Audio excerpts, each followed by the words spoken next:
I need to take a roll call. And I will call, I will start with the members of the committee. I will start asking the names of the members of the committee so everybody isn't talking at the same time. And then we'll go to who else is there. Jim Lindenmeyer. Here. Thank you. John Nash. Here. Rod Leonards. Here. Pam Kane. Here. Michael Hager. Here. Okay, David Keft, are you on? I am. Thank you. I saw Nancy Dunkel there. Are you there, Nancy? I am. Hi, Mel. You. Okay, if you could just state your name, whoever else is here. Nancy Butker. Thank you. Sherry Bates. Thanks. Zach Least. Hi, Zach. Morning. David Barker. Thank you, David. Others on the call and attending this meeting. Bruce Harreld, University of Iowa. Thank you, Bruce. Mark, University of Northern Iowa. Wendy Wintersteen, Iowa State. Monse Fuentes, University of Iowa. Okay.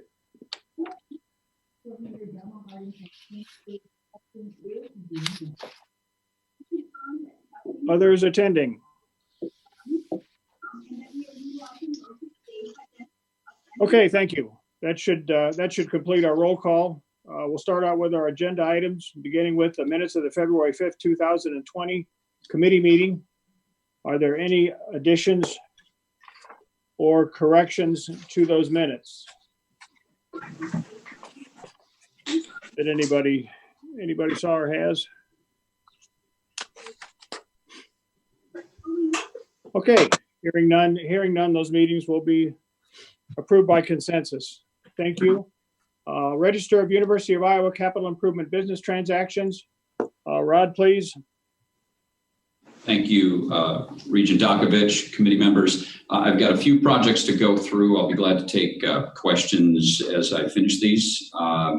The first is a permission to proceed with planning request for Bowen Science, the Bowen Science Center, our building third floor renovation. This would renovate roughly 45,000 square feet of research space on the third floor. The estimated budget range for this project as we start into planning is between $15 and $19 million and would be funded by Treasurer's temporary investments income.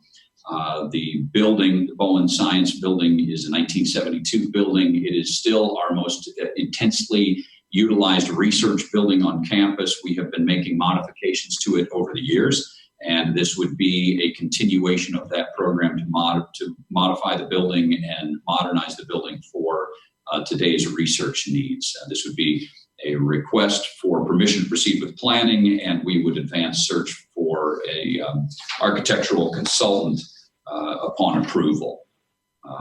The next project is a project description and budget for University of Iowa Hospitals and Clinics General Hospital upgrade BA and BW elevators. So this project, along with others that we have been doing and will continue to do in the hospital complex, will substantially upgrade 2 elevators in the general hospital portion, the far north end portion of the UIHC complex. The project budget for this project, $2.205,500, so $2,205,500, funded by hospital building usage funds and or bond proceeds. The next project, also at the it's for University of Iowa Hospitals and Clinics. This is a renovation of a Quad Cities hematology oncology clinic. This project would reconfigure roughly 1,900 square feet of existing leased space at the property of 1351 Kimberly Road in Bettendorf. The project modernization will allow for increasing patient volumes, and specifically the additions created by this project will be an increase from 8 to 12 infusion chairs. Exam rooms would increase from 4, which we have now, to 8, and there would also be doubling from 1 to 2 blood draw spaces within that part of the building. The project cost for this would be $2,140,000 funded by hospital building use funds, and an important project for the Quad Cities area, as is indicated in the background. That area, the Quad Cities region, is underserved in the number of oncologists providing care. So this will help to provide access and care in that important area of healthcare. Those are the projects that I would present to you. Milt, I've got the next item too, but I'll wait to see if there are any questions on these three. Okay, that would be great. Are there any questions on those? Any questions on those projects? This is Bruce Harreld. Rod, excuse me, Mr. Chairman, I would appreciate you at least mentioning the Campus Recreation and Wellness Center replacement of we have a maintenance issue, and we were requested to take any athletics activities off, and this is barely athletics, and we do have an issue. We're not asking for approval. I just want you to be aware of the situation. Rod? Sure. So, yes. Thank you, President Harreld. That is a project that we're not asking for approval today on. We do have ready a project that can be positioned to wait for approval. It is a conditional mechanical system project and improvement affixed to the Campus Recreation and Wellness Center aquatics areas with a pool pack system, mechanical system to work on air infiltration and the treatment of the air related to aquatic centers. It is a building that is shared by athletics and also recreation services paid for by student fees on the recreation student fees. And we will bring that project back to the Board of Regents in the future for consideration. Okay, thank you, Rod. Any other questions or comments on these projects? Hearing none, those are approved by consent, and we will move them on to the full board. Thank you very much. University of Iowa request for ratification of revised budget. Yes, thank you. This request is, as indicated, a ratification of an approval made by the Board of Regents Executive Director for a revised budget on the University of Iowa Hospitals and Clinics John W. Colleton Pavilion. It's upgrade the main operating room, building controls, and telecom room. The revised budget, as it was approved by the Executive Director, moved the budget from $4 million to $5,350,000. Primary reason for the increase is that the design professional's preliminary construction estimate did not account for additional or extra construction phasing and associated infectious disease control measures, which will be needed as that project would move forward. And so with the timing of the project and the need for the work, we approached the board, and the board office executive director approved it, but it does need ratification from this committee, actually from the board, for us to complete that increase. Oh, Rod, was that infectious disease control? Was that coronavirus initiated, or? It is not related to that. No, it's related to continuing maintaining the operations within that important part of the building while work going on in mechanical areas adjacent to it are done. And so it's secondary to the project. It's not specifically in the spot where the project is occurring, but does impact that part of the hospital. And so there are additional measures to account for both phasing and protective measures that make sure that we can continue to operate that part of the hospital while this work continues. Understand. Thank you. Any other questions or comments on this request for revised project budget? Okay, hearing none, that will be approved by the committee and sent to the full board. Thank you very much, Rod. Thank you. Register of Iowa State University Capital Improvement Business Transactions. Pam Kane, please. Thank you, Regent Dokovich. Iowa State brings two different projects to the board or to the committee for approval of the schematic design, project description, and budget. The first one is Hilton Coliseum. It is a $22 million project funded by athletic revenues and donor gifts. This will be an expansion of the concourse on the north and south levels of Hilton Coliseum. It's for space to help space with the concessions and the thoroughfare of the fans at basketball games. It will also replace the heating and ventilating system existing on the mezzanine and between the concourse and the upper bowl of the seating of Hilton Coliseum. In addition to the benefits of additional floor space, it will enhance the fans' game day experience. It will have some uplighting on the exterior, which will light the space better. And Pam, can I interrupt you? Yes. I apologize. We pulled this project along with a couple of other athletic projects. I apologize if that message didn't get across to you, but all we're going to present today would just be the Vet Med project, if you would, please. Okay. So sorry for that confusion. That was not told to me. Okay. Okay. So the Vet Med project is a $75 million project that has $63 million of state money, and the rest is the college money and donor money. The building will be located on the south end of the College of Veterinary Medicine campus that serves the diagnostic medicine needs of Iowa's livestock, poultry industries, pets and wildlife, as well as human health and pets. So this is a 2-story standalone building. It'll house approximately 40% of the VDL's current faculty and staff and its most urgent space requirements. It will have improved laboratory space, improved biocontainment, enhanced biosafety standards to protect the employees and student health as they work to process over 90,000 cases a year. Security is an important design element for this schematic design. It will have a hard demarcation between the laboratory and non-laboratory space, both maximizing biosafety and biosecurity within the building. But it will only provide about 50% of the total space necessary for all the VDL functions. And those functions that are in the building and those that are not are all outlined in your docket items. And as current funding did not allow for the VDL, all the VDL sections, it is being designed to allow for a future building addition. Any questions or comments? I'd be happy to answer. Questions or comments on the veterinary diagnostic laboratory project?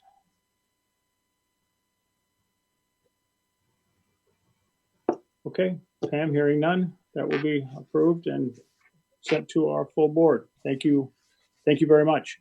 Iowa State University proposed property sale. Property sale. Okay, it's a Fick Observatory, which is about a little over a 45-acre plot of wooded located in Boone, Iowa. And we did go out and get an appraisal on this land, and it did sell. We had a competitive sale, and it did sell at quite a bit more than the appraisal value because the landowner next to it wanted it desperately. So there's buildings on that are in desperate need of repair, but we abandoned that many years ago, and we took out all of the equipment that we could use for other research areas, but we're requesting approval for this sale. Questions or comments? Okay, hearing none, the Iowa State University proposed property sale is approved. Thank you, Pam. Register of University of Northern Iowa Capital Improvement Business Transactions, Michael. Thank you, Regent Document. At the November board meeting, the board approved permission to proceed with project planning for an expansion of our Performing Arts Center, the Gallagher Bluedorn Performing Arts Center. As we began that process, we realized there might be more value to the project if we use an alternative delivery method. And so we're requesting permission today to move forward with construction manager at risk for the delivery method.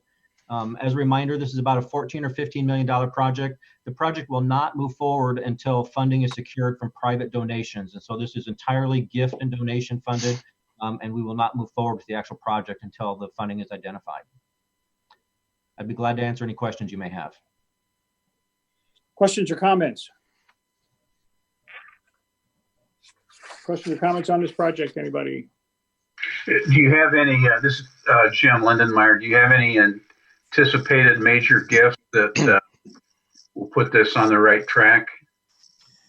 We are still in the early stages of fundraising for this and are not in a position to share any final details at this point, but we're still in the early stages. Okay, So thank you. anticipate it moving immediately. Thank you, Regent Lindenmeyer. Other questions or comments on this project? Okay, by consensus, this will stand approved. Thank you, Michael. Very nice background. Oh, okay. We will move on to agreements, leases, and easements. We'll do the University of Iowa first. David? Yes, thank you, Regent Dakovich. The University of Iowa is requesting the board approve the transfer of approximately 1.03 acres of land as right-of-way to the city of North Liberty and a sort of standard 15-foot blanket utility easement corridor to the city of North Liberty. These are all related to the property, the 70 acres of land we own in North Liberty that we're currently planning our new medical hospital campus at. This is things that would sort of normally occur during a subdivision agreement, but the unique way that the University and Board of Regents sort of transfers property, it's being handled as a conveyance. The private developer to the south of our property, that land is now under construction as multifamily. This is a new access road that will serve, called Wheaton Road off of 965. It'll serve both the new development to the south and will be a secondary access into our new development. It fits in with our master plan and with the master plan for the city of North Liberty. We're moving forward with this now, even though we're a ways away from construction of our property, because the developer to the south needs this road constructed as part of their fire access into their new development. So we're conveying this property in right of way now to the city of North Liberty. The developer is putting in the road, and we have a reimbursement agreement with the developer for paying for a share of the property.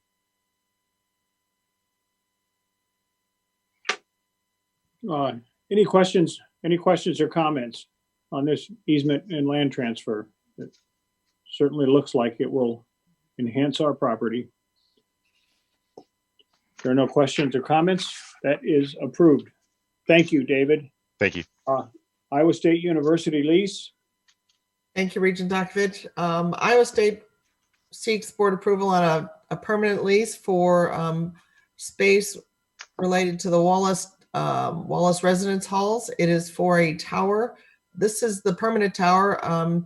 If you might remember, the board approved a temporary lease for that space a while back, but Iowa State entered into a 2080 agreement for joint exercise of government powers with the City of Ames, Story County, and the 911 board to build a safety communication system within Story County.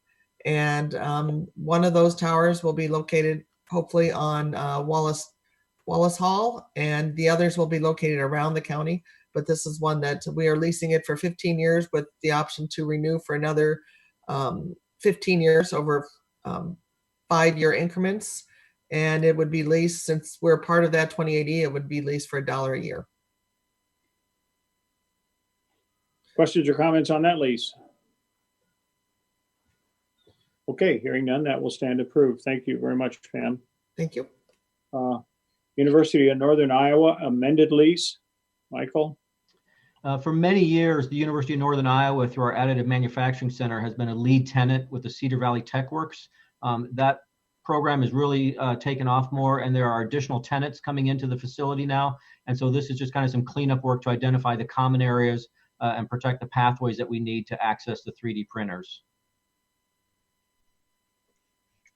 Questions, comments on that amended lease? Okay, hearing none, that will stand approved. Thank you, Michael. That being the end of our agenda, is there any other business to come before the Property and Facilities Committee? Okay, hearing none, our meeting is adjourned. Thank you very much, everybody. Thank you.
Call the meeting to order then and take the roll call. Regent Lindenmeyer, Here. Provost Wickard,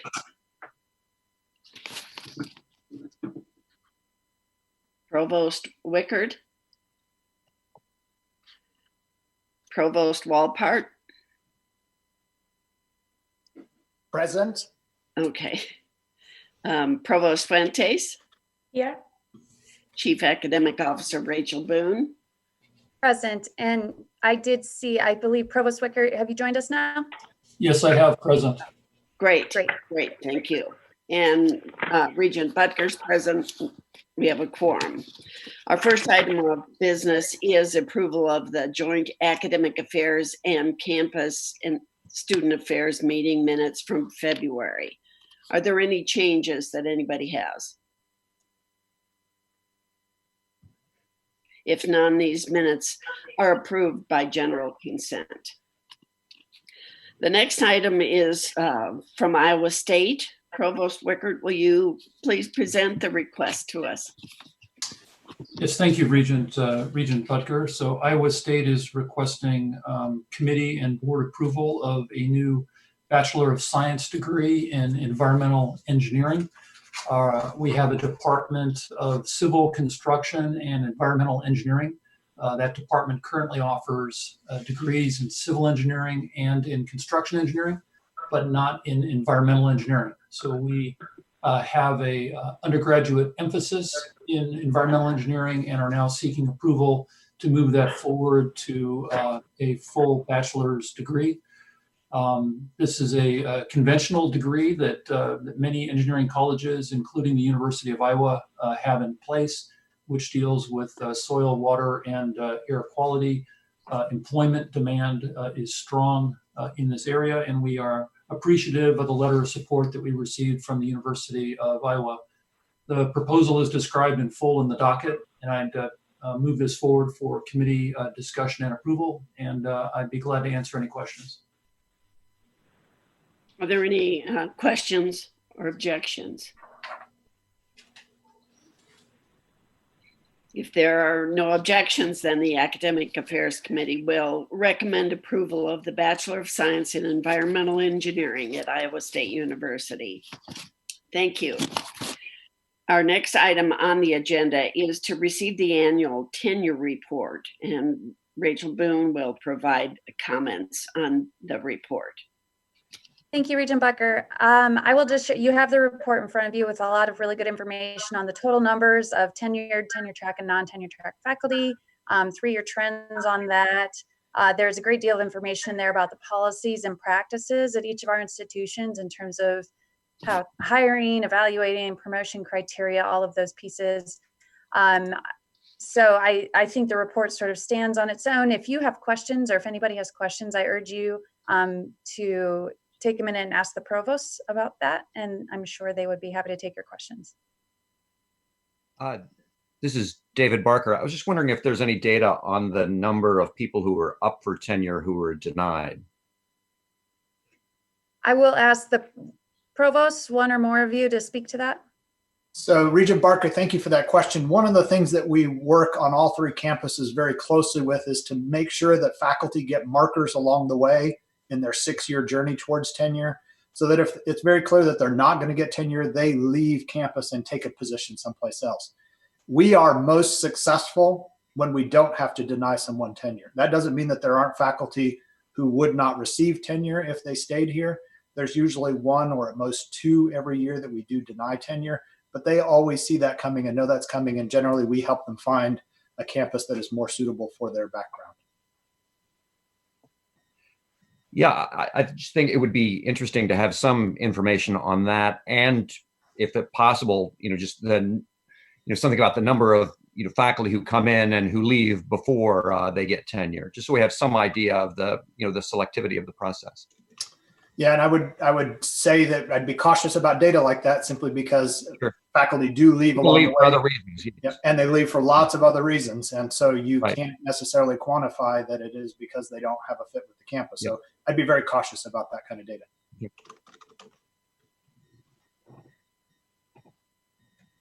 Are there any other questions? I would just like to say thank you for a very thorough and interesting report on tenure, which is a subject that we all get lots of questions about. So it's very valuable to have this report. Next, Rachel will also present a promotion and tenure requests to us for our consideration. Rachel. Thank you. And I really present these on behalf of the institutions, the 277 requests for promotion or tenure action for faculty. These would be effective for the 2020-2021 year. Each of the faculty members that have been recommended has met the requirements that were noted in that annual tenure report. And they also have the support of their department, the dean of their college, the provost. And again, if there are any questions, I will allow you to ask those of the provost.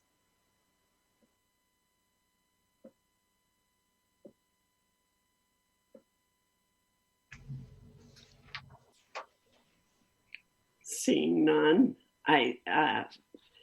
the report definitely shows what a rigorous process it is to complete, and I appreciate that. If there are no objections, then we will recommend approval of the university's promotion and tenure requests to the full board for approval. Okay, Provost Wickard, can you share a bit with us about your request for honorary degrees? Yes, thank you, Regent Butker. This is always a very pleasant request to move forward to the board.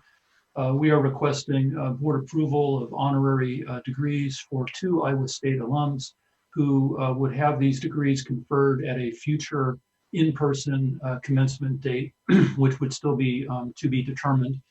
The first is Subra Suresh, who is a 1979 Iowa State alum. He is currently president of Nanyang Technical University in Singapore. Prior to that, he was president of Carnegie Mellon University. And prior to that, he had been appointed by President Obama to be director of the U.S. National Science Foundation. Our second request would be to confer an honorary degree to Beth Ford.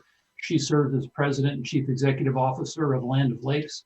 She is Land O'Lakes' first female president and CEO, and she has been lauded by Fortune magazine as being on a list of the world's 50 greatest leaders and the magazine's list of the most powerful women. So we would be delighted for board approval to invite these two to commencement and provide those honors.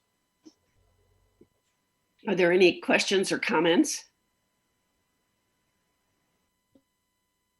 They both sound wonderful, and we are happy to recommend approval of both these candidates then. Thank you. Next, we'll have our annual diversity report to the board. And this year we have asked for each university to provide additional information to help the board learn more about work being done on campus. So Rachel, will you introduce our presenters for today? Yes, absolutely. And I would also like to first acknowledge that we have invited the members of the Campus and Student Affairs Committee to join us for this portion of the meeting, given the importance of the roles of the diversity officers and the work that they do across all levels of faculty, student, and staff on the campus. So will ask Regent Lindenmeyer as well. This is your committee, but we do have the VP of Student Life from each of the institutions, Paula Knudsen from UNI, Martino Harmon from Iowa State University, and our new VP for Student Life, Sarah Hansen. Regent Lindenmeyer, would you like to provide any comment? Yes, thanks, Rachel. I'd like to take the opportunity to welcome and congratulate Sarah Hansen as the new University of Iowa Vice President for Student Life, and also to thank very much the service of Laura McLaren for her work these past few months as the interim vice president. Very good, thank you. And yes, definitely a welcome to Sarah. I think this is her first day, so good way to start. So regarding the presenters, oh, sorry, go ahead. We'll move forward with our presenters then for the annual diversity report. We've asked each institution to provide some comments, and Reg Stewart from Iowa State University will speak for his institution. We have from University of Northern Iowa, we have Gwen Berry, And Provost Fuentes will speak for the University of Iowa and share information on how their institutions are addressing diversity, equity, inclusion with faculty, staff, and students. We'll start with Reg, and when Reg is done, Gwen, if you would step in, and then Monty will go third. And I will add that both Reg and Monty will be sharing some slides as well. So you can, if you are able to see a display, you will see those now.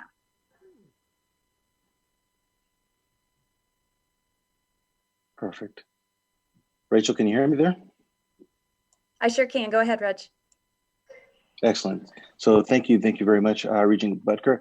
I'd like to briefly highlight a few key efforts that we use to advance diversity, equity, and inclusion at Iowa State University. Next slide, please.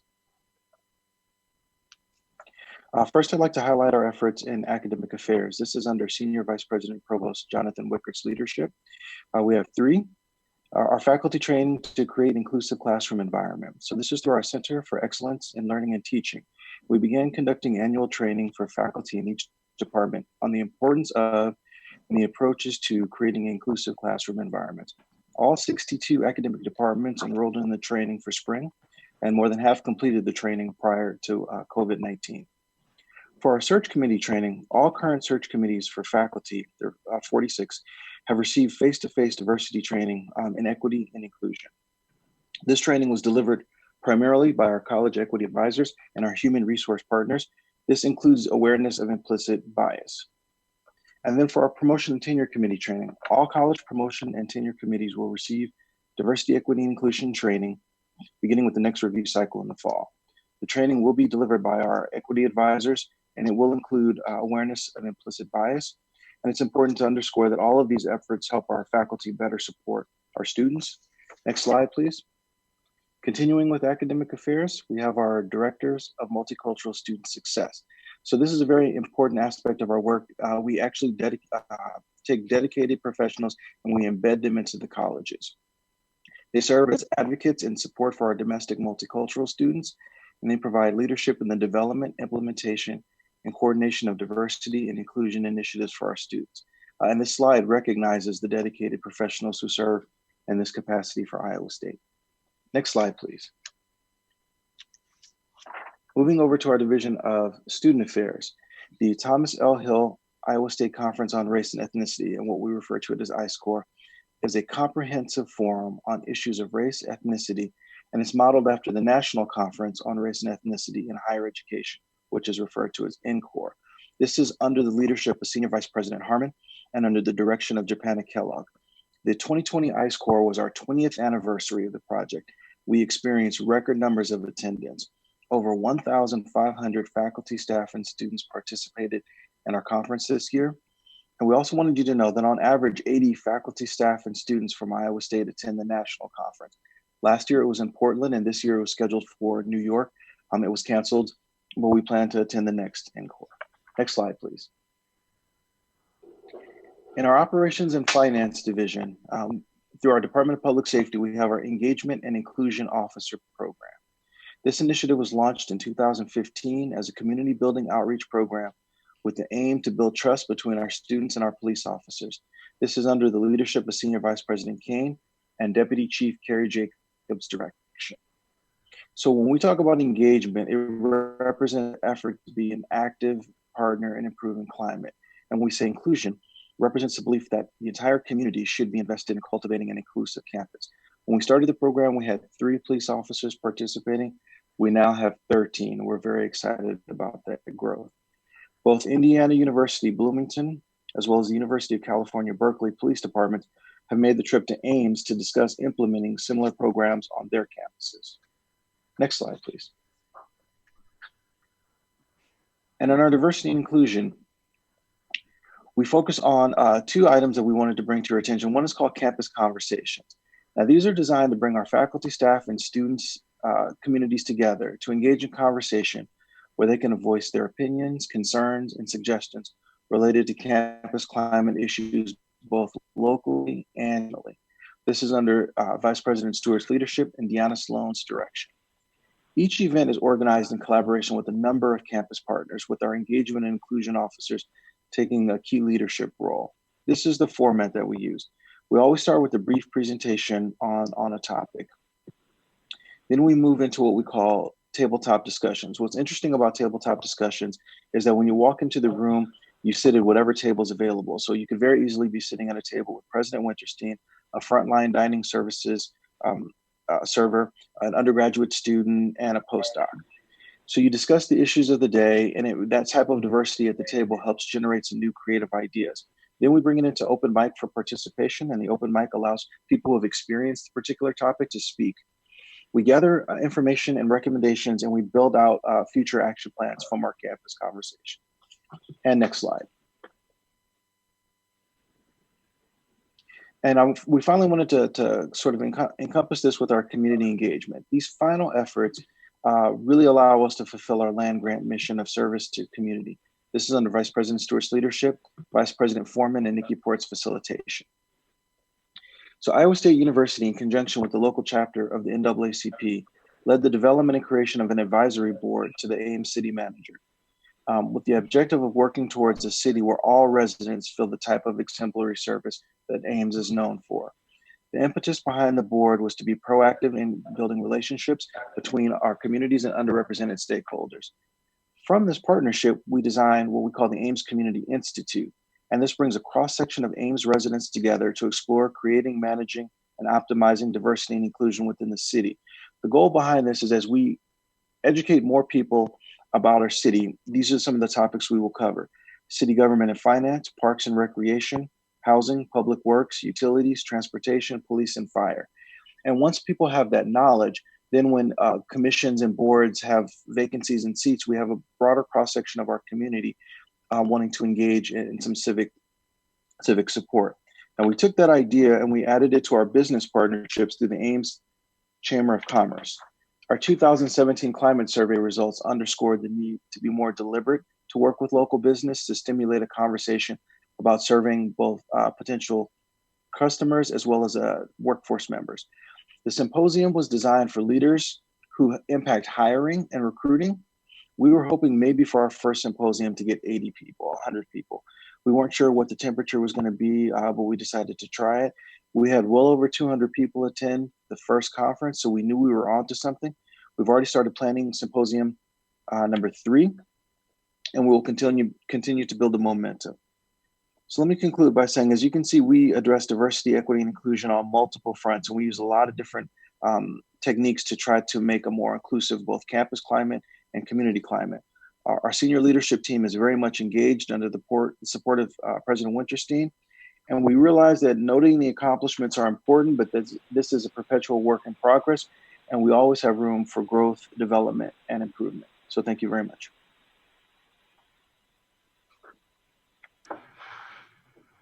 Reg, this is Jim Lindenmeyer. Can I ask a question? Absolutely. It sounds like your symposiums are off to a great start. What's the attendance been like at the campus connections meetings? Oh, sure. Campus conversations. We have a maximum. We use a small, a medium-sized room in the university library, and our past 2 campus conversations had completely packed the room so much that there were waiting lines outside the room. There's about 200 people capacity for that room. And the rooms were so full that we realized now we have to move the campus conversations to a bigger location to accommodate the interest. That's a great problem. Yeah, thank you. I really appreciate the effort on that. Thank you very much.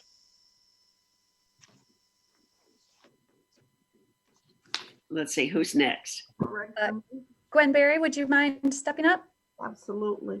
Thank you, Rachel Boone, and thank you, Regent Butker, for the opportunity to share a little bit of information about diversity, inclusion, equity practices on campus of the University of Northern Iowa. Please excuse my voice. I'm a little groggy this morning. I wanted to start with a quote because what I want to talk to you about first is our structure, then some of the things that are happening on our campus, and then very little information about our campus survey because we haven't rolled that out to the campus yet. So I don't want to give away all the secrets there. In Pamela Newkirk's book, Diversity Incorporated, one of the quotes there from a individual at Harvard was simple, is that people have a problem because they haven't approached diversity, inclusion, and equity with sophisticated management. It's not that complicated. It's about intentionality.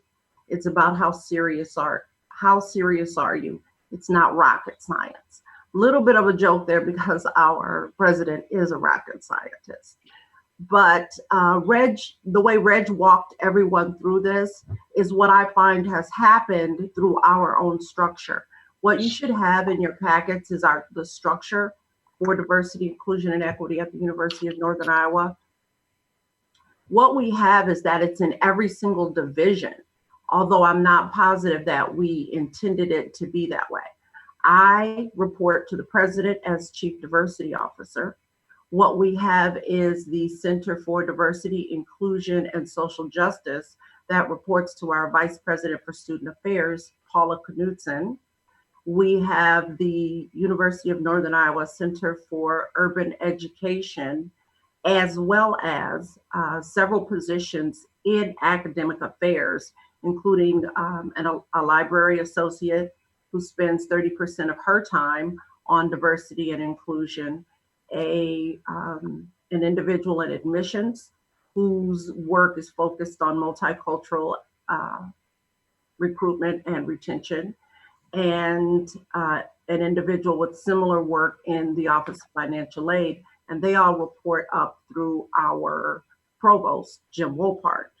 So what we have is diversity, inclusion, and equity work layered throughout the university, and continuing to work with each other is what is going to be key for us to make sure that this institution moves forward in that area. Let's see. I'm just going to speak very, very briefly about some of the activities. I had a short conversation with our president yesterday, and we sort of decided that we wanted to keep things brief. One of the things that we held last year was a conference called Estamos Aquí, and it was almost what we call a backward conference. What we did was bring in high school teachers, high school counselors, individuals who are working with Latinx students who have yet to come to higher ed campuses. And we listened to them tell us, what is it that the population needs? What does this demographic require for success? What we found was that our students, the Latinx students who are already on our campus, really enjoyed this. Not just because we had a speaker that they gravitated toward, that they really related to, but also because we brought back individuals who were identified as Latinx themselves, who had worked at the institution previously, and spent some time with those students, having those very real but closed door conversations that only they could have with that population. We think we are going to do something very, very similar like that again next year. It seemed to go over extremely well. Now I'm going to move on to our survey, our campus climate survey. One of the things that happened back in 2015 was that our campus decided we wanted to do a survey. We had been picking up campus climate information through the NESE survey, but what the campus asked us to do was do a survey around campus climate, period. We didn't want it as part of another effort. So we just got the results back in January. They've been put together for us in a report. I think you have some basic information from the executive summary around that report. What is most interesting to me is that Sean Harper, if you do diversity inclusion work, I'm sure you know Sean Harper's name, out in California. When Sean reported at the most recent AAC&U annual meeting, Sean said there were 5 things that he was seeing in the 1,400 campus climate surveys that he had conducted over the last few years, that 5 things popped up in every single one of them. And sure enough, all 5 of those things popped up in ours. See if I can remember all 5 of them without having to open my phone. That our students of color consistently saw cultural erasure on the campus and in the classroom. They didn't see themselves represented in the textbooks. They found white overestimation, that white students saw the campus as a really positive place, while their view of it was decidedly different, and that white students had some difficulty in understanding why is it that everyone isn't having this very positive experience that I'm having. Very disturbing, but I think all of our campuses experienced this year at some point, that students are hearing the N word, both in class, in campus, and in the res halls. So all of those things were popping up across the board.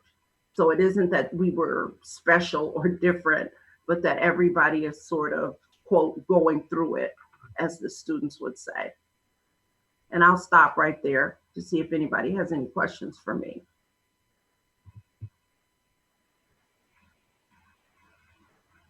Well, thank you. Thank you. Provost Fuentes, are you prepared to share the report for the University of Iowa? Yes, I am. Thank you.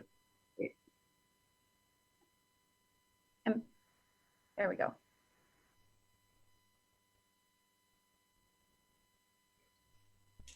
Well, good morning. Thank you, Regent Parker, for the opportunity to present and share a few highlights of our campus-wide collaboration, our campus-wide commitment to diversity, equity, and inclusion at Iowa. The university has embraced a paradigm shift. This is a shift from diversity to diversity, equity, and inclusion.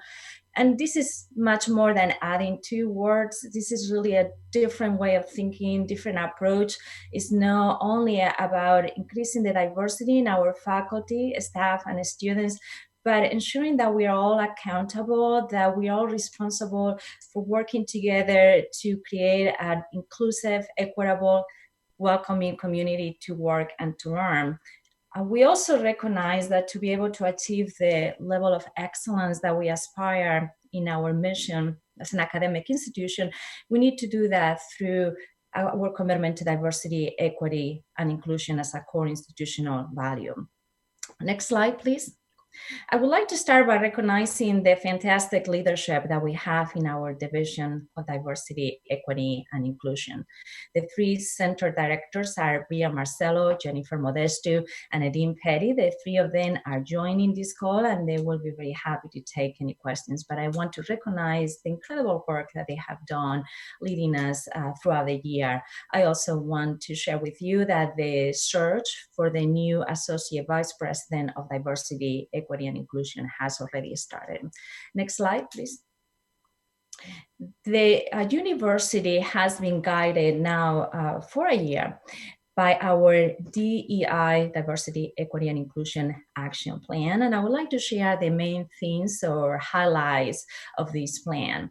The first thing is that this is about actionable data. The development of the plan as well as the implementation has been informed by data. We do believe that leaders need good data to be able to make good decisions, and we will continue collecting data as we move forward.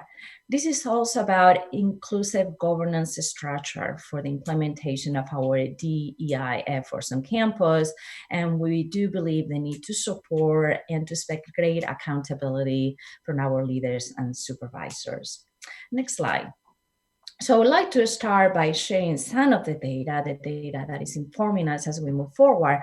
And what I have here is the first year enrollment over the last 6 years, including our most recent cohort. So what we see is the percentages of our incoming class from different groups. So I have the Pell recipients. I also have first generation students. These are students that are the first in their families to attend college. And we also have underrepresented minorities. Underrepresented minorities are those groups that historically they have been underrepresented in higher education. They are African Americans, Hispanic, Latino, Pacific Islanders, Native Americans, and 2 or more races. So what I'm really excited to celebrate is to see the increase in our diversity in our student population. We can see the increase of the percentages of our underrepresented minorities, Pell recipients, and also it's remarkable too in the context of first generations, a very large percentage of our incoming class is first gen, as you can see, 22%. Next slide, please. So as we celebrate the diversity of our student population, we are truly committed to ensure that we help them to achieve their full potential. So when we look at some of the metrics to determine the student success, the first one would be our ability to be able to retain the students from first year to second year. And what I'm presenting here is the retention rate over the last few years. You can see that for the overall population, it's about 86%. But when we look at these different groups, it's good to see the increase, certainly in relation to last year, of the retention rate for the underrepresented minorities. And I do believe that this is in part due to some fantastic initiatives that we have in place, such as Iowa Edge. But what is problematic is to see the equity gap that we have, and it's really much more dramatic with the first gen. The first generation of students, as you can see, the rates have been in a continuous manner, decreasing over time to the point that right now is the group that we have at the highest academic risk, and we've had a gap of 8%. And when we look at our graduation rates, is 10%. So we are in the process of establishing and promoting a lot of different initiatives to make sure that we help each single member of our Hawkeye family to achieve the full potential. Next slide, please. I'd like to share with you one of the initiatives in the context of increasing the recruitment and the success of our students. We're starting now a Hawkeye First Gen initiative with the purpose of increasing the connection with the students, the connection with their families, the academic engagement, and mentoring to help these students with the goal of increasing our ability to retain and to help them to graduate in time. We're also part of the American Talent Initiative. This is an effort to increase the recruitment and the success of high ability, low income students. We believe that we should be committed, as we are, to the success of each single one of our students, regardless of their social economic status. The Iowa Edge has been a very successful program in helping with that social transition for our students, in particular for underrepresented minorities. And we are in the process of establishing a better physical location for our veteran students, as well as students with disabilities. We're also building infrastructure to enhance the support for those students. We have built now the Iowa Veteran Education Transition and Support Team to help enhance the success of those students. And we will continue working on enhancing the academic support for students with disabilities. This is certainly right now an area of concern, in particular because of the very sudden move to virtual education, and we need to make sure that all the material is accessible to students with disabilities. Next slide, please. When we look at our faculty, what I'm presenting here is the number of tenure track faculty that has decreased over time. Right now, we are a little bit less under 1,500, and we see how the faculty distribution has changed over time. The increase in faculty has been a non-tenure track, either clinical research or instructional. So the percentages of the tenure track, you can see that has decreased rapidly over time. When we look at underrepresented minorities, we have increased the number of underrepresented minorities in all the non-tenure track. However, when we look at the tenure track, the number has been the same for at least the last 5 years, about 100. Next slide, please. So with the intention of increasing the support and the diversity in our faculty, in particular looking at our tenure track faculty, that's the faculty population where we need to certainly increase the efforts to continue the recruitment and success. So we have launched a new program. This is a training program, a pipeline for our future successful and diverse faculty, tenure track faculty. So this is the Provost Postdoctoral Fellowship Program. I will be announcing next week the first cohort. We also have the path to distinction with the purpose of introducing DEI best practices in our faculty searches. We have the distinction through diversity fund. This is an initiative funded and supported by athletics to help us to recruit and retain outstanding tenure track faculty, and the dual academic career funding helping us also with the recruitment efforts for tenure track faculty when it's contingent employment of a spouse or partner. Next slide, please. When we look at our staff, it's wonderful to see the increase in our underrepresented minorities, both in our merit staff as well as the P&S, professional and scientific staff. However, the percentages are very different. When we look at our merit staff, 15% are underrepresented minorities. When we look at our P&S, is 5%. So there are a number of initiatives also with the goal of increasing the recruitment and the success of our staff. We just have introduced DEI competencies as part of the performance review for all our staff, P&S and merit. We have also introduced DEI as part of the talent acquisition processes. And we started this year a new program to train our supervisors. And part of that is to ensure that we offer the resources, the knowledge to supervisors to help enhance the recruitment and faculty and staff. And all our supervisors should go through that training by the end of this year. We also have a diversity leadership training program. It's Building University of Leadership for Diversity, the BUILD program. And again, this is a training program with the goal of being able to enhance and provide diversity leadership skills to our campus community. And very similarly to the Provost Postdoctoral Traineeship program, we have for staff a very similar program, Staff Diversity Opportunity Fund. So the funding here is to offer more professional development and support so those individuals could, going through this program, could have a higher likelihood of being successful candidates for future P&S staff positions or vacancies. Next slide, please.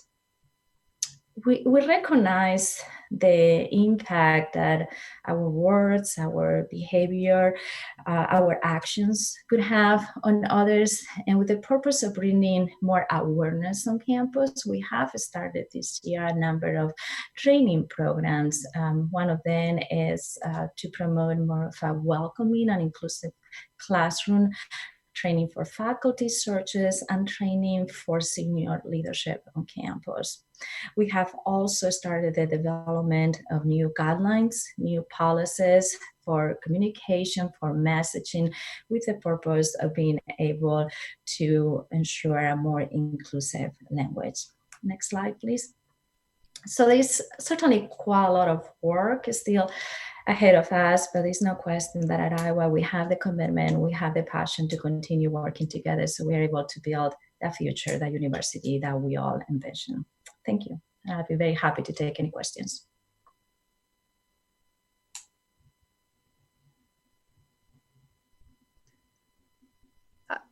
Regent Bucker, if you would mind unmuting yourself. Thank you for the report from all three. If any of the regents would have any questions, now is a great time for that. Rachel, I have a question. This is Jim. I was slow on my mute button there for Gwen. If Gwen is still on the line, Gwen mentioned that after the survey, there was a perceptual difference between races with regard to their campus experience. And I was wondering if they instigated any strategies to address that. Hi, thanks for that question. We have not, because we are just examining the report and we're just starting to talk about how do we roll it out, what areas do we want to address, and what might those strategies look like. We're also inviting other members of campus to partner with us as we start to look at some of the issues that have been brought forward in our climate survey. Thank you. Well, it is very interesting to hear that different things going on our 3 campuses, and I wish you all well in the valuable pursuit of making all students and faculty welcome and appreciated. Are there any other questions to come before the committee at this time? Then thank you very much for this additional information today and these presentations. If there's no other business to come before the Academic Affairs Committee, then the committee will stand adjourned. And I see we're up for a little break.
Well, welcome to the meeting of the Investment and Finance Committee, and happy April Fool's Day to everyone. This meeting is called to order. So agenda item 1, minutes of the November 13th, 2019 committee meeting. Are there any questions or edits that may need to be made to the minutes as written? Hearing none, the committee will consider them approved by general consent. And agenda item 2 is modification of financial institutions, brokerage firms, and money market mutual funds. And I'd recognize Brad Berg for a comment on these. Thank you, Mr. Chairman. This compliance item adds the Principal Financial Group as a custodial account for each of the universities since the principal had acquired the Institutional Retirement and Trust Division of Wells Fargo. It also increases UNI's maximum deposit amount at Great Western Bank to $15 million and discloses Regent Dunkel as a board member of the principal bank. With that, I'd be happy to respond to any questions. Any questions from anyone? If there is no objection, the committee will forward this item to the Board of Regents for consideration. Agenda item 3, the committee has asked a faculty member from each of our universities to present on the merits of passive investment strategies and those of actively managed investments. And I'm really happy to say we have a very distinguished panel here to discuss these issues. And our first presenter, if he is on the line, is Professor Ashish Tiwari from the University of Iowa.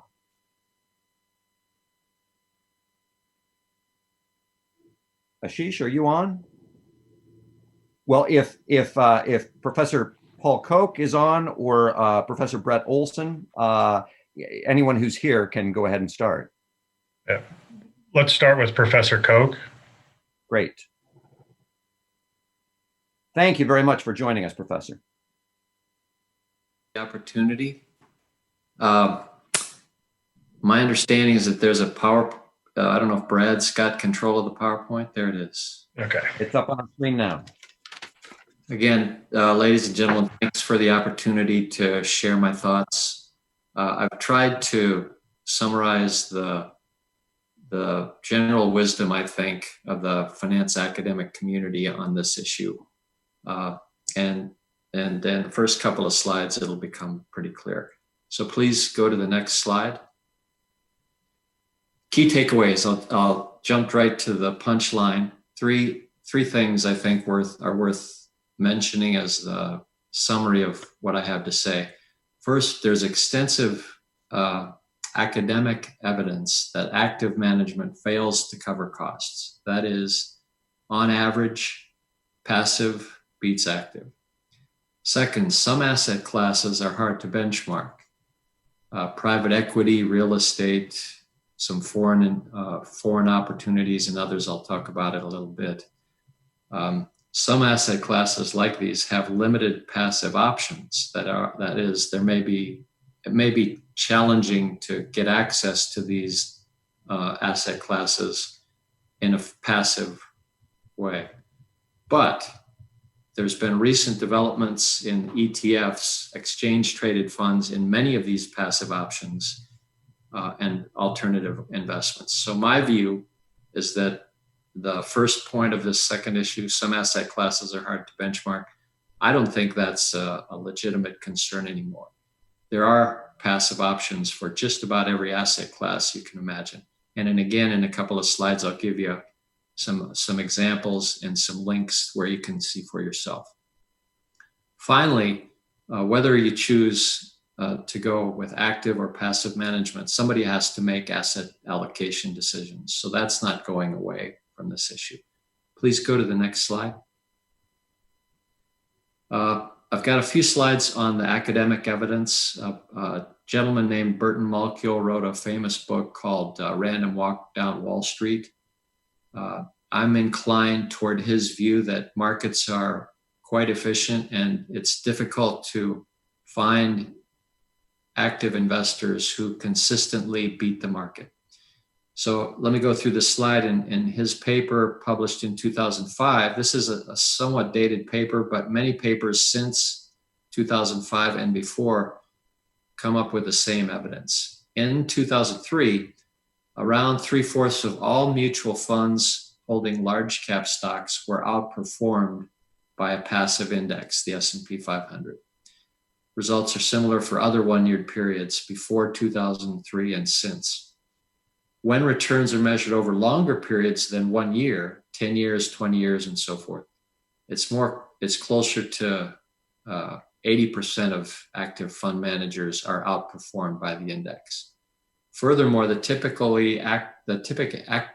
actively managed fund loses by over 2%. Now, if more than 80% of active managers are outperformed by the index, then you might ask, why not just find the 20% who beat the index?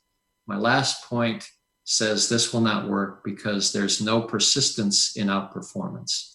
That is, funds that beat that market last year tend not to do so in the following year. It's easy to find lists of funds who did the best last year. So it's easy to find the 20% of funds who beat the market last year. But if you choose to invest in those active managers, they're unlikely to do so next year. Put another way, it seems to indicate that when they beat the market, they were more lucky than skilled. Please go to the next slide. So why does the active manager underperform by so much? The answer is expenses. The typical active fund has an expense ratio of 1.5%. In contrast, passive funds can be run with small expense ratios, less than 0.2% or even smaller for any investors. In addition, active managers trade a lot. Trading entails additional expenses, brokerage costs, bid-ask spreads, and the impact of the market when they make a big trade, that has an effect on the price. So all these issues share the experience that active managers incur a lot of costs that they need to pass on to their customers in high fees. Please go to the next slide. I'll be brief here. Just summary: under reasonable assumptions, the typical investor would increase his or her average annual return by 0.2% over this period if she or he switched to a passive market portfolio. Next slide. Again, these are papers published in the top journals in finance. This one concludes the aggregate portfolio actively managed equity mutual funds is close to the market. It seems to be very near the market, but the high costs of these active managers show up as lower returns to investors. Again, few funds produce benchmark adjusted returns that beat their costs. Next slide, please. Here's a paper that documents several different sectors of funds and how they performed against their benchmarks in the same sector. When they looked at all active funds, they underperformed their benchmarks by over 2%. Funds devoted to small growth stocks underperformed by a much larger amount, over 8%. Growth funds underperformed by more than 2%. Income funds, that is dividend paying stocks, underperformed by less, but they still underperformed. Growth and income underperformed by half a percent, and other sector funds by over 1%. Next slide, please. Again, there's a long list of academic studies in the top journals in finance that come to similar conclusions when scholars like myself look for evidence that active managers justify their existence by beating their costs and passing on such better performance to customers. When we look hard for that evidence, it's difficult to find that evidence. Next slide, please. Finally, I need to be humble like all my colleagues in academia. There's much that I don't know. So let me ask the question, are there any qualifications or other perspectives to the view I've just rendered? Is there any evidence of an ability for somebody to identify skilled managers? It turns out there are some studies who find such evidence. Here's one example. They conclude that funds with the highest active share, this is a way to measure how active they are in seeking to outperform the market. Funds with this measure they generate seem to significantly outperform their benchmarks both before and after expenses, and they exhibit strong persistence in their performance. Again, the challenge in my mind is identifying this aspect of skill ex ante. It's hard to find people who are going to beat the market next year. It's much easier to find the few who beat the market last year. Next slide, please. What about alternative investments to equity, private equity, real estate, commodity funds, global bond funds, high yield funds, and so forth?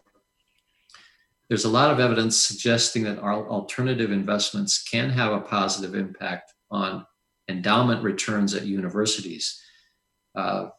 15, 20, 10 years ago, there are some universities whose endowments experience tremendous returns. For example, Harvard, Yale, some other of the Ivy League schools. They had great success in beating the market. But the question again is, was this luck?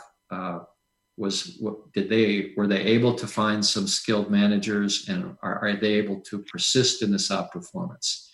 And there's much less clarity about the answer to that question. Again, I point out that benchmarking is hard. It's hard to compare the performance of what Harvard did 10 years ago that earned such great returns. It's hard to compare that with anything such as the S&P 500 index, because the strategies their active managers used to earn those extraordinary returns at that time were very unique and very specific to opportunities that presented themselves in the market at that time. Those opportunities are no longer available. The last point on this slide, alternative investments such as these offer potential diversification benefits. Again, if you put all your money in the stock market the last month, you would not have done well. So that's another reason to consider putting some of the portfolio in other of these alternatives. Next slide, please. At Iowa State, it turns out the global equity allocation in the endowment accounts is already largely passive. This is probably the asset class in which it makes the most sense to be passive. I would argue that it would also make sense to be passive in the fixed income portfolio. There are a lot of options for diversification in ETFs and other low-cost funds in fixed income. Next slide. I'm almost done, just a couple of more slides. One promising exception to passive approach that has happened over the last 10 years is private equity. These are funds that try to buy up small companies or merge or acquire small companies and give investors like endowments and other investors access to this type of investment. These types of funds have outperformed the S&P 500 over the last 10 years, many of those years, but those returns have been very volatile. Not every year do they outperform. When they outperform, they have outperformed in a big way, but they have also underperformed in a big way in other years. The last point on this slide says, when you invest in private equity, you need to consider the exposure to this volatility, this risk. You could do well, but you could do very poorly as well. And also, these are expensive funds. Total fees in a private equity fund of funds can exceed 3% upfront every year. In addition, if the market goes up 100%, these funds charge you 25% of those gains. These are expensive funds.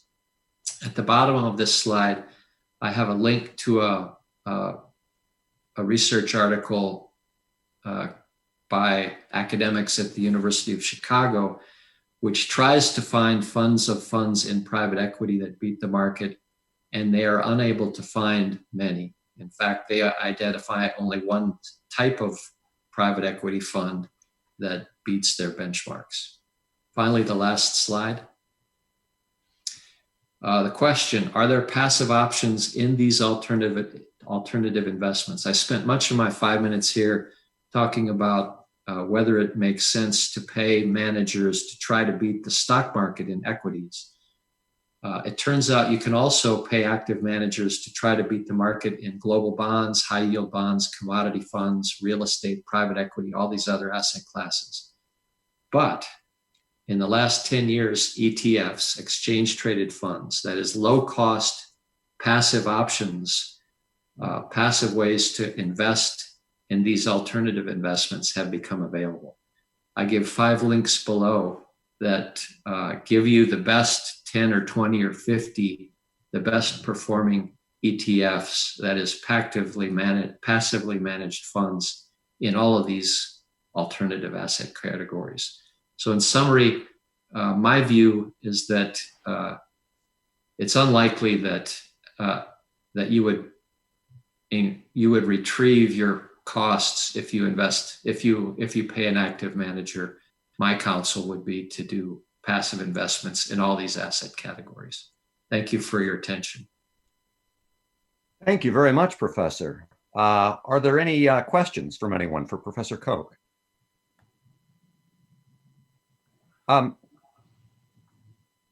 Professor, I had one on private equity. You said these tend to be very small firms, and I believe that there's a small firm effect that's been identified in general. Is it possible that these private equity firms are only picking up that small firm effect that we could duplicate with a passive small firm fund? Yes, it is. I think that's a big part of their outperformance. There is some correlation between the return on private equity as an aggregate asset class and the small cap funds. Once again, if you talk to, I have some former students who are running private equity funds.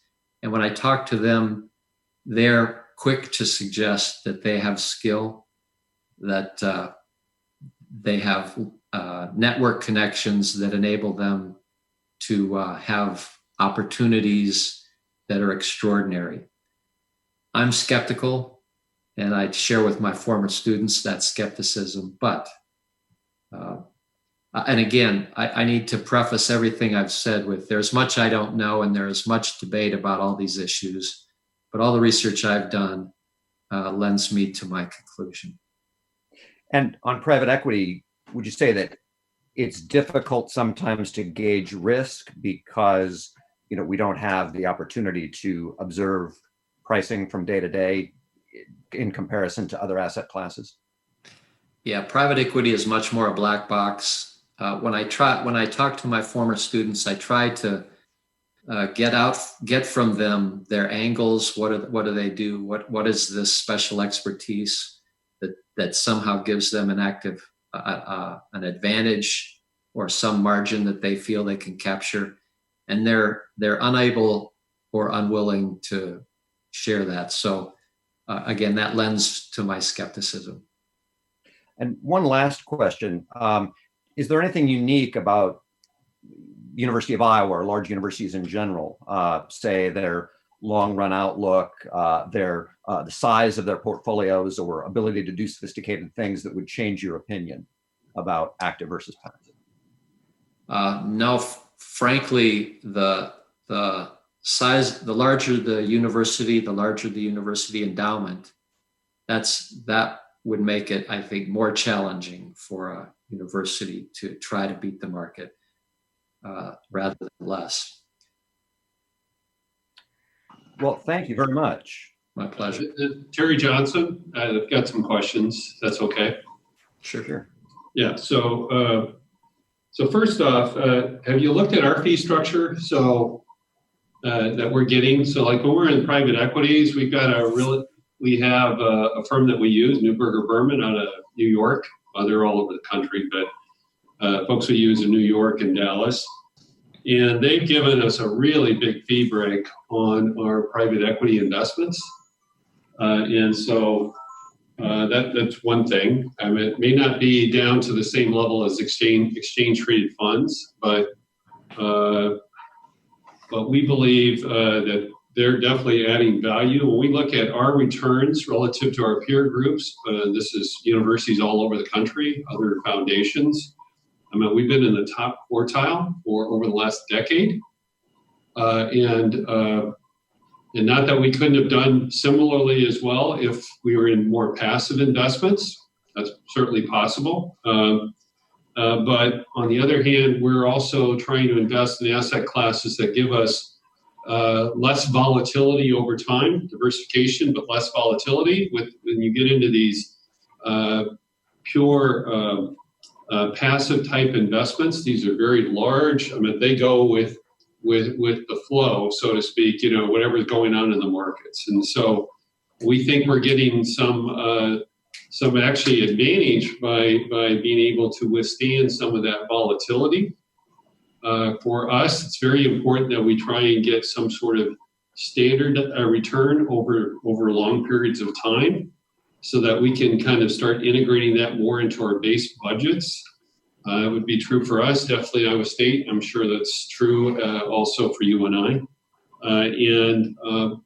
And just over the last probably, I don't know, 3 or 4 decades, you've seen the number of firms that are publicly traded decrease quite substantially, right? And the firms that are in those public markets are mega firms. They're all very large relative to what it used to be 30, 40, 50 years ago. And so when you get into more of the private equity space, and I guess you're saying we can do this through exchange traded funds, we'll have to investigate that for sure. But within the private equity markets themselves, there's a lot, you get more of the small cap type firms, mid cap, et cetera. Whereas when you want to try and do that within the private or the public markets, these are very, very large firms for the most part.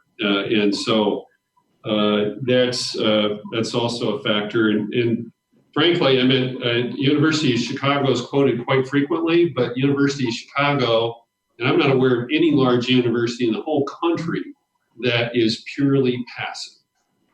None. And so I don't know what that says exactly, but there is obviously a lot of smart people out there, and I'm trying to put myself into that category, but a lot of smart people that are out there that are trying to achieve the right mix. Diversification, first and foremost, you said at the beginning, that's absolutely right.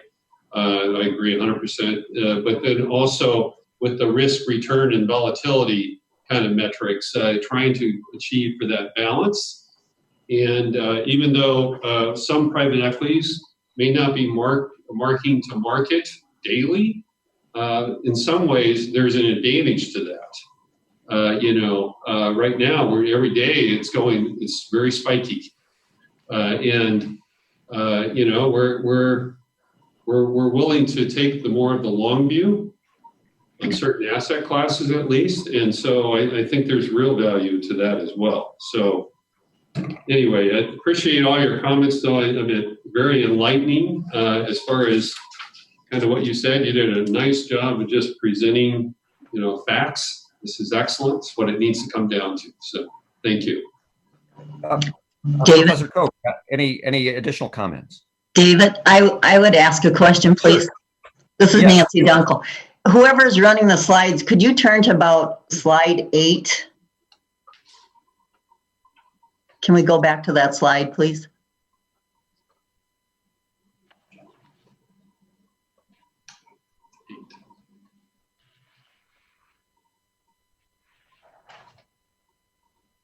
There you go. So your evidence, whoops. One more, there you go. Oh. Back one more. There you go. On that slide, do you have any more current evidence that would support this?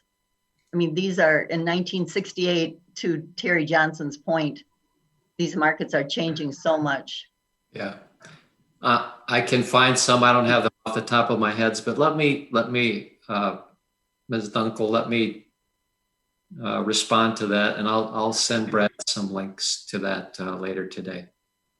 Professor Koch, would it be fair to say that these are some of the classic papers in the area, and that there have been numerous recent papers that build on this work?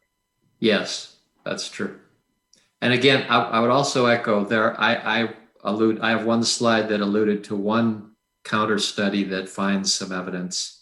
There are others as though, but I think they're dominated by the number of studies that find the evidence that active management does not cover its cost on average.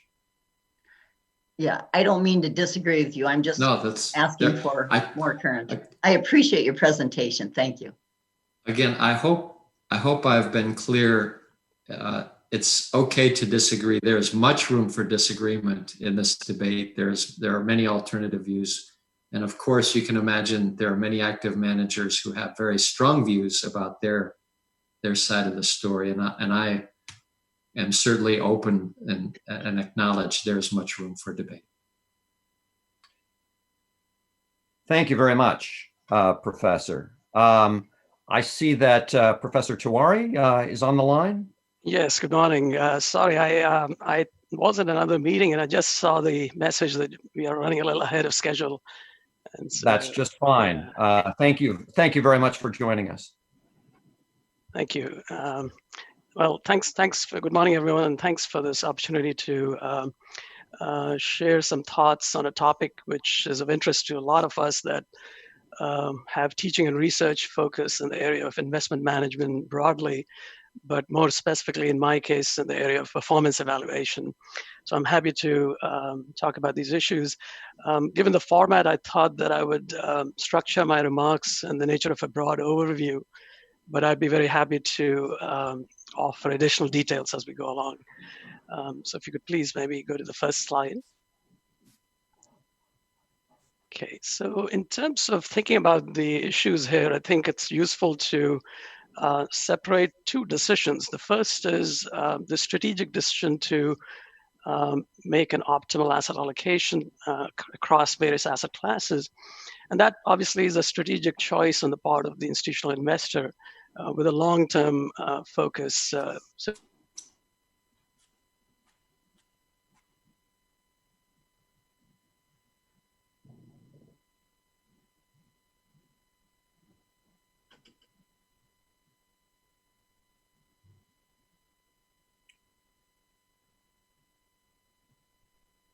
I'm not hearing Professor Tiwari. Is anyone else? No. Ashish, I think we've lost you. Can you hear us?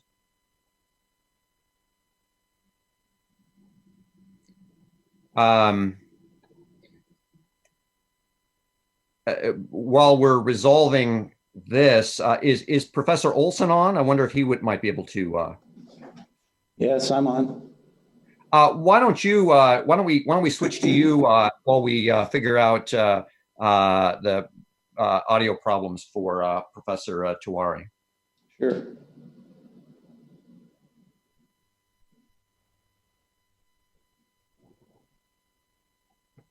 All right. Well, I do want to mention that I had a little bit of help putting these slides together. And I also want to state that similar to my the syllabi for my classes, I tend to be a little bit over optimistic on what I can cover in a short time period. So I'll try to skim through a few of these rather quickly.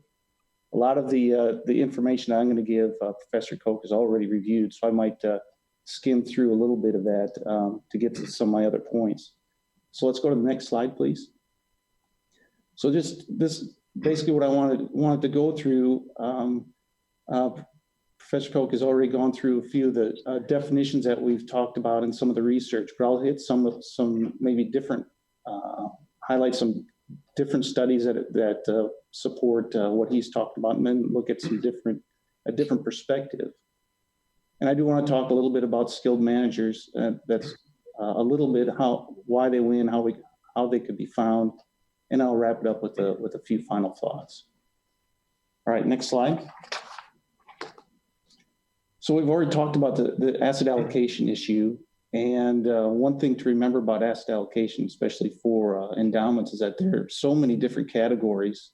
I just wrapped them up into 4 general categories: stocks, fixed income, alternative investments, and cash. But even within those top categories, there's quite a long list of different types of funds and investments within each of those top level categories.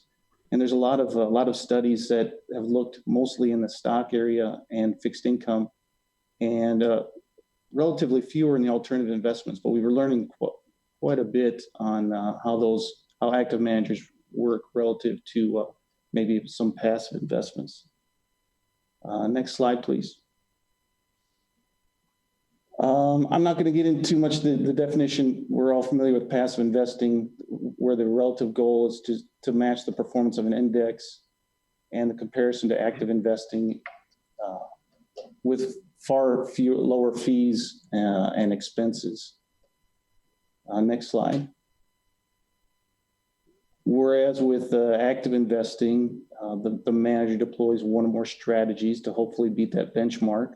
A benchmark could be an index, or maybe a basket of indices, or maybe even a set of peers. Strategies could also be deployed within a particular category through asset allocation. When we get into the timing of moving funds around different assets, and I'll echo what was said before, there will always be the need for someone to be there to move assets around actively across different categories based on markets, and maybe trying to obtain some sort of timing advantage. Okay, next slide, please. And what you see a lot in the papers is this concept called alpha, which is simply what every active manager is trying to achieve. The little bit of return, or hopefully a lot of bit of return, over and above what a passive strategy or what a benchmark or index would provide. So it's a primary measure of value added that we could attribute to a portfolio manager. All right, next slide, please. So a quick tour of the research that supports the passive style. And I'll agree with what's been said already. On average, when you look at equity mutual funds, and adjusting those returns based on the style or the type of stocks in those funds, on average, the passive strategy easily beats an active strategy. Domestic bond funds do not outperform various bond market benchmarks. We have to think with an endowment, we're not just talking about equities. We want to think of other investments. Even in the fixed income world, it's difficult for active managers to beat the benchmarks. And I have found a couple studies on private equity funds that underperform net of fees. And what was talked about is how the extraordinary size of some of these fees. It's difficult to beat a passive style investment. Then there's several studies on university endowments. On average, again, endowments are unable to generate a significant alpha. But what we'll see is that the research is so vast on looking at both sides here that we'll even see some conflicting studies. So let's go to the next slide. So there's quite a bit of research that shows that active management can produce some outperformance. Hopefully the only typo I have on my slides here is that first bullet, that the international, there should be the word bond right after international. International bond fund managers have been able to outperform what is considered a multi-index model, which we could consider similar to an index. There are private equity studies that show that certain fund strategies, looking at fund of funds, could generate some alpha. And we're getting some more research on hedge funds. You see a lot of hedge funds within endowment portfolios. Hedge funds, although they are really have large fees and expenses, have shown some ability to generate alpha as well. A different study in endowments, on a risk-adjusted basis, some endowment funds, and we've talked about some of them already, some of the Ivy League schools and others, have been shown to beat their benchmark indices, whether it's an S&P or a Wilshire 5000. And within those endowments, so it's the actively managed endowments that have larger alphas than funds that are more passively managed, echoing the paper that was identified before. Next slide, please.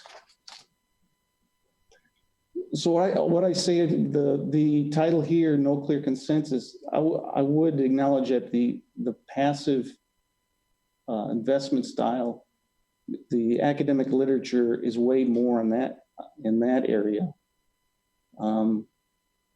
Mostly knowing that active funds have the higher fees, but the passive funds have also been shown to underperform their relevant indices, even with their fees on average. But what I want to do here is, rather than look at a horse race, one versus the other, I think we should look at things a little bit differently and maybe start at identifying a passive investment style as the lowest cost approach, just as our own benchmark or as a reference point. And then ask ourselves if there are any reasons for choosing an alternative path. Next slide, please. So one reason we might want to move away from a passive style is because of an unsuitable index in different areas. Areas like private equity or private real estate are probably the most notable areas where a good replicable, publicly available and transparent index is is hard to find and difficult to construct.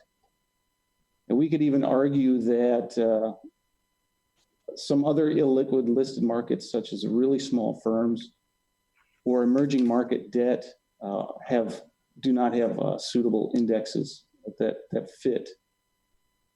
And there are a couple papers, recent papers on fixed income. With the sheer breadth and depth of this category, it's difficult to find a broad cap-weighted index that covers the vast universe of these available issues. When you think of municipal bonds, asset-backed securities, those type of things, it's difficult to find an index that is very comparable for portfolio managers to assess their performance.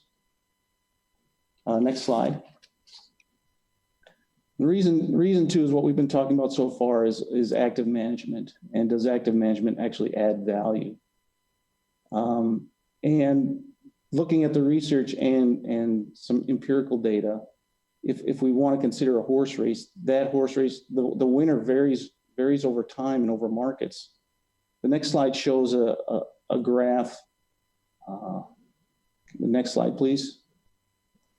I will concede that I stole this from another resource, but mainly just to show, to prove the point or to back up the point that I made. If you look at the dark line, this is one set of equity funds called Large Blend within Morningstar. And this is from a 30-year period from 85 to 2016. Different markets, we see that active management can outperform passive management. This is looking at percentile ranking. And it depends on what's going on in the markets. If you look at the timing, when the market is more volatile or uncertain, that's when the active managers really get their money's worth, so to say. For example, in the late 90s, the markets everything was going up, and so it was very difficult to find the diamonds in the rough, and you could almost invest in anything, passive or active, and win. So passive management clearly was a better strategy due to fees and expenses.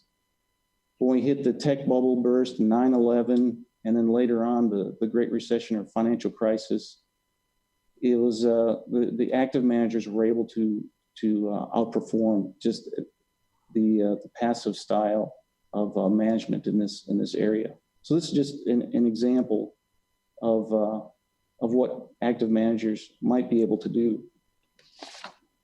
Next slide. So why do active strategies sometimes win Investors face a variety of objectives and preferences, trading frictions like taxes or fees, and active managers can provide the liquidity on the other side for those investors that need to buy or sell based on following their own objectives or preferences. Skilled investors or the active managers may have a comparative advantage. And one example was maybe in the private equity area. Some of these managers might have better access to some information, or these managers might have access to some desirable assets that are not included in a passive style, but can provide some higher returns. Active managers can also take offsetting positions for investors that have those different objectives I mentioned before, that might allow them to take some higher risk and thus get higher returns, providing liquidity and such. Next slide. So the potential for return really varies across the time and markets. We saw that with the Morningstar chart. Each of these bullets is supported by at least one or more papers. Managers that hold more cash than an index typically do better in flat or declining markets because they have less money in the market, ready to wield when the markets get back rolling again. Managers that hold more small and mid-cap firms than a typical benchmark typically outperform because they're taking on the higher risk. Again, that's taking on the higher risk though. When volatility among stocks is higher, it's easier for the active managers to pick the winners. So there's different markets where this strategy becomes a lot more is able to achieve those higher returns. It's during those periods of uncertainty when the skilled managers appear to win, reviewing the literature. Now, the next slide, I pull this from one of the papers, 2006 paper. And this is where we're graphing alpha over a 40+ year period, just showing that. Now remember that alpha is the amount that you can get over and above a passive style management. And looking at different groups of equity funds. And you can see that middle bar is always positive and exceeds the other two bars. And that middle bar is based in a recession when the markets are more volatile, more uncertain. That's when active management seems to really perform well. And these are returns that are adjusted as well. Next slide. So how do we find the superior active managers? As Professor Koch said before, sometimes managers are skilled, sometimes they're lucky, and it's hard to sort that out. There's one paper, Jones and Wormers from 2011, that provides some guidelines to help us find those skilled managers. And each of those bullets there are papers that support each of those different guidelines on being able to select these skilled managers, reviewing their past performance, looking at how well they forecast the macroeconomy. In other words, looking at where they're placing their funds when. Different fund and manager characteristics can help. For example, more experienced managers outperform less experienced managers. Education plays a role. And finally, analysis of the funds that they hold.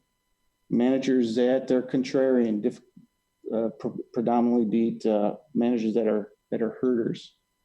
One of the papers that was cited before, managers that hold a larger active position will beat managers that have more of a passive or a less active position.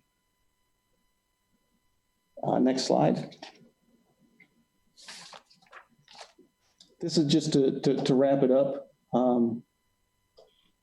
I would agree that most of the research supports a passive approach on average, and I think viewing it differently is what we need to do, and consider the passive approach as our low cost starting point, and then looking at a cost benefit analysis when considering an active strategy. it's the investors that are willing to devote the time and resource to identify those skilled managers in the different asset classes of the portfolio that will benefit. If an investor is unwilling to devote that time, then it makes more sense to be in a passive strategy. But we do find that the research shows that active management provides the most rewards in the classes in which the information gathering and analysis is most difficult to do and more expensive. That's where they really earn their stripes.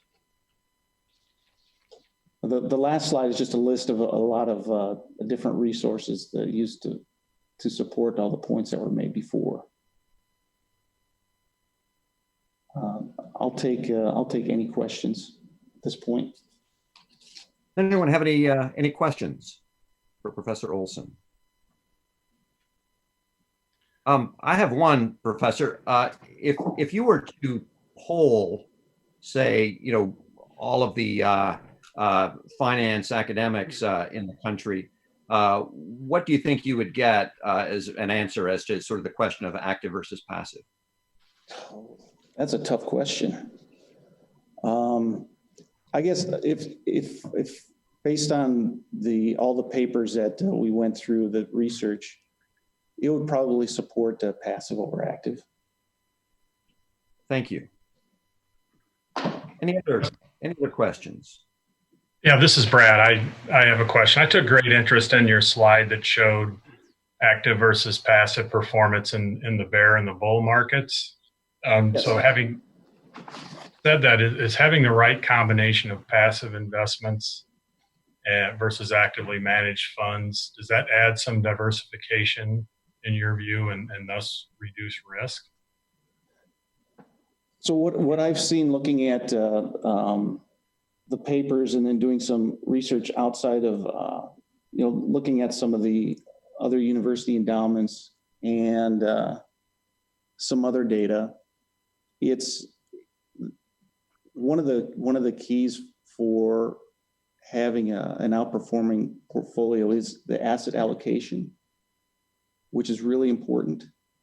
And then among those different markets, identifying the markets that seem to provide that are more volatile and uncertain, that's when the active management really provides a benefit.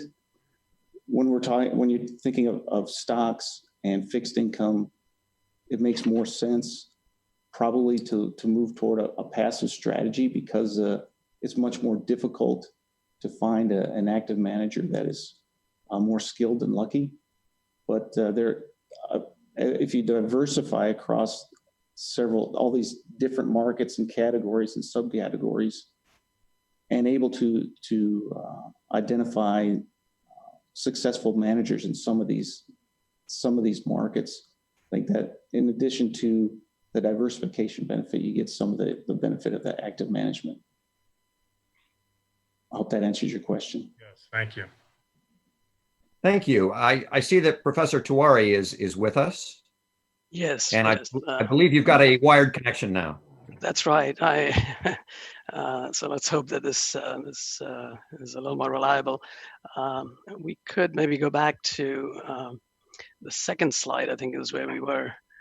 I think I talked about the idea of sort of keeping these two things separate, the idea of the strategic asset allocation decision, which is the first step, and then how do we achieve that allocation in terms of exposure? And that's where this question of active versus passive comes in. And I think it's important for us to keep the performance implications of these two things separate. Sometimes we tend to confound the two in the analyses that are presented.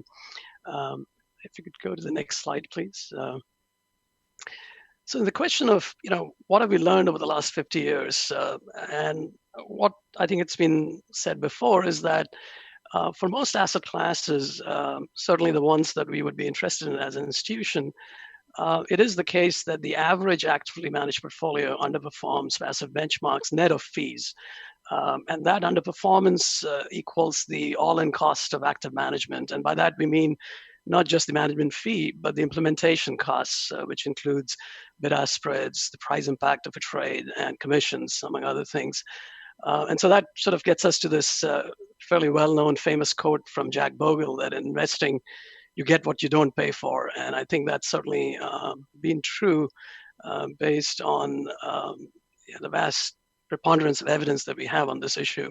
Now this point about the average actively managed performance or actively managed portfolio underperforming obviously does not rule out the possibility of some active managers doing better than their passive benchmarks. The problem, of course, is how do you identify those ex ante? How do we identify those performers which are evident after the fact? How do you do that ex ante? And the usual way of doing that is to look at performance persistence. Does past performance predict future performance? And the answer here is a resounding no, really. So while there may be periods during which, for example, active managers as a group tend to outperform and other periods where they don't, there isn't any consistency of being able to pick those ex ante.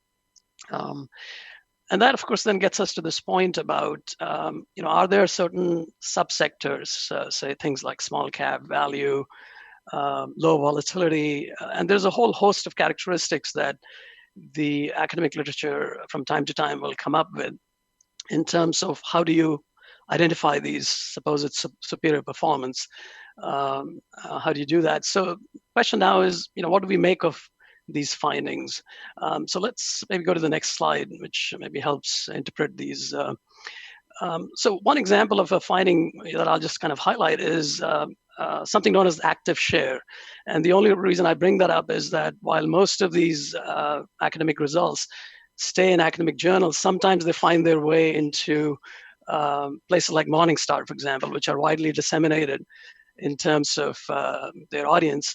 And so active share is essentially this idea that you can look at a mutual fund, look at its portfolio allocations and the extent to which these allocations deviate from the benchmark.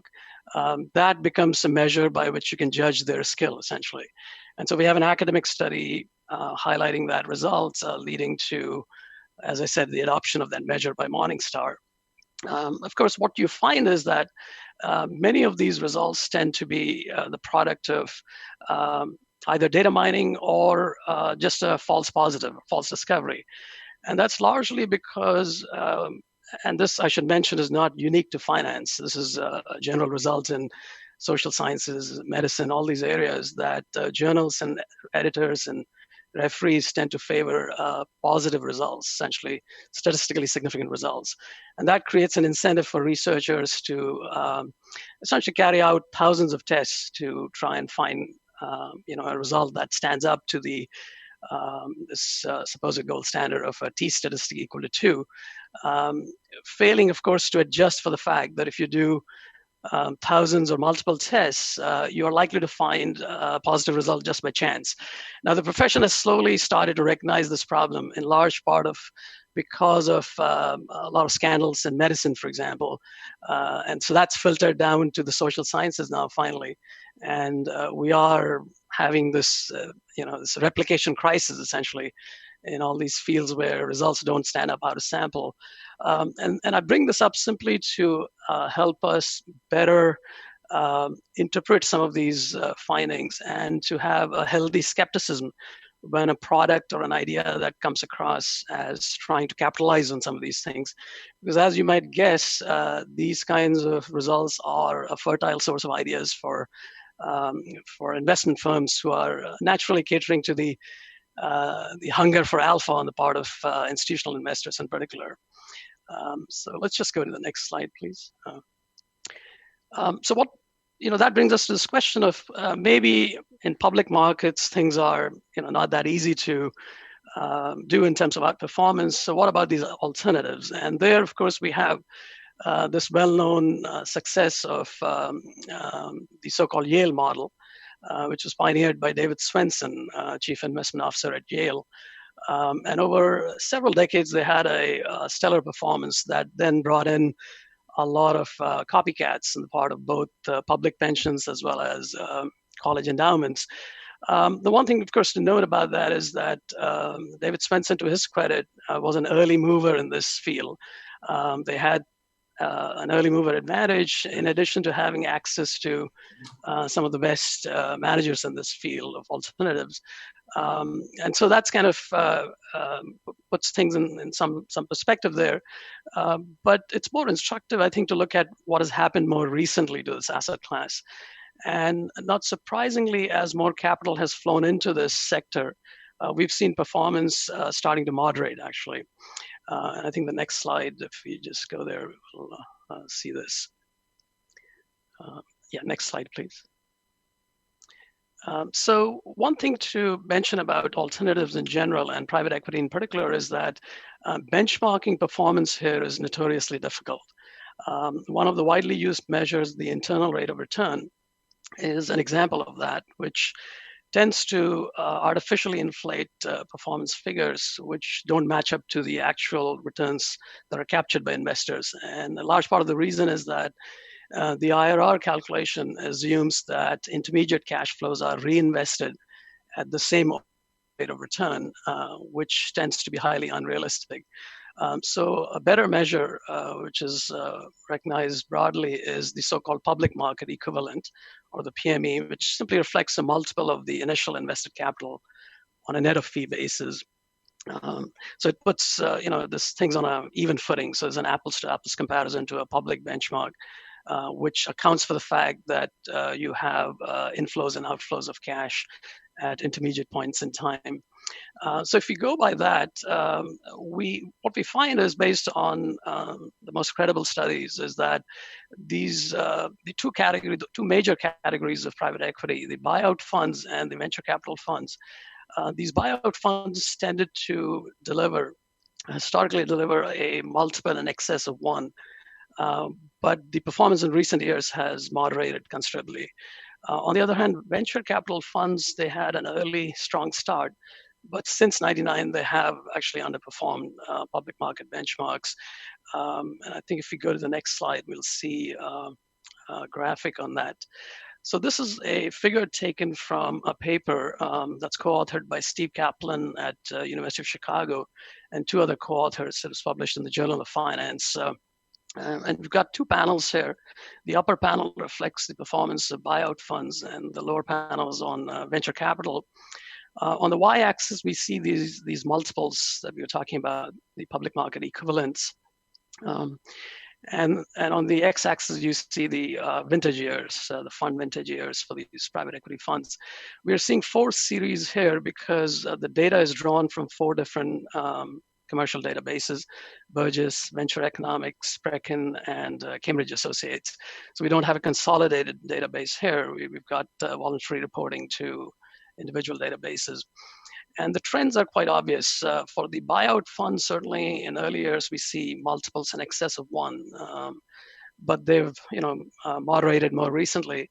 But for venture capital, we see that these multiples were actually below 1, starting from roughly about 99 or so. And their performance has been nothing to write home about, really.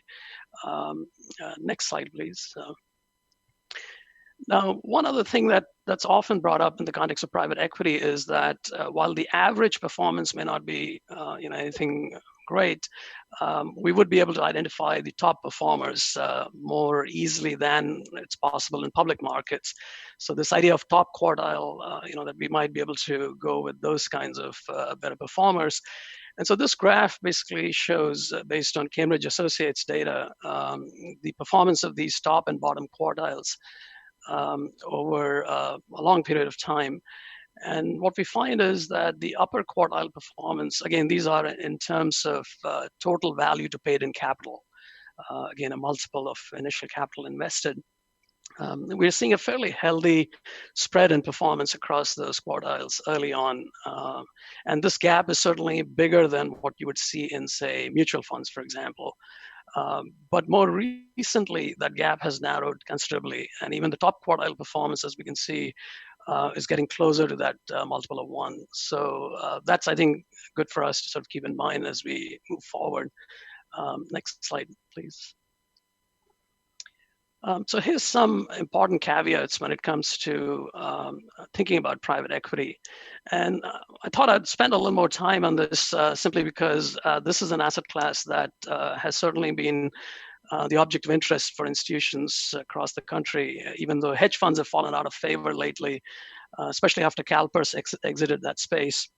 But private equity continues to sort of attract a lot of interest. So the first point to make here is that since these are assets that are typically illiquid, we tend to have an artificially smooth performance figures for this asset class. So volatility is artificially suppressed because there's no marking to market of these assets, really. And that naturally leads to, if your volatility is artificially low, your Sharpe ratios will look artificially high. And if we naively use a portfolio optimizer to figure out the optimal asset allocation, you naturally lead to a artificially higher allocation to this asset class. The other thing is that these are assets that subject investors to a much greater probability of extreme outcomes relative to what is true for, say, publicly traded assets. So you've got this skewness and extreme kurtosis in a statistical sense. The other thing to ask, of course, is are the premiums, the supposed premiums that we might get by getting into an asset class like this, is it sufficient to cover illiquidity risk that we're exposed to? And importantly, commitment risk. And let me just explain what I mean by that.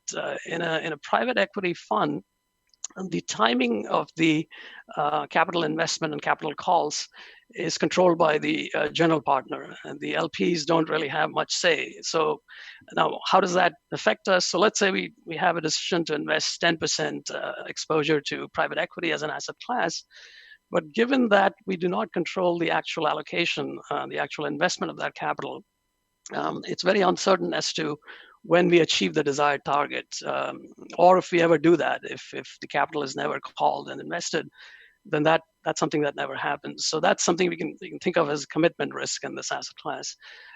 One other thing I think is the fact that the leverage here tends to be significantly higher. So both in terms of the leverage of the operating companies that are part of the funds, as well as leverage that is sometimes taken on by the fund itself. So they typically will have lines of credit established where they use the commitment of capital as collateral. And if those lines are used really to juice up returns, then that's not a desirable feature here. So I think the bottom line here is that the more defensible justification or rationale for allocation to private equity would be a diversification story as opposed to an outperformance story, which is often how these investments are actually marketed. Final slide, please, next one. So just to conclude, I think I would echo some of the earlier comments that in general, we would prefer the passive options as an efficient means of achieving the target or the strategic asset class exposure. Low cost, which is certainly, I think, more important in times of economic stress, but the fact that they allow for a very high degree of liquidity, transparency, and the ability to scale investment at low cost. So really the only reason for, in my view, for an active stance would be to have cases where a passive alternative may not be available, which then has to be based on consideration of this idea that we need diversification. It's part of our target allocation. We can't get it through a passive means.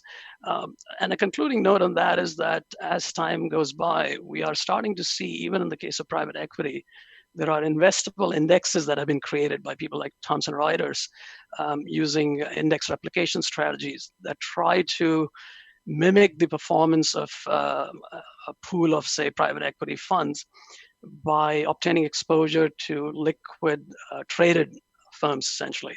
So you're trying to essentially replicate the beta exposure in an artificial manner. And that's something that's evolving. It's really, those products are quite new, but as time goes by, I think that's going to be more and more mainstream. So I think that's all I have. I'd be happy to take any questions. Thank you very much, Professor. Do we have any other questions from anyone else?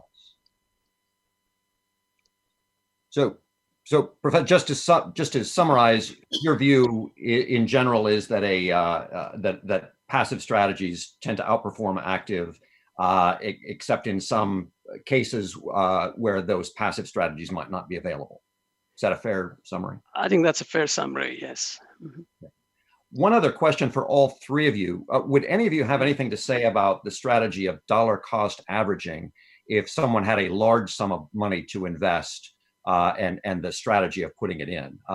Any evidence in favor of dollar cost averaging versus investing everything at once? Yes, I would say that would be a wise strategy, for the simple reason that we don't know at any point in time. You take a great risk if you invest a large sum. The likelihood of achieving a better outcome over time is increased if you dollar cost average, if you invest a little bit over time. Having said that, at a dinner party, everyone wants to know how do you make money in the market? It's buy low, sell high, but it's just impossible. If not, it's just highly unlikely that anyone can pick the trough, pick the lowest point. You're just as likely to pick the highest point. So,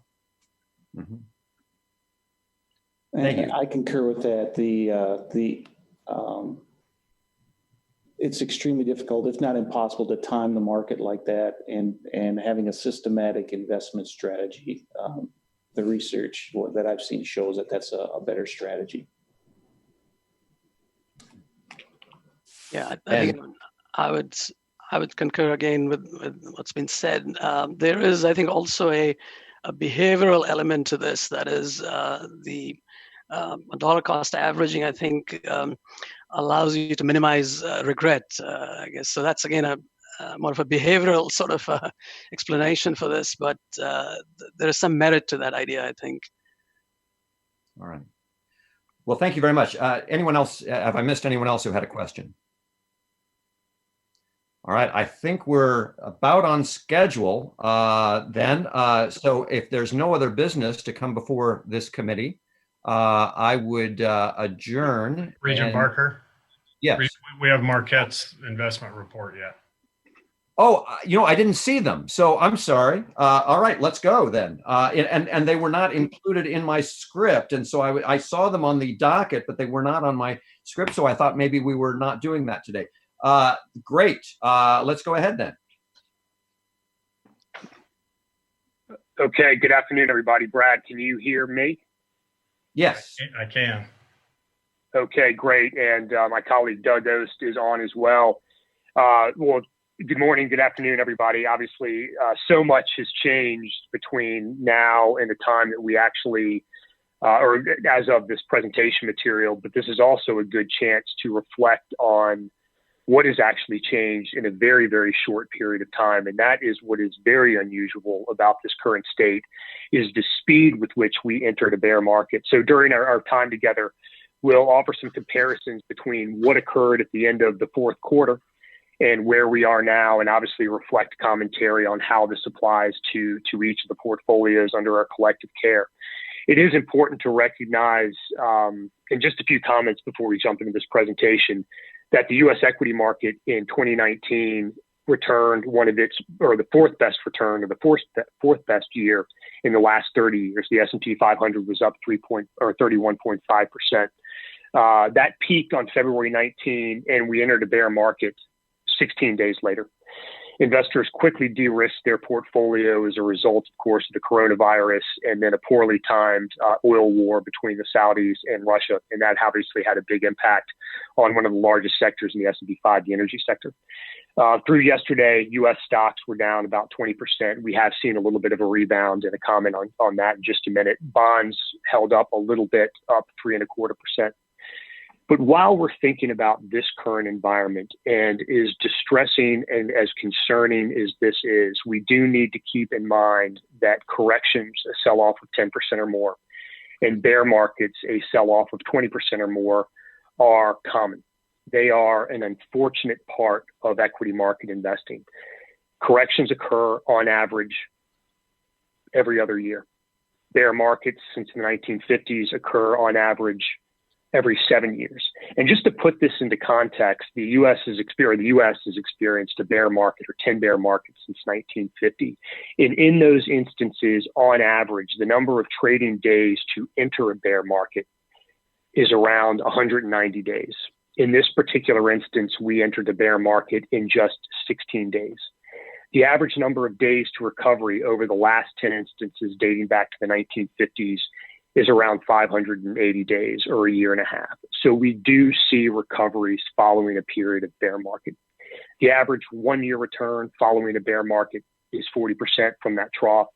The average cumulative 2 year return is 58.4%.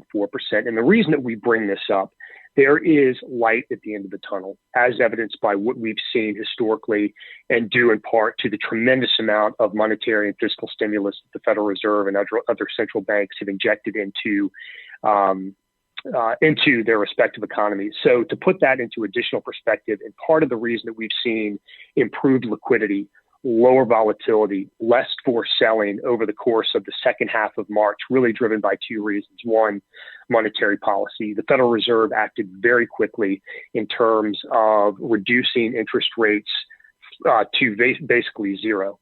They also implemented an aggressive and unprecedented asset buying program, commonly referred to as quantitative easing, that supported not only treasury bonds, but mortgage-backed securities, exchange-traded funds, corporate bonds, commercial paper, money market funds, a tremendous amount of support that helped reduce the forced selling. And of course, last week, the federal government announced very impactful fiscal policy measures that will limit or should limit the economic distress caused by closed businesses and people being out of work.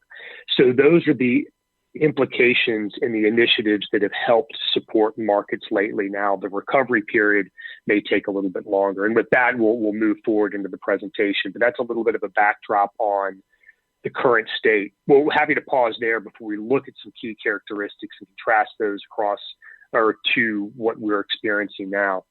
Any questions or comments based on current market before we take a look back at market economy or market environment as of 12/31?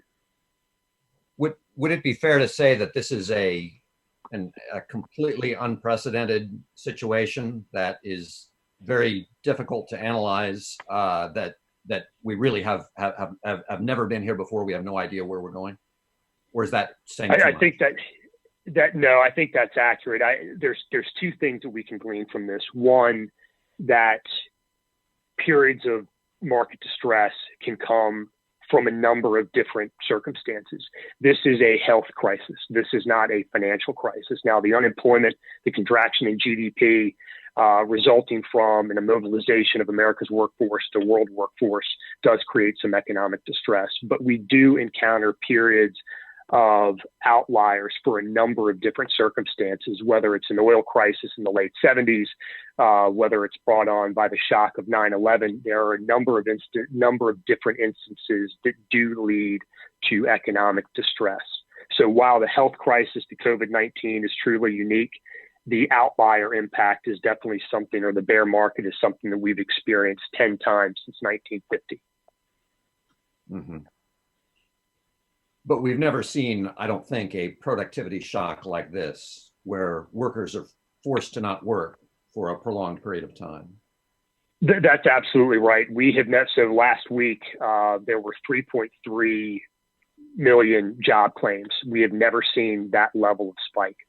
Now, we would expect that should return to normal. We were operating at a 50-year low in terms of levels of unemployment. The overall economy was healthy. The underlying markets were transparent, unlike the opaqueness that occurred in the financial crisis in 2008. We will see periods of economic contraction. And those range anywhere from down 5% to as much as 30%, depending on the institution that provided that forecast. Okay. Any other questions? Go ahead. Okay, so next slide, please. Next slide.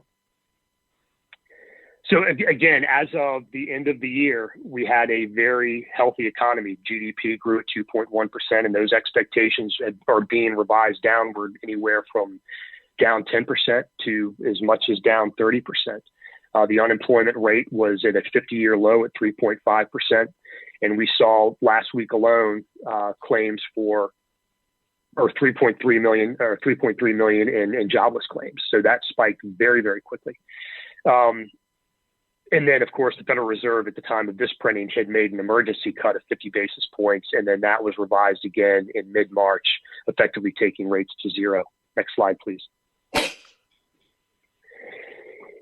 One of the key themes or the key observation points that we have addressed since the inversion of the yield curve over the summer is how that is predictive of recession. And we saw increased likelihood of recession when the yield curve inverted over the summer. The yield curve normalized, and the recession odds had dropped as a result, or at the time of this printing. Now, of course, we're in a recessionary environment that's completely unrelated to a yield curve. So while it's interesting to observe the predictive capabilities of the yield curve, we are now in an instance of recession that's due to other circumstances not related to an inverted yield curve. Next slide, please. So fixed income markets, obviously fixed income performed very well in 2019, as did bonds. If we look at the broad market indices, the Bloomberg Barclays Aggregate Bond Index at the very top, over the last year, 8.7% equity-like returns from investment-grade fixed income and treasuries due to 3 consecutive interest rate reductions over the course of 2019. As interest rates dropped, bond prices increased, and we see that all the way along the curve. Especially notable is long-term credit under credit indices. Very attractive returns from fixed income driven by decreased interest rates. Next slide, please.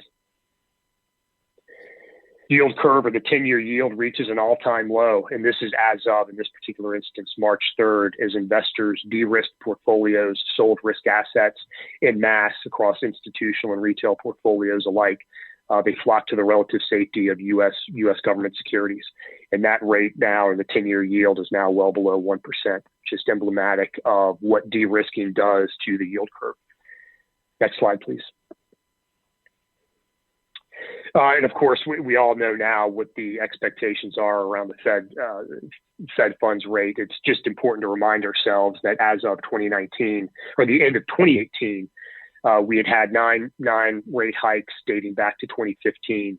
The Federal Reserve started a more aggressive rate cutting episode starting in early 2018, 3 rate cuts in 18, and of course effectively brought the rate down to zero to be as supportive to overall markets as possible. This is obviously dated, but we now have Fed funds at zero. Next slide, please. And then U.S. equities, the banner at the top, new all-time high set in December. And in fact, we continue to rally until that peak on February 19. Returns ranged anywhere for the year from 25% to 36%. And it's just an important reminder to recognize that we did have a very, very good year in 2018, driven almost entirely on the next slide, please. Well, actually, I'll point to this first. So S&P 5 had the 4th best calendar year in the last 30 years. In fact, we've only had 6 negative calendar year returns dating back to the 90s. And we're now on pace to have yet another following one of the best years ever. And on the next slide, please. Much of this return was driven by multiple expansion. Multiple expansion is just another word for increased buying that drives prices. Earnings declined by 2.3%, and we can see that in the gray line through the course of the year, and prices increased. Forward PE ratio was at 19.8%, well above the 10-year average of 16%. We are now very close to that average again at around 16.7%. Doug, I'll turn it over to you for the rest. So yeah, as Dave mentioned, the big story was the multiple expansion in 2019. I think one thing to point out here, well, initially when you see the bear market hit, valuations drop pretty considerably. What you'll now start seeing as analysts start to cut their earnings expectations, expect to see the PE ratio start to increase as that earnings part of the equation starts to change. But if you move to the next slide, looking on page 11 here, again, as the time we printed this, we had just seen one of the largest weekly declines in the last 50 years. Well, that volatility has obviously continued. In March, we saw multiple weeks now with some of the worst weekly drops we've seen in the last 50 years. Over the course of 6 straight trading days, we saw 4 of the most volatile days in the S&P 500 in the last 70 years. 3 of those were pretty rough days, and 1 was one of the best days the market's ever seen. The note we'd make here is that expect to see continued volatility in risk assets. The big reason is that there are still so many unknowns, and the market is really trying to process a lot of those. If you move forward to the next slide, Dave mentioned February 19th was the peak of the S&P 500, and that this is really the fastest we've gone from a peak to a bear market in only 16 days. As you mentioned, on average, you see a 20% bear market in the S&P around every 4 years. This is not unprecedented. I think what really is unprecedented is the speed at which you saw risk assets sell off. On page 13, the next page, non-US equities had a great 2019. You can see a lot of double-digit returns here, and a lot of this was also due to multiple expansion. But again, no part of the market has been spared so far in 2020, and non-US equities have also sold off so far year to date. On the next slide, we look at manufacturing, and this is one of the things that was pointed out early on, was that data was showing signs of improvement in the manufacturing sector prior to the coronavirus hitting. You can see if you look at that gray shaded area, anything above 50 is expansion territory. And in 2019, we saw that dip into contraction territory, and we started to see some signs of stabilization. And now obviously that has fallen off pretty dramatically. First you saw it hit in China, and now you're starting to see it hit in the US. The ISM manufacturing data was released this morning showing the US slipping into contraction territory. We'd expect that to continue to climb in next month. And it's worth pointing out here too that when we start to see that trough and steady increase, that decline was evidence of protectionist policies and this ongoing trade war with China and the U.S. And then right around the time earlier in 2020, or December 2019, when phase 1 of the trade deal was organized, we did see a resurgence in manufacturing. So much of what we're looking at here is directly attributable to protectionist policies and some promise in negotiation. Of course, all of this has been completely distorted by COVID-19. Sorry, Doug, back to you. So yeah, if you move to the next slide, this gets to Dave pointing out earlier what the central banks have done from a monetary policy standpoint. And I think the thing to point out here is just how rapid and aggressive banks have moved really to support liquidity and ensure that markets are functioning appropriately. I mean, the Fed has acted larger and faster than during the financial crisis. The ECB is purchasing over $1 trillion in bonds in 2020 and has negative rates. Bank of England, Bank of Japan, People's Bank of China, all are aggressively acting from a monetary policy standpoint. And really the goal there is to support liquidity and ensure those markets are functioning the way they should. If you move to the next slide, I touched briefly on earnings, but this was where they were estimated in January. You can see earnings were expected to rebound after a lackluster year in 2019. 2020 estimates going into the year were in the 8 to 9% range. Now many analysts obviously are cutting their forecast pretty dramatically. The current estimate for 2020 earnings is negative 0.2% for the S&P 500. So you can see how dramatic the current environment has shaped forecasts. Move to the next slide. We're just talking about real estate performance. And in 2019, real estate was up about 5.5%, lagging a lot of other major asset classes, still delivering very strong income. In 2020 so far, many managers are projecting similar returns to fourth quarter of 19, so flat to slightly positive. Really haven't seen the impact of the shutdowns yet. Some things to look out for. Many tenants are asking for rent relief. So that is one thing that a lot of real estate managers are currently focused on. If you move forward to page 18, this just touched on private equity performance. You've heard a lot about this in the presentations prior to us, but this slide is looking at public market equivalent and the average private equity manager and the median private equity manager, rather. The blue dot represents the median private equity fund, and the gray bars there are the public market equivalent, in this case, the Russell 3000. I think the takeaway here is that, again, over the last 20 years on a net fee basis, private equity funds have outperformed the public market equivalent on a very consistent basis, pretty much every single year so far. One other thing to point out is you can see in 2015 and 2016 that gap is narrower. The one point I would make here is that this is because these are pretty early vintage years so far, and these are starting to make their investments for 3 or 4 years before they really start to be able to harvest and make some gains. So the earlier data is probably more representative, but the point here is that at least from an overall market standpoint, there's been pretty consistent outperformance over time. If you move to the next slide, just a recap of 2019. And again, 2019 was a phenomenal year. It was one of the best years overall for asset classes because not only did stocks do well, but bonds also did well. 2020 obviously is shaping up to be much different. But again, the data on the next several pages is just a recap of the fourth quarter of 2019. So stop there and see if anyone has any questions on the market before Dave starts going over the portfolios. Just one quickly, would it be reasonable to say that there are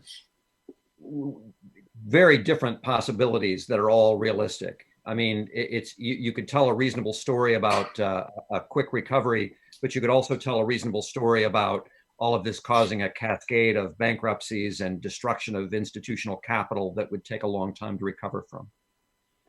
Absolutely. I mean, when we look at lots of the analysis that both we're doing and what a lot of other folks are putting together, the issue right now is there are so many unknowns. So, from a practical standpoint, it's best not to try to align yourself with one specific scenario.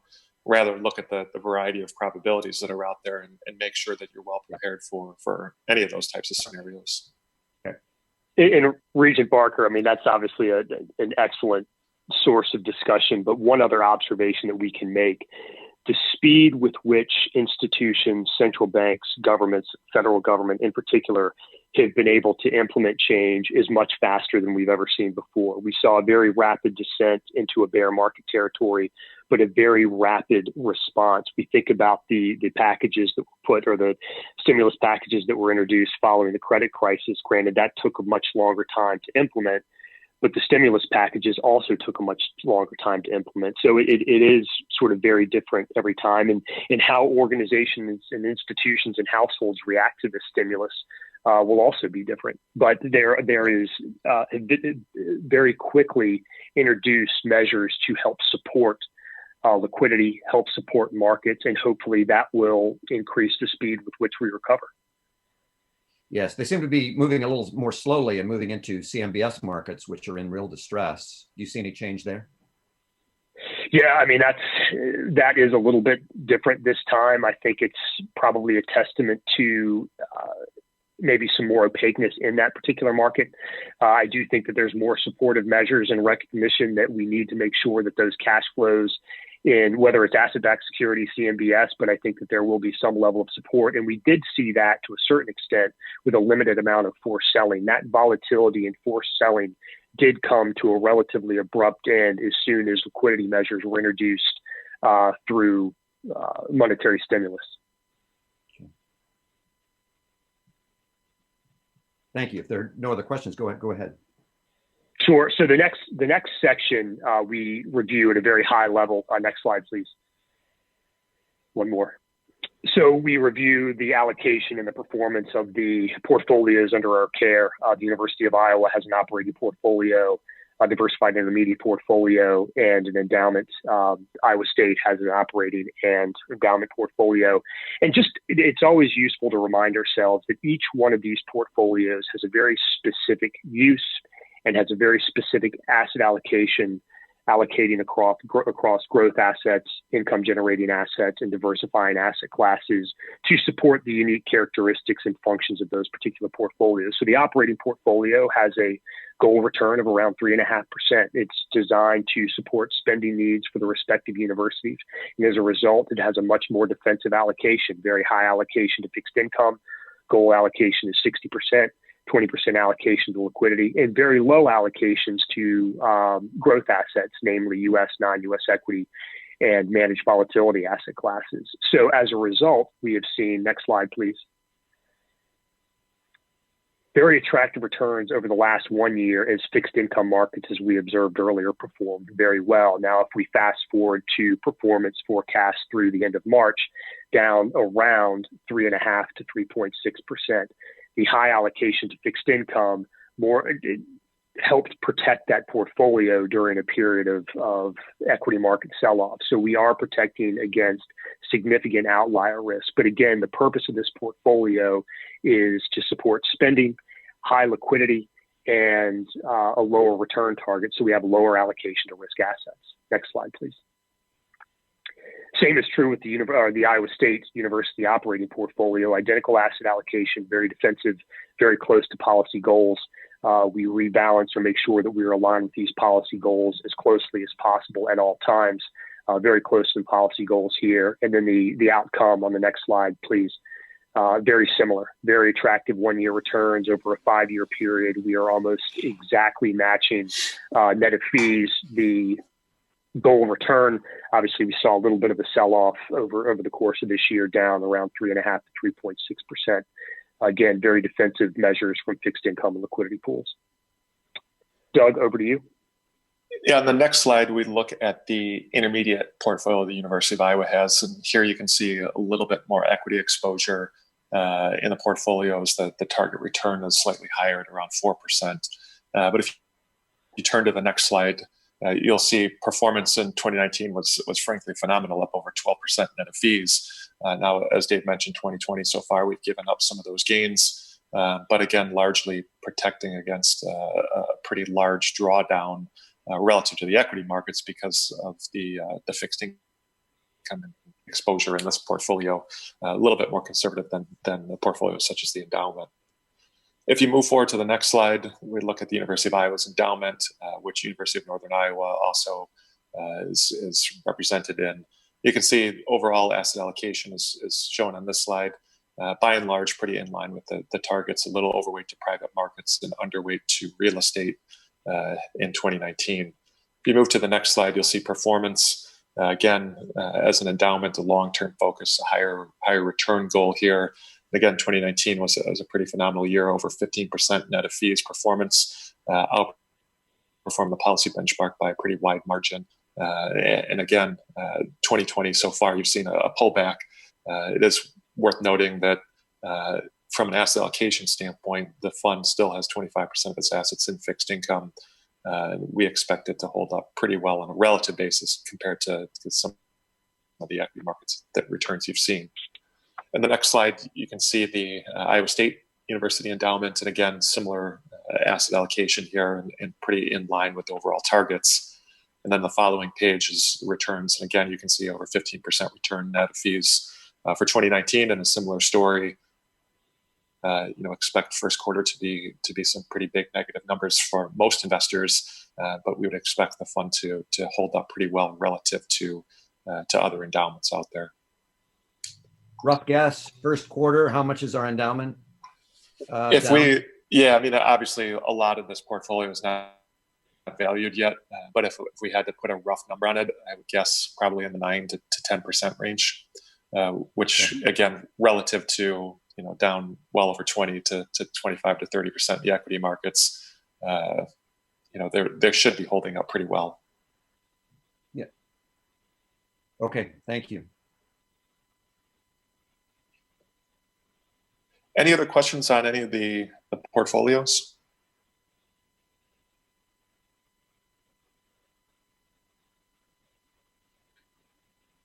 No, go ahead. We're a little behind. Yeah, that's all we have prepared for today. Okay. Well, thank you. Thank you very much. And Brad, is there anything else that we need to cover? Not at this time. All right, unless there are any other questions, the Finance and Investment Committee is adjourned. And thank you. Thanks everyone for your presentations very much. We really appreciate it. Yes, thank you. Thank to everyone. We appreciate it.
The meeting of the Board of Regents, State of Iowa for April 1st, 2020 will come to order. I'll begin by calling the roll.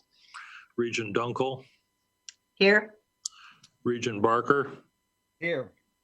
Regent Least. Here. Regent County is dialing in. Regent Dakovich. Here. Regent Bates. Here. Regent Lindemeyer. Here. Regent Butker. Here. Regent Richards is present. We have a quorum and the meeting can proceed. At this time, I turn the meeting over to Regent Dunkel, who will run the Audit and Compliance Committee meeting. Regent Thank Dunkel. you. Thank you, President Richards. The first item is the minutes of the February 5th, 2020 Audit and Compliance Committee meeting. You should have all received those in your board docket. Are there any questions or corrections to those? Okay, then the committee will approve the minutes by general consent. Next, I'll recognize Deputy Auditor of State, Marla Gaston, to present the state's reports. Thank you, Regent Dunkel. Good morning, everyone. It's a pleasure to be joining you, even though the circumstances are a little unusual. I think your agenda lists the items I'm going to cover this morning, the statewide reports, the individual reports for the individual universities. I'm also going to touch just a little bit on the IT reviews that we did and do a brief mention of what our performance investigation division is looking at. So first of all, the statewide reports, our State of Iowa Comprehensive Annual Financial Report, the CAFR as we call it, that's the financial report for the state as a whole. It includes the Regents institutions. We issued that report in December.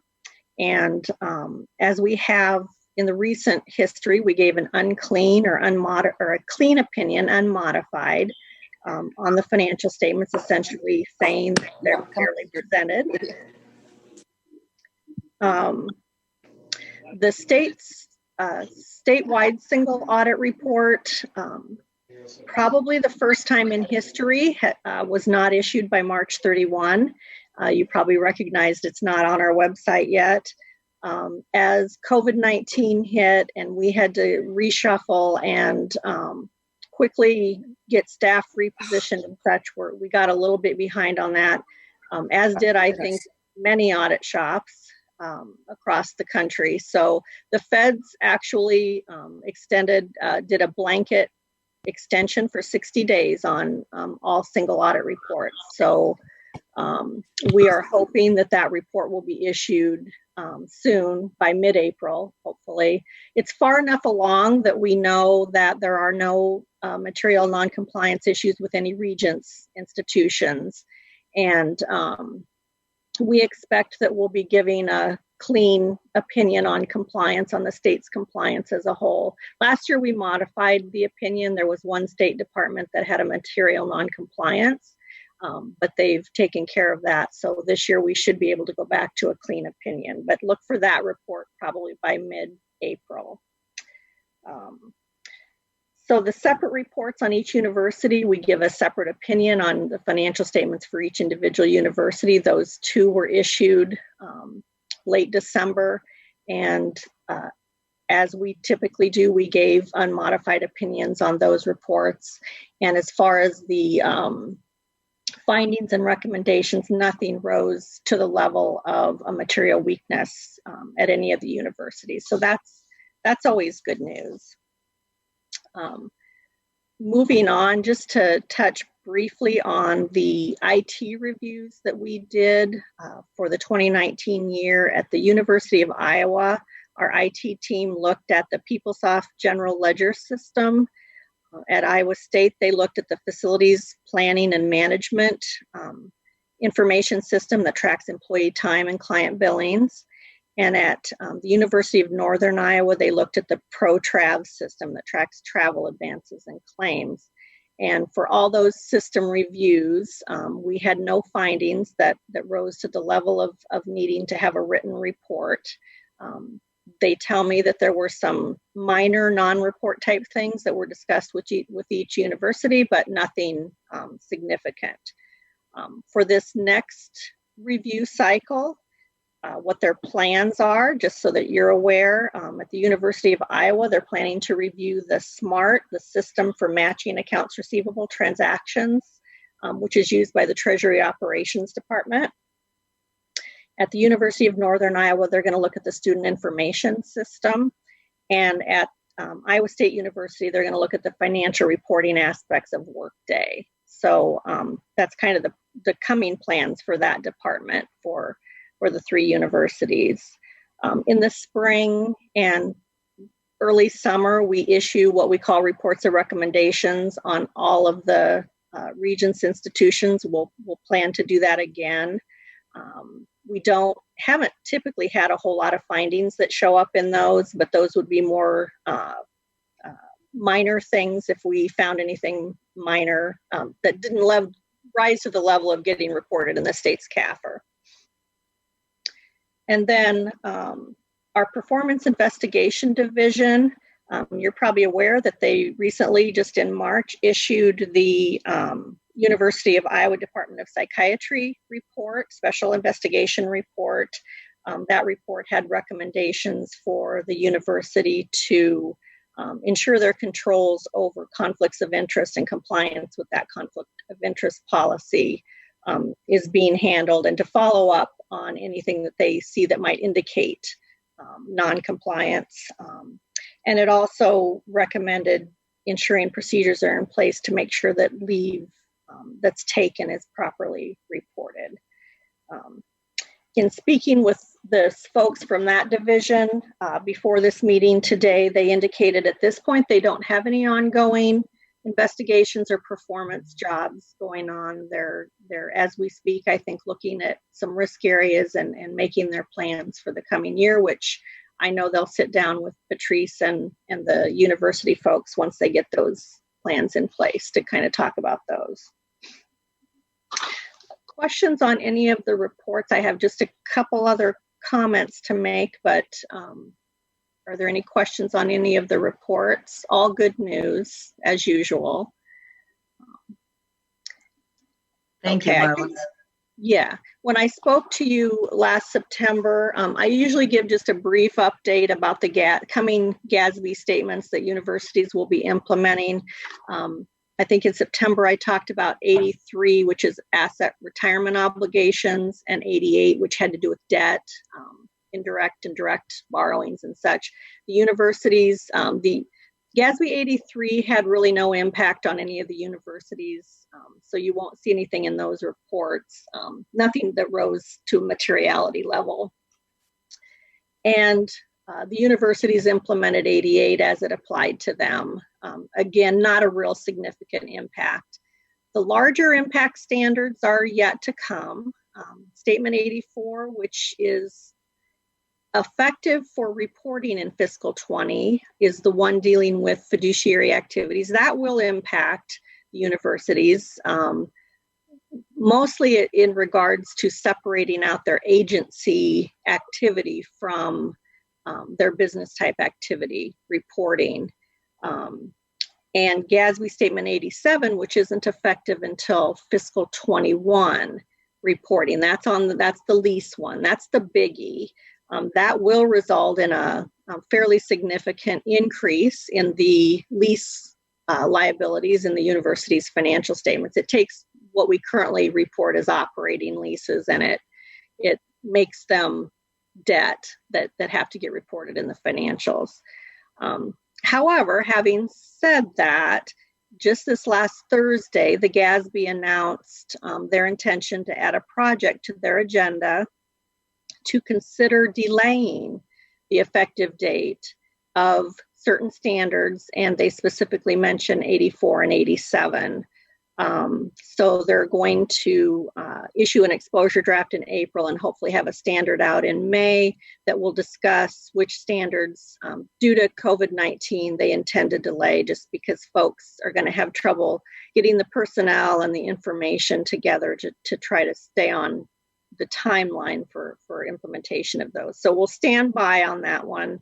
We may or may not be implementing 84 in fiscal 20. So with that, that's really all I had. Just want to always want to thank the university folks, the personnel that work with our auditors. You know, they all have day jobs and our auditors are there asking for information, and they're always very cooperative and very good to work with. So we appreciate that a lot. So with that, I'd be happy to take any questions that anyone might have.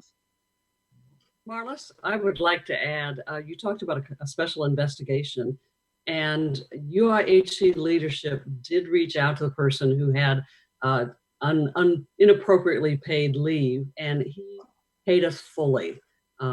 Just upon receipt of a letter saying, hey, when you left our university, we had some miscalculation. And just a couple of weeks ago, we received a full check. We're really pleased. Oh, that's great to hear. That's good to know. Thank you, Patrice. That's very good news. I think you mentioned something about Workday and looking into Work. Could you say a little more about that? Yeah, well, I don't have a lot of details other than that is the system at ISU that our IT department intends to start a review on. And so the details of that, they would probably sit with the university folks and talk to them about what specifically they're going to look for and look at, but how it's working specifically with the financial reporting aspect at this point. I know there's a lot of aspects to Workday, but just financial reporting for this round. Thank you. Yeah. Any other questions for Marlis? Thank you for joining us today. We appreciate your report. Thank you. Next, I'll recognize Chief Audit Executive. Okay, well, good afternoon. Just this afternoon, I have one audit report and 2 follow-up reports from the University of Iowa, and I have 3 follow-up reports from Iowa State University. Now, these are few reports to be submitted. It has nothing to do with our folks being home on remote working. It's simply the timing of audits. You might recall that last time we presented, we had actually 12 audits and 6 follow-ups, simply timing. The one audit report that we do have for you today is the UIHC Obstetrics and Gynecology audit. It covers 6 divisions, and there are actually 3 locations: the main campus, a North Dodge clinic, and the Iowa River Landing clinic. And the purpose of this audit was to provide reasonable assurance that business processes and financial transactions have the appropriate internal controls and that they are operating as they are expected to be. It was very extensive. We looked at revenue cycle processes. We looked at workflow, purchasing, and travel processes, cash handling, ensured that grants were administered in accordance with their requirements and policies. We looked at user access. They have their own shared network in OB-GYN. We looked at personnel files, special compensation, compliance monitoring processes. We looked at opportunities that might exist to improve productivity and patient accessibility. We looked at external contracts and professional service agreements. Again, we looked at the physical security of the department across these locations and looked at really appropriate controls for storage, inventory, and retention processes. The scope of the audit was from November 2018 to present. And just to highlight a couple of the audit discussions, we discussed time recording. Advanced practice practitioners, APPs, in the OB-GYN department routinely request comp time, compensation time, for charting, and that is non-compliant with the OB-GYN time recording policy. Per the OB-GYN time recording policy, the only allowable reason for requesting and approving comp time is additional time spent providing direct patient care. Time is built into these employees possess schedule for this kind of work, the charting. All comp time requests are reviewed by the OB-GYN HR generalist and approved or denied appropriately. No inappropriate time was actually paid. It was the recording and the understanding that was inconsistent. So audit recommended that management continue to work with the divisional leaders to clarify the expectations related to time recording and to develop disciplinary and appropriate enforcement procedures. The administration of OB-GYN has met with department executives and senior leadership. They're outlining the expectations, and the time recording has already improved and comp time requests have decreased. We looked at user access and found that we had inactive users having access to the OB-GYN shared drive. Audit recommends working with department IT staff and ensuring that you have removed access and that you conduct periodic access reviews and management concurs. We looked at personnel files and found that they did not consistently contain orientation and termination checklists, and also that many personnel files were still substantially paper and not electronic. So audit recommends improvement in these files and management concurs. And in compliance, we looked at that. We noted that training for several university policies was not at 100%, including your sexual harassment prevention, annual data privacy, and cash handling. The latter also had some inactive staff members on their list. Audit made necessary recommendations to bring the department into compliance, and management concurred. I am pleased to report that when you flip to the page that shows outstanding audits, and you see that there are 3 red audits for the University of Iowa, the UIHC prepaid audit is now done and will be formally closed at the June meeting. And we also expect the other 2 audits will be closed by the June meeting. So we should be back to having things all up to date. You have any questions for me? All right, thank you. Nancy, you're muted. Thank you. It'll be nice not to have those red lines back on our reports too. All right, if there's any questions for Patrice? Hearing none, and then if there's no other business to come before the committee, I'd like to make a motion that the Audit and Compliance Committee recommend that the board receive the following reports: state audit reports and the internal audit reports that have been issued. Do I have a second, please? Second. Thank you, Regent Baker. Then that's it. And our Audit and Compliance meeting is now adjourned. Thank you, Regent Dunkel. Appreciate it. And now I'd like to recognize Regent Bates, who will run the University of Iowa Hospitals and Clinics Committee meeting. There, now I'm on. So I just want to make sure if Dr. Jackson and the rest, Brad, everybody's on.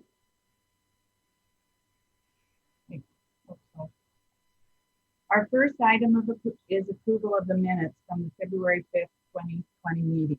Are there any questions or corrections? If not, the minutes are approved by general consent.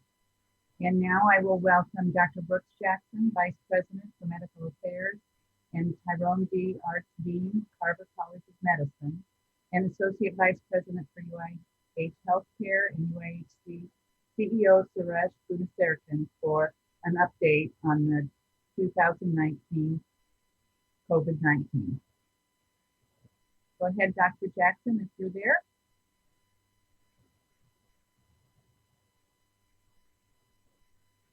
Is he there, Mark?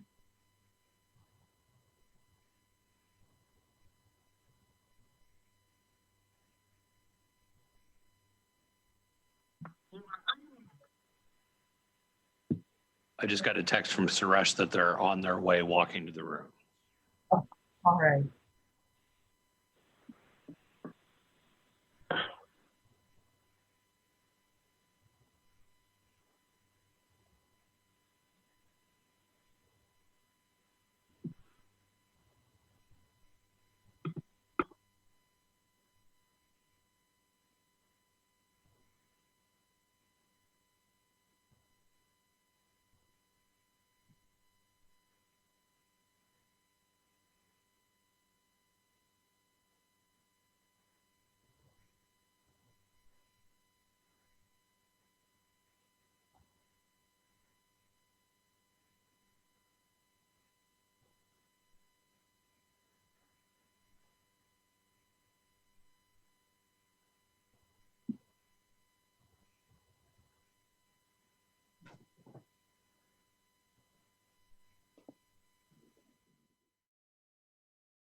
When you're ready to present, go right ahead.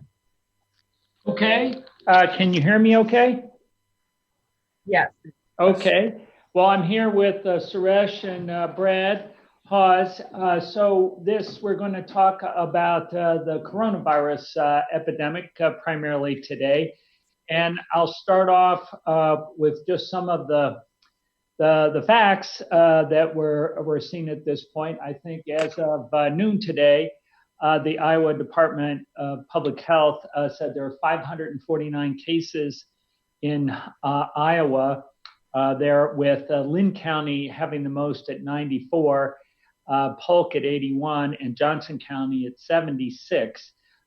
So we are sort of holding steady at roughly 3 to 4 new cases a day, and it's been that way for the last week or so, with about 4 to 6 inpatients at any given time. There are 9 deaths total in the state of Iowa, but none of Johnson County residents at this time. So we have a pretty vigorous outpatient program for these patients. We are following about 70 patients with coronavirus.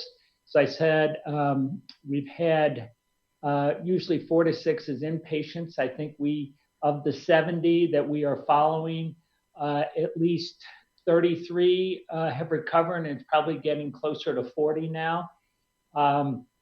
And we've had 13 admissions, of which 7 have been discharged. And as I said, no one has died in the hospital of this disease here. But obviously, in other parts of the country, one can see very high death rates, say in New York City, for example.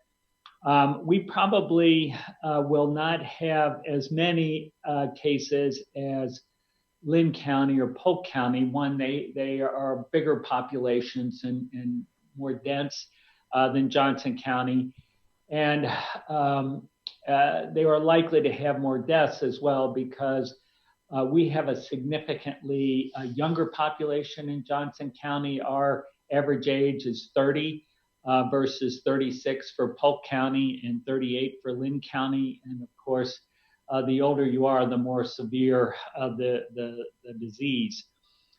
So we have been started our own testing in addition to the state hygienic lab last a week ago Friday. So it's been almost 10 days. And we have another test, commercial test now available that we've started using in our on order to get a third one. So our testing capability will be greatly increased over the next week or so, although we are meeting the demand now in terms of our testing our symptomatic patients. And we have set up an influenza-like illness clinic in which any patient that has fever or cough are funneled to this particular clinic so that they do not expose other health patients or healthcare workers. And we do this through a website that they call ahead of time. And so we are expecting them, and everything is prepared in terms of our personal protective equipment when we see them. And of the ones we've tested over 1,000 symptomatic patients, and about 7% are positive for the coronavirus. Many of the others were influenza. Influenza has still been much greater than coronavirus, although that in the last 2 weeks has really started to drop off. And influenza, like many other respiratory viruses, decreased dramatically in warmer weather. Absolute high humidity really seems to be a significant barrier for transmission for some of these viruses. We're hoping that's true for coronavirus, but no one has really experienced that in these major centers at this point. Although I must say in the Southern Hemisphere, they have not had nearly the exponential growth of cases that we have seen in China, in Italy, in New York City, for example. So it's certainly possible that it may decrease once we get up, maybe in May, when we get warmer, more humid weather. And of course, Iowa has some of the most hot, humid summer weather, because I read the other day that corn, every acre of corn evaporates 4,000 gallons of water a day. So this is why we have such hot, humid summers here, apparently. So that might be a good thing. Who knows? We'll just have to see about that. Also, we are very diligently looking at particular treatments for coronavirus, and we have clinical trials already in place for a drug called remdesivir, which has been shown to have in vitro activity against this coronavirus. We are setting up, and hopefully next week we'll be able to start our convalescent plasma protocol, which is plasma from our patients who have recovered from coronavirus. So they would have antibody against this coronavirus, presumably at a high titer because it's been a recent infection. And so we have been working with submitting our IND to the FDA. And I think we have IRB approval today, I believe. So hopefully we can start bringing in some of the donors. I think many will be very willing to give some plasma that we can give to patients that are hospitalized to see if that can really lessen the severity of their disease. This concept is not a new one. We have used it for many other viral infections before with some success. So there's a lot of hope that this will hopefully get people out of the hospital faster, and it's for hospitalized patients. As you know, the vast majority of patients do not need to be hospitalized and get better on their own. So I think we will be leading in Iowa in terms of these new treatment regimens. We're also looking at a couple other drugs with drug companies that theoretically may be effective in treating this disease as well. So we've been working extremely hard, and I will let Suresh talk about a lot of the details in terms of our capacity, in terms of our personal protection equipment, which is, as you've read, has been a major issue across the country. I think you received our letter that, you know, this is expensive. We're, instead of paying 50 cents a mask, we're paying $8 a mask, and it's the lost revenue that is really the major financial issue. I think we told you it's estimated will cost us probably about $45 to $50 million a month at this rate. So it is a significant issue. We're all hopeful that within a couple of weeks or more, we'll peak and start going down. But if it goes on for a long time, this will be a real challenge financially, as well as with just the capacity to see lots and lots of patients. But I do believe we have enough ventilators, for example, to handle significantly more patients in bed capacity. But I'll let Suresh say what we're doing. And by the way, he is, the incident commander and is doing a fantastic job.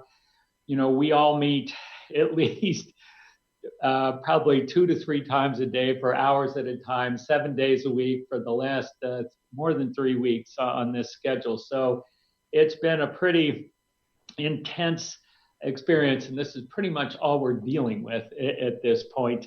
Many of we probably lost 2/3 of our elective procedures, surgeries, as well as half our clinic visits. But the coronavirus, even though we only have 5 or 6 inpatients and that ILI clinic, it has just been an incredible amount of work to prepare for this epidemic. So Suresh, go ahead. Thanks. It's been a team effort. I mean, Brad and Dr. Jackson and others have all been instrumental in doing it. But just to get down to brass tacks, I just had 5 areas to cover today. I'll do them pretty quickly. The first is everybody wants to know about PPE, the personal protective equipment, and what are we doing to maintain the safety of our employees. And The number one thing Dr. Jackson did reference, I think he slightly summarized the statistic. I want to be very clear. We've reduced 2/3 of our surgeries, 100% of our electives. So that means we only have 1/3 of our surgery volume. That major driver of that is PPE and conservation and ensuring we have the right resources and that we're keeping staff safe and not needlessly exposing them. Similarly, he summarized the clinic activities that we have decreased as well. We've replaced some of those on-site clinic activities with virtual visits and telephone visits, but we have dramatically reduced our on-site, in-person delivery of care to really ensure our staff's safety and to reduce the spread of COVID in our community, as well as to keep the PPE consumption down. I get questions from everyone, our staff, our leadership, our community, the public. Why? How many masks do you have? How many gowns do you have? How many days will you last? And unfortunately, it's a constantly moving target. If you take a look at what's happening, depending on the patient population we have, depending on what's going on, our PPE consumption goes up and down every day. Similarly, healthcare as a supply chain works at a certain level where we really, on a normal every day of the hospital, we expect weekly shipments of supplies. And so every week, we have some shipments that show up on time that are the right quantity. We have some that don't show up at all. And then we have some that show up from last week. So when you that should have been here last week. So this is a constantly moving target. And knowing how many masks we have today, someone might think is important, but it really isn't.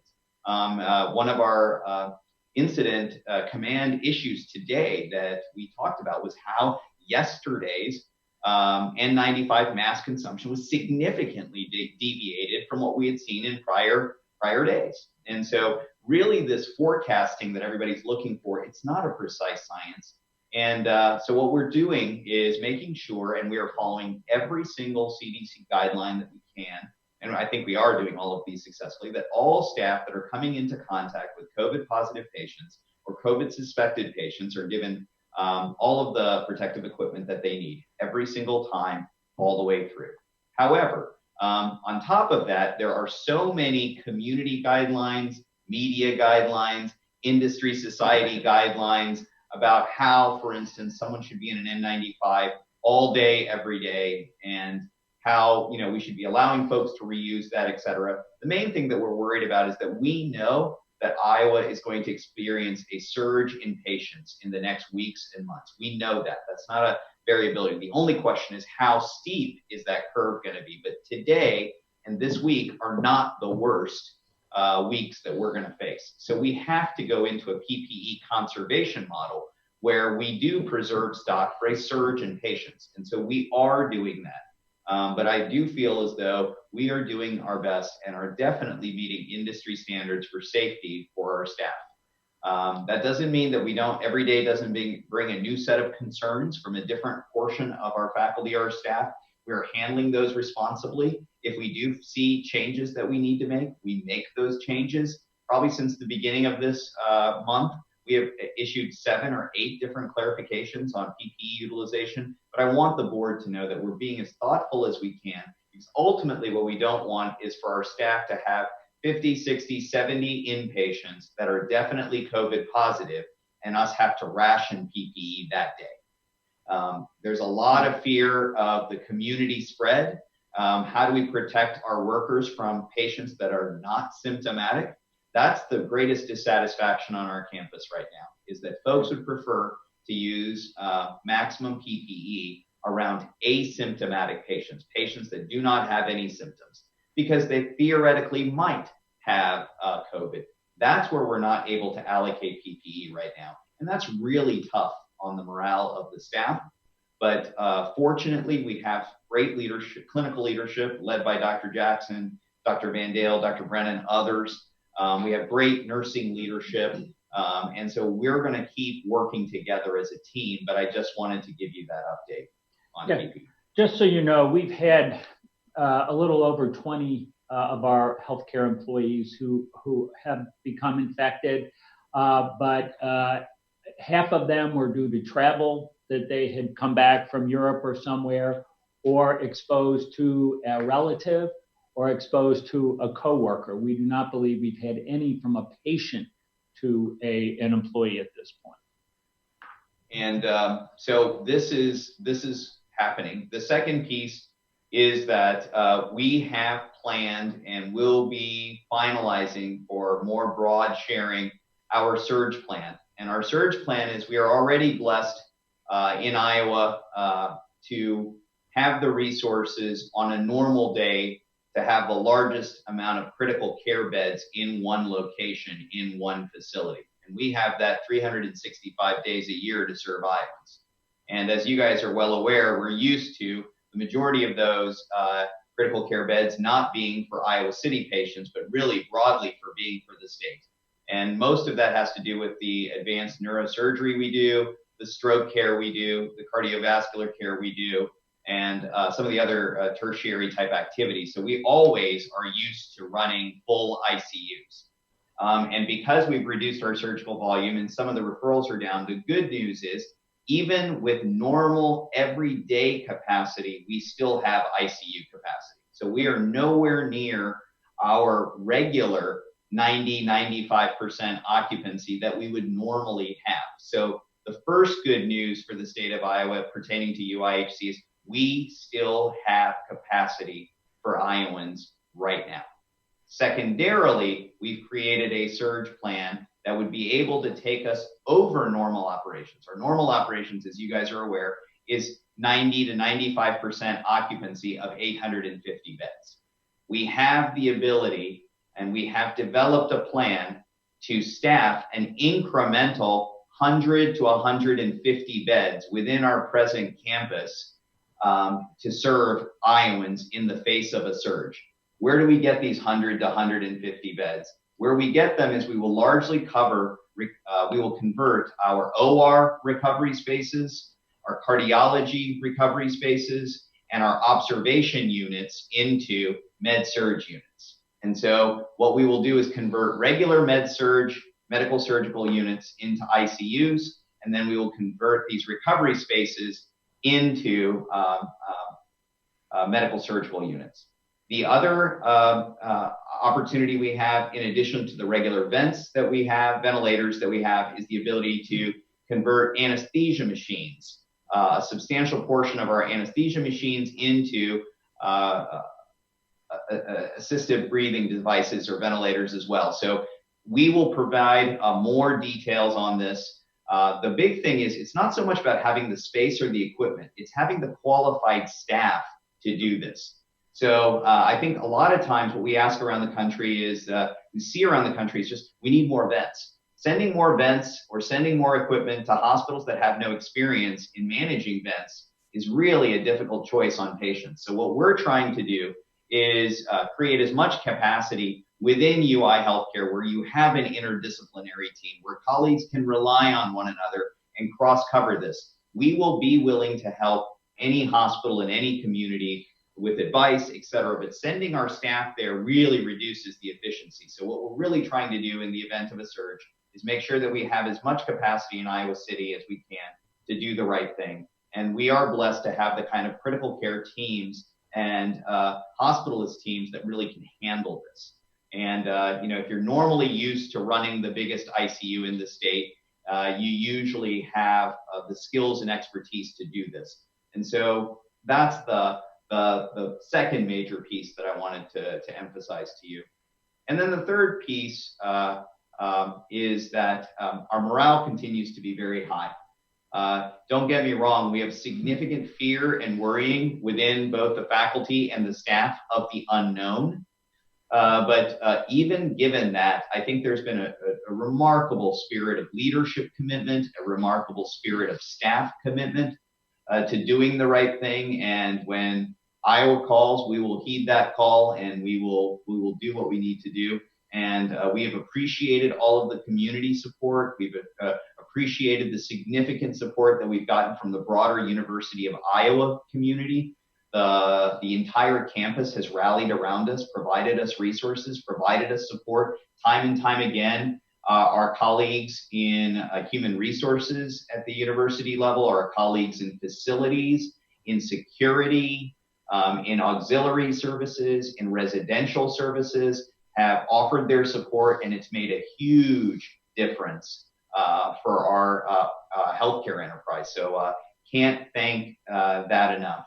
And then the final piece, and I'll conclude with this, is that we have participated at multiple levels of county level coordination, regional coordination, and state level coordination. And we really do think that given the constraints of Iowa, we have actually received really good support and really good communication from multiple levels of the community and state government. So I believe we have benefited greatly from the governor's office and state level coordination coming through both the emergency side and the healthcare side. We have received PPE. We have received support and guidance on various different policies to cut through red tape. We've been able to participate in a lot of forums to guide this, both on the state level and on the regional level. There will always be some level of inefficiency between all the different healthcare systems in a community because we usually don't work that great together. But in these times, we've actually seen a lot of really good communication. So even amongst the facilities here in Johnson County and Lynn County, we've been able to communicate together, set up weekly calls, et cetera. So I really feel like at multiple levels, we're able to participate. But with that, I'll pause. I'll actually conclude my remarks if you have any questions. Does anybody have any questions for Dr. Brooks or Suresh at this point? I had one question. Well, first of all, I've gotten great feedback from people about your telemedicine services, for people with symptoms, both about response time and the quality of advice. That seems to be going very, very well. My question was about testing, and a question that I get more from anyone else, more than anything else, is when will additional testing be available to people who are not hospitalized? So right now, like I said, there's a state hygienic lab, which is on the University of Iowa campus and managed through the Vice President for Research. And they were the original ones that set that up. They have also greatly increased their capacity in the last week or so that they're able to, I understand, are very close to being able to do 700-800 tests a day. As I said, we started 10 days ago. And I think every week we're going to be able to almost double our numbers because we now have access to 3 testing platforms. So as I said, we are currently testing symptomatic patients. And a lot of people want asymptomatic patients, but it may be at risk or their job may be such that people want them tested because they're working with vulnerable populations, say at nursing homes and things like that. So I do think we will be able to do more types of testing for situations like that. But to test everybody in a community, which I have seen on the internet, because you'd have to test them almost every day because you could get infected the next day. It's not like some diseases where you can test them once and they're always positive. So this will be evolving, especially over the next couple of weeks as we are able to do more and more testing. And I think more and more hospitals in Iowa, I think in Des Moines now, I believe they're setting up testing as well. So I think this will change pretty dramatically. You probably saw the Abbott test that was in the news as of today. They have a 5-minute point of care test that were FDA approved, rolling out today. We have certainly ordered it, but we were told we're sort of on the back end because places like Chicago, Detroit, New York City, we were told we wouldn't be able to get reagents for a month or so. So yeah, not till the end of May. May, right? It was end of May. So this is a very fluid, fast-changing situation. But at least we are able to test everybody that's symptomatic, that has a fever or cough or symptoms of coronavirus at this point. And I think that would be the summary, is that we are keeping up for symptomatic patients. And across Iowa, symptomatic patients are getting about a 1 day or 2 day turnaround now, whether you're going through the state hygienic lab or through our in-house labs. And like Dr. Jackson said, it's now more than Des Moines. I think Mercy, Iowa City, St. Luke's, others are also getting in-house testing availability, but their in-house testing availability is far less than ours. So what I heard was in-house testing capability, but they only have supplies to do 10 a day or 20 a day. So technically there's testing capacity, but this general idea that asymptomatic patients, just because I know someone that has tested positive, you know, all 40 people that have come into contact with that person that are showing no symptoms, we don't have testing capacity for that, you know, in advance of knowing this. And that's frustrating us, that's frustrating the public, but that's not going to change. So we're still going to stick to the IDPH guidelines, and that is what we're following. We're following the Iowa State Health Guidelines for testing. And right now, they're correct in saying that there's not enough capacity to expand the testing criteria. Right. So the reason is the lack of capacity. And when you have capacity, you'll expand testing to additional populations. Is that fair to say? That is correct. And the examples would be that already IDPH has expanded some testing, for instance, to transplant patients and to folks that are pre-therapy and some of these. So it's important to their medical care to know and not be in suspense. They've already expanded it. But yes, that's an example, and you're absolutely right, Regent Barker. Thank you. Just jump in for a couple minutes. The other aspect on COVID, besides all of the very complicated and intricate operational planning and search planning, is that we are trying to make sure that we understand the stimulus or relief funding that's available at different levels. There are certainly federal programs like FEMA. The CARES Act that was passed has a very specific category in the HHS category for $100 billion for a variety of healthcare entities. There's specific money for telehealth. There has been an increase in the federal matching to Medicaid dollars, so there will be increased funding that flows into the state.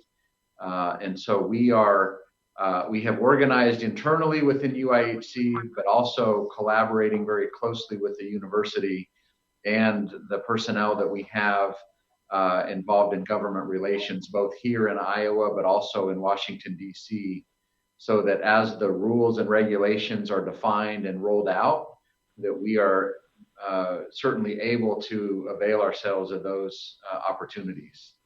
FEMA is the one that I think most people cite when they think of a disaster or recovery. And I think that worked very well in the situation like a flood. It doesn't work quite as well in a situation like this because FEMA's rules don't allow for lost revenue for all the services that we have canceled, even though done at the request of our leaders, national leaders and state leaders. It doesn't pay for labor except for definitions of extra labor. And there's some nuance there that we're researching. It will, in theory, pay for extra supply expense, but they always want to make sure that before they pay, we've gone and gotten payment by our insurance companies and insurers. And so it begins to get very complicated. But as Dr. Jackson said earlier, our largest financial impact, at least right now, pre-surge, is the fact that we have essentially eliminated elective surgeries and the associated admissions from those. And that is running a couple $1 million, nearly a couple $1 million a day. And the only source that I can see for relief funding for lost revenue is in the CARES Act and the HHS bill. And those rules have not yet been defined. We've had some dialogue internally that nearly every hospital in the country has cut surgeries, although I'm not sure they've been as disciplined or as true to the cause as we have been in doing that. But so there might be funding that's indexed on lost revenues. There could be funding indexed on COVID patients seen. There could be money that's indexed on your payer mix, who treats more Medicaid patients. And an additional dynamic that happens here is we have an impact to our physicians that many hospitals maybe wouldn't see. And physicians have other avenues when they're on their own to go for small business forgivable loans. Because of the relationship our physicians have to us, those are not items that are available to them. So we're working very closely. We're trying where we can to influence the rule setting so that we, as an example, trying to communicate that we think academic medical centers are different than many other providers, and that we have a different role and responsibility in this effort.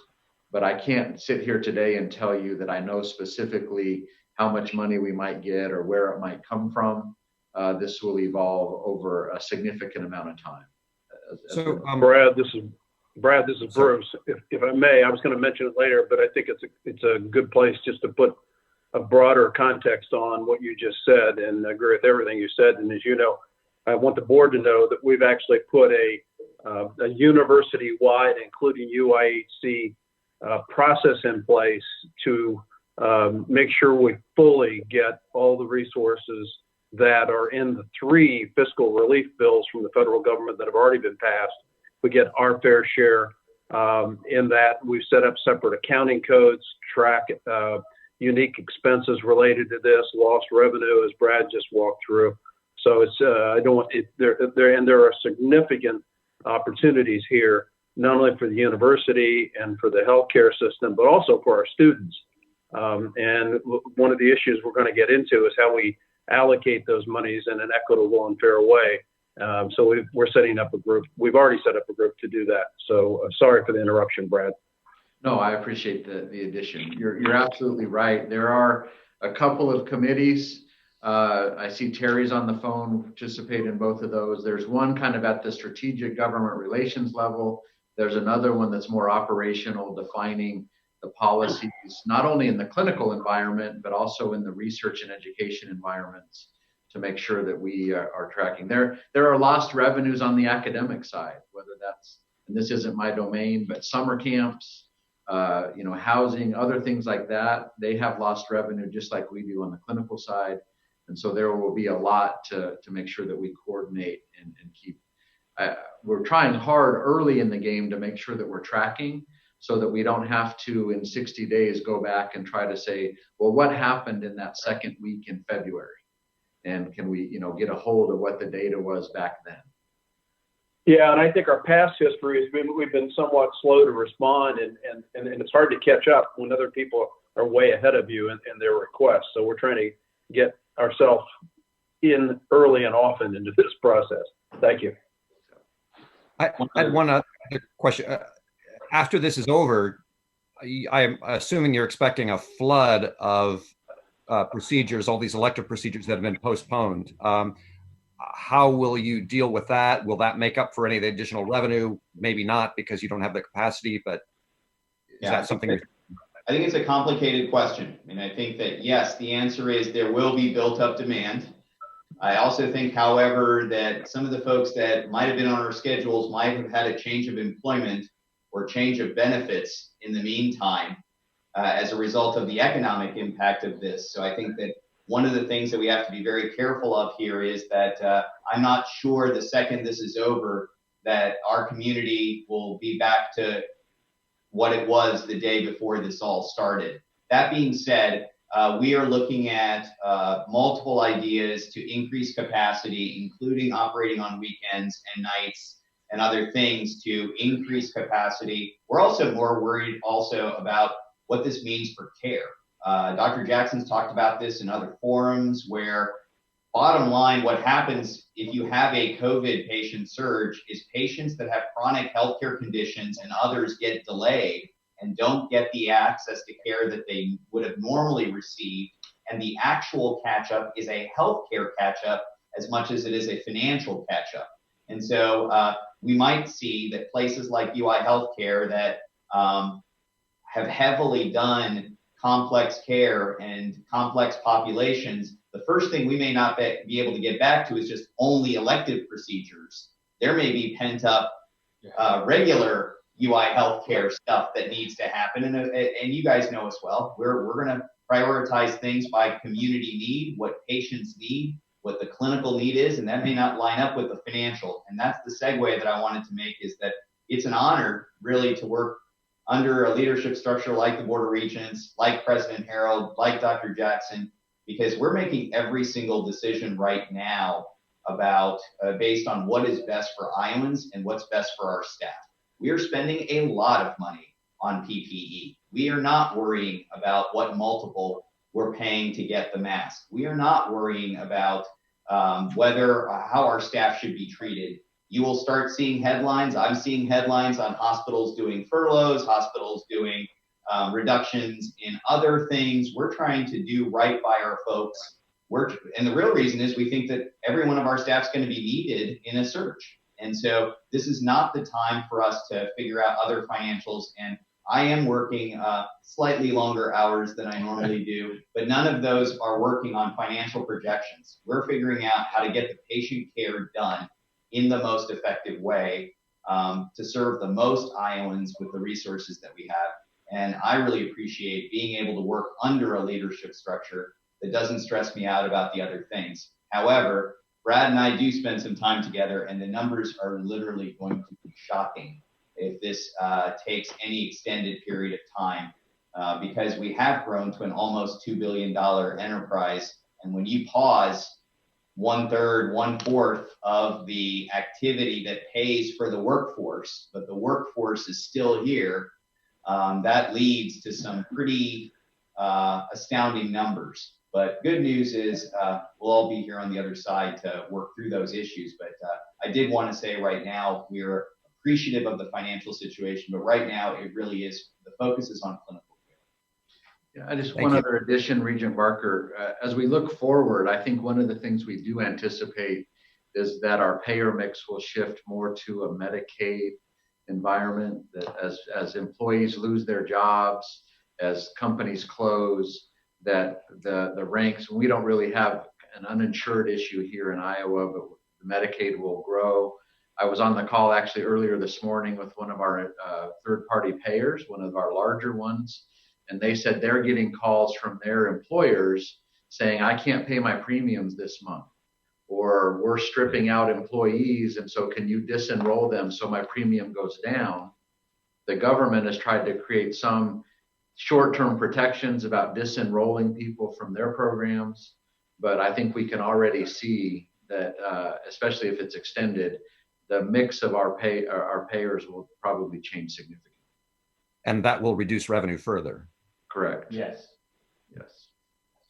We have presently not identified anything that will increase revenue. Like a lot of businesses around Iowa. Yes. Thank you. Other questions? Dr. Jackson, Brad, did you want to present your next?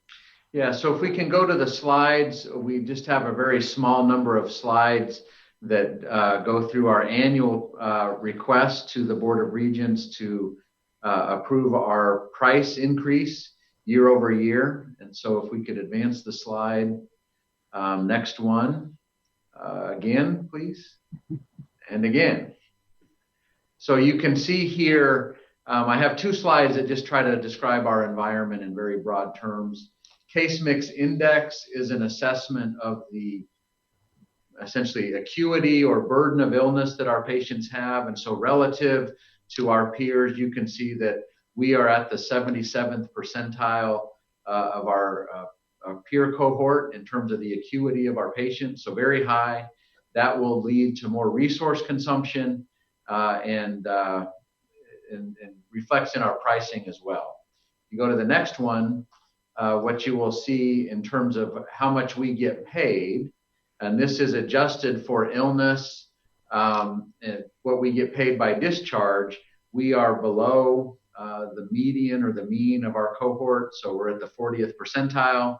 And so balancing the higher acuity with the lower payment is a constant challenge here.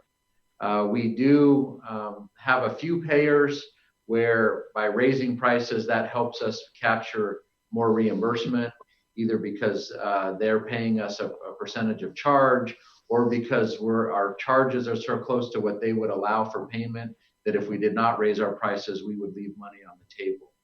And so if you forward to the next slide, what we're requesting is a 6% rate increase for the hospitals and clinics.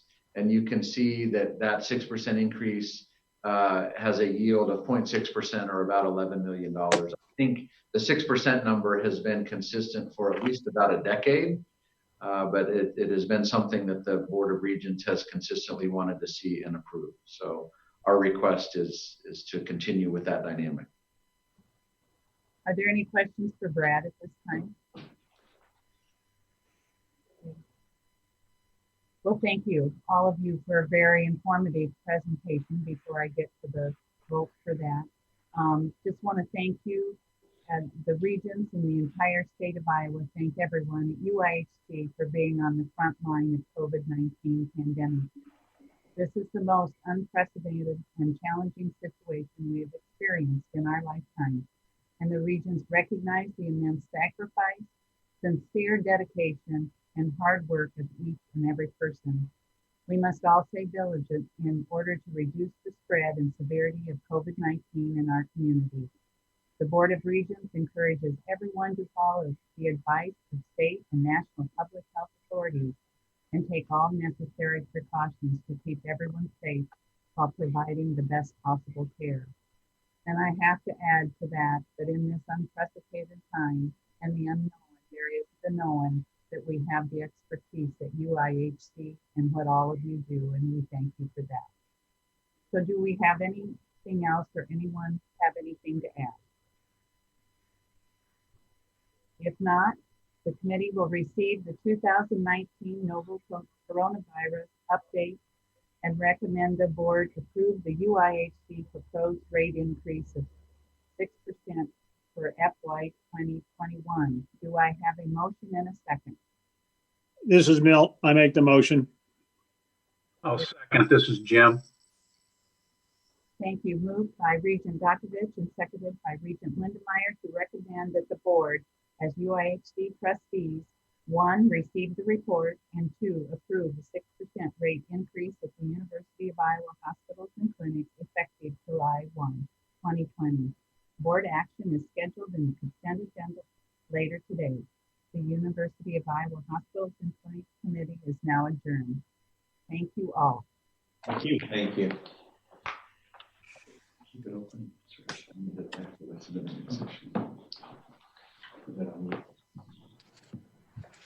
Thank you, Regent Bates, for leading this committee. I know it's been a great deal of work. Now we'll move on to the consent agenda. By the way, I will note that I'm going to abstain from 2R. Are there items the board members would like to remove from the consent agenda for a separate vote? A motion and a second are required to approve and receive the items on the consent agenda. Is there a motion? So move. Who was that? Patty. Patty County. Regent County. Yes. Well, a motion by Regent County, a second by Regent. Second, Terry Bates. Bates. Thank you. Any discussion? President Richards? Yes. This is Nancy Dunkel. I will be abstaining from the item number 6 in the Investment and Finance Committee.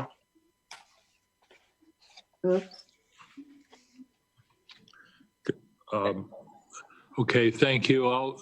When I do the roll call, we've lost her, or I've lost her. I will ask you for an affirmative vote with the exception of the abstention. Okay. Thank you. Regent Least? Yes. Regent Dunkel? Yes, except for the Investment and Finance Committee number 6. I would abstain. Noted. Regent Lindenmeyer, Yes. Regent Barker, I abstain from item 2O and vote yes on all remaining items. Regent County,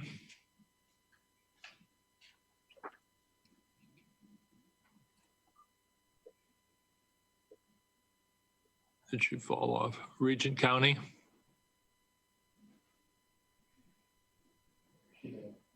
she's there. Oh, she's gone. Regent Dakovich, Yes. Regent Bates, Yes. Regent Butker,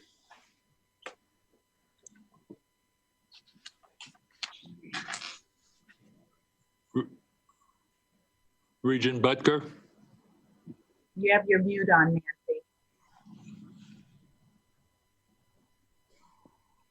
Yes. okay, thank you. Sorry. Regent Richards abstains from item 2R and votes yes on the remaining consent items. I believe that we had a majority on all items, even with the abstentions. The motion is approved. Thank you. Oh, is there any, excuse me. The motion is approved. Thank you.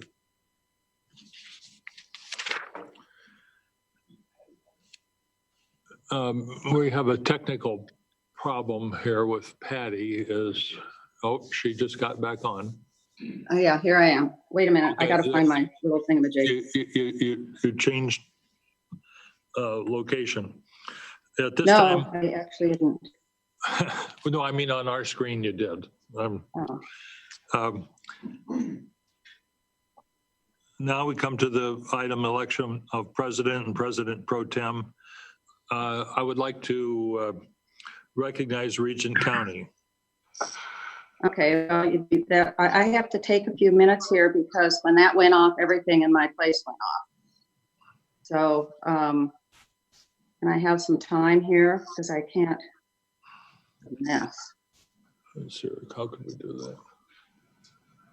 Yep.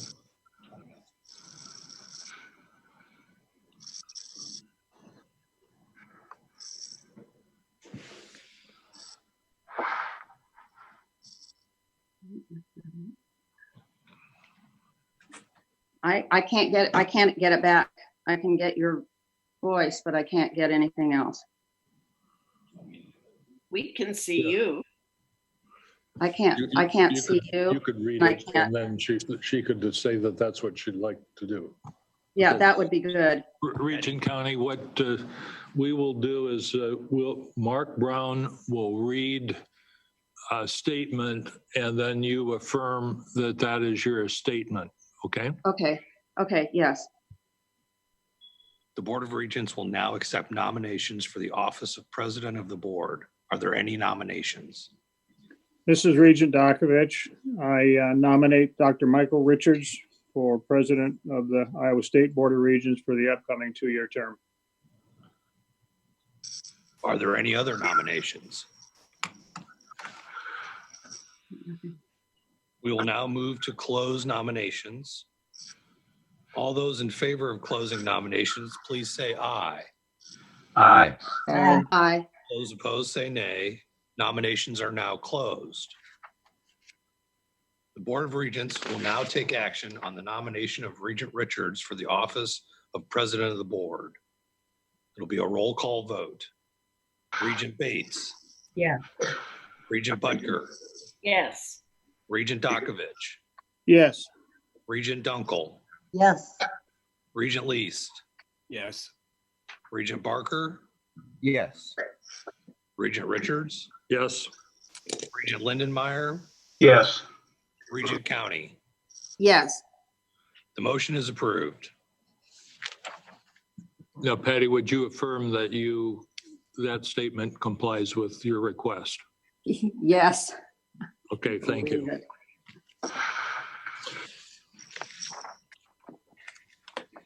Thank you very much, everybody. As everyone knows, I called everybody and talked to everybody, and I appreciate your support. Now we have the election of the President Pro Tem, and I'm going to recognize myself. The Board of Regents will now accept nominations for the office of President Pro Tem of the board. Are there any nominations? I would nominate Patty County.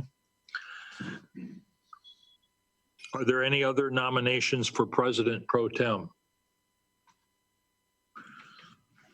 We will now move to close nominations. All those in favor of closing nominations, please say aye. Aye. Opposed? Nay. Motions are now closed. The Board of Regents will now take action on the nomination of Regent County for the office of President Pro Tem of the board. We'll have a roll call vote. Regent Bates? Yes. Regent Butker? Yes. Regent County? I'll abstain. Regent Dakovich? Yes. Regent Dunkel? Yes. Regent Least? Yes. Regent Barker? Yes. Regent Lindemeyer? Yes. Regent Richards votes yes. The motion is approved. Thank you, everyone. Patty County is President Pro Tem. I have a couple comments that I want to say today. The spread of the COVID-19 has affected everyone in our country, and this is an unprecedented time for higher education. We have been forced to take unprecedented actions.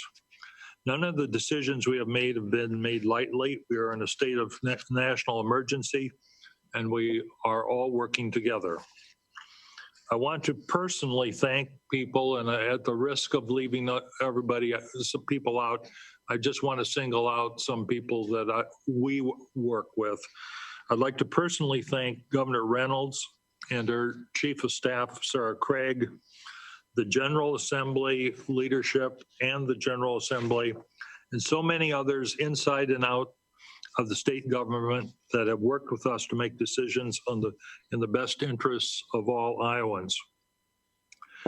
I also want to specifically thank the presidents of the universities and their senior staff who have been working 24/7. Of course, we recognize that Dr. Jackson and Suresh at UIHC have been working 24/7 for sure. And the head of our special school, Steve Gettel, and also the staff of the Board of Regents, especially Mark Brown and Rachel Boone. And I know that the others have been working hard, but those are the people we interact with the most. I also want to publicly thank the members of the Board of Regents. You do a great job. You're a volunteer board. You have spent countless hours thinking through and working through our current problems. I cannot mention everyone, but it does merit special recognition that the efforts on the personnel on the ground that deal with the daily challenges of the COVID virus, who are UIHC employees. In particular, the nurses, the doctors, and the healthcare staff of UIHC have done amazing work treating those who need urgent care. They do this selflessly. They, along with other first responders, are heroes and deserve our great gratitude. And thanks for going above and beyond to keep us safe and healthy. Above all else, please know that the decisions we have made are in keeping with the health and safety of our students, faculty, and staff as our top priority. I have seen a tremendous spirit of cooperation from all our Regents institutions to meet this goal. We fully understand that decisions we have made have been extremely disruptive in some cases and frustrated many. Tough days remain ahead and additional difficult decisions are likely. As a medical doctor, my emphasis has always been to think of the health of the patient first. That will continue to be my focus. We must continue to make decisions to protect the students, faculty, and staff at our Regent institutions. Our students, staff, and employees are and must continue to be our top priority. And that each institution will need to respond in a different manner that treats the most students and faculty and employees and staff in the best possible manner. We must make decisions to be certain that our great universities and special schools are open and here today, and that they are also going to be here 25, 50, and 100 years from now and more. Even though we have had our spring and summer sessions disrupted by the pandemic, we will eventually get through the crisis. Our decisions continue to be forward-looking. I want everyone to know that we are planning on a full normal operation of our universities for the fall of 2020 semester. This includes in-person classes, reopening of residence halls, food service, and other campus services. As we move forward together, we need to follow the guidance that we are given from our national and state leaders. We will continue to follow recommendations from the Center for Disease Control and Prevention and the Iowa Department of Health as we consider how our region institutions will operate in this trying time. Together, we will weather this storm and come out stronger on the other side. Thank you.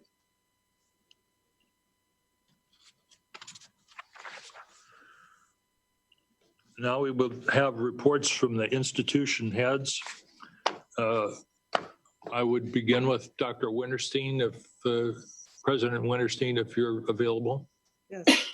Thank you, President Richards.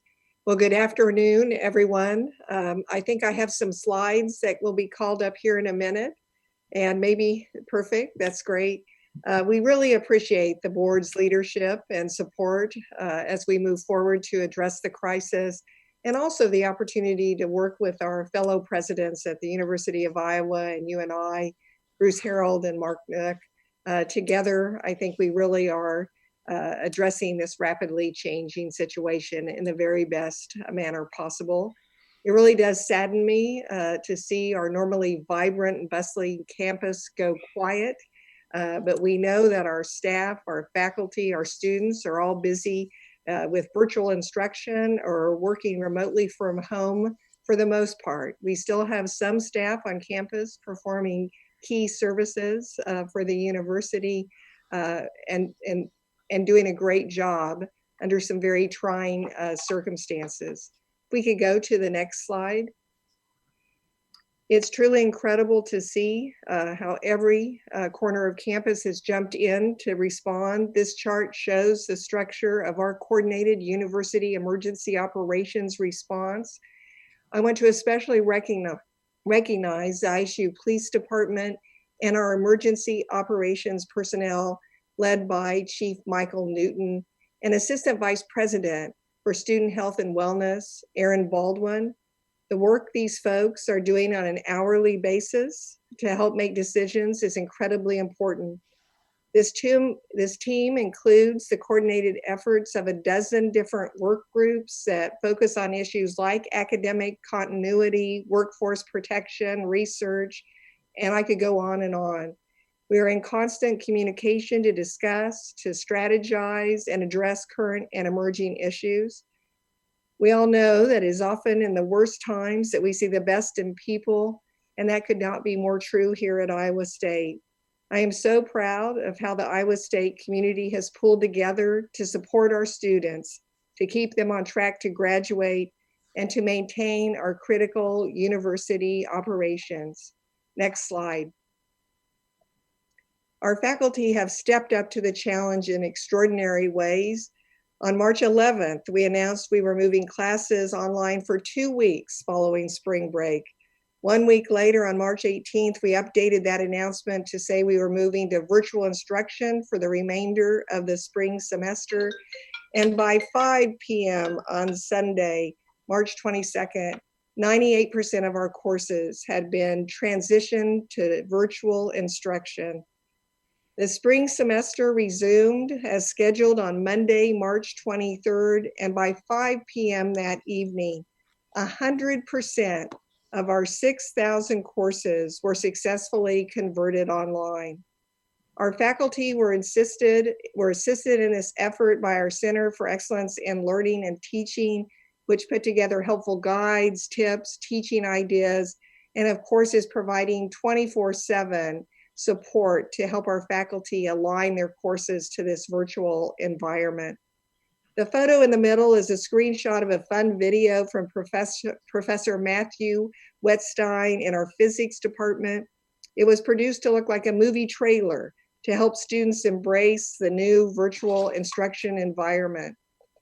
In the College of Engineering, faculty who are savvy and experienced in online instruction jumped in to create training materials, informational videos, and training sessions to help faculty make the quick transition. In the College of Liberal Arts and Sciences, faculty in the English department accomplished the enormous task of moving 400 courses online. Our faculty are doing a tremendous job, and we recognize that this new virtual world is not without challenges, both for faculty and for students. This is a very disruptive situation for students as they've had to adjust to this new learning environment. It's caused disappointment, stress, anxiety, but our faculty are reaching out in new virtual ways to show their support. On the right of this slide is Professor Steve Butler from the math department, sending a message of care and compassion to his calculus students via a YouTube presentation. As we hear from students, we hear that reliable internet access is a problem. Iowa State is responding by having drive-up internet access around Jack Trice Stadium, as well as some of our extension offices around the state. And Iowa State is part of the ED-ROM program, which allows students to use members' internet anywhere in the world using their ISU login. But students who cannot easily access the internet from their homes are experiencing additional challenges. We deeply appreciate our faculty and their creative approaches and flexibilities during this difficult situation. Even though there are changes because courses have moved online, what will not change is the Iowa State faculty's commitment to academic integrity. Our faculty senate affirmed their commitment to this in a recent resolution to maintain the highest quality of teaching and learning while changing the way they deliver courses. Next slide. Iowa State's culture of collaboration and innovation continues to shine, leading to creative solutions during this crisis. Here are a few examples. On the left is a College of Design faculty member who made 3D small presses for students in the Department of Arts and Visual Culture. So she 3D printed these presses before the students went home for spring break, allowing students to be able to make their own prints at home. Another example comes from the College of Veterinary Medicine and the Iowa Small Business Development Center. Dean Dan Grooms put out a call for help because the Lloyd Veterinary Medical Center and the Veterinary Diagnostic Lab were running low on hand sanitizer. S&B Farms Distillery, which is a client of the Small Business Development Center, switched some of their whiskey production capabilities to making hand sanitizer.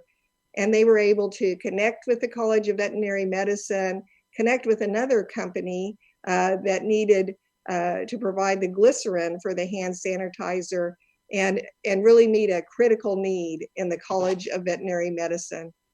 And on the right is a photo from the College of Agriculture and Life Sciences from the newly opened Robert T. Hamilton Poultry Teaching and Research Farm. On March 17th, our research farms team of 18 faculty and staff and students quickly and safely moved 8,000 chickens into the farm facility in less than an hour, all while practicing proper social distancing. The new poultry facility will prepare Iowa State students for careers in poultry, egg, and related agricultural industries, as well as provide an opportunity for the public to see and learn about Iowa egg production systems. Next slide. Not only are we using collaboration and innovation to adapt our teaching, research, and extension programs for this crisis, we're also partnering to help address the COVID-19 pandemic head on. We are so pleased to have Iowa State's Veterinary Diagnostic Laboratory team up with the State Hygienic Laboratory at the University of Iowa to expand testing capacity of COVID-19 samples. The VDL has transferred state-of-the-art extraction techniques, instrumentation, and the reagents needed for analysis.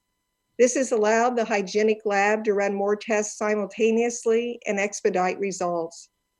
Iowa State's Veterinary Diagnostic Lab is often at the forefront of diagnosing emerging diseases in veterinary medicine. A recent example would be avian influenza. It processes upwards of 90,000 cases and conducts more than 1.2 million tests each year.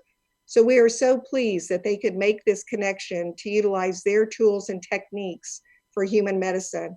I want to recognize the great leadership of the Veterinary Diagnostic Lab Executive Director Pat Halber and VDL Director of Operations Roger Main, and of course our partner at the State Hygienic Lab for working together to find this collaboration. Next slide. True to our land grant mission, Iowa State is serving Iowans in all 99 counties, helping them cope with the crisis. During this time of K-12 school closures, Iowa State Extension and Outreach 4-H Youth Development has established 4-H at home learning resources. These are available to all Iowa children and families and include weekly themes focused on plants and animals, food and nutrition, and outdoor exploration. A new hands-on lesson is provided every day. The Extension and Outreach Spend Smart, Eat Smart program is delivering resources and tools through social media to provide Iowa families with ideas and plans for healthy eating on a budget, food prep, self-care, and physical activities for kids. And Iowa State Extension's Outreach Iowa Concern Hotline is one of 4 call centers that manages 211. This public hotline is now being used to help field COVID-19 questions. Early on, these questions focused on symptoms and care, but more recently have shifted to financial concerns related to the virus. Iowa Concern is working to connect callers in 25 counties with available resources. Next slide. Back on campus, we have a dedicated workforce maintaining our essential university operations and services. We deeply appreciate the work of our student health officials, ISU police, dining and residence and facility staff, to name a few. You see here photos of these employees. On the left, medical personnel at Thielen Student Health Center taking appropriate precautions. ISU police are now taking the added step of temperature checks every morning to assure their officers are healthy for work. On the right, a member of our custodial staff is working to keep shared spaces clean and disinfected for employees who must be on campus to perform their jobs. These staffs are truly on the front lines every day as we continue to respond to the challenges of this crisis.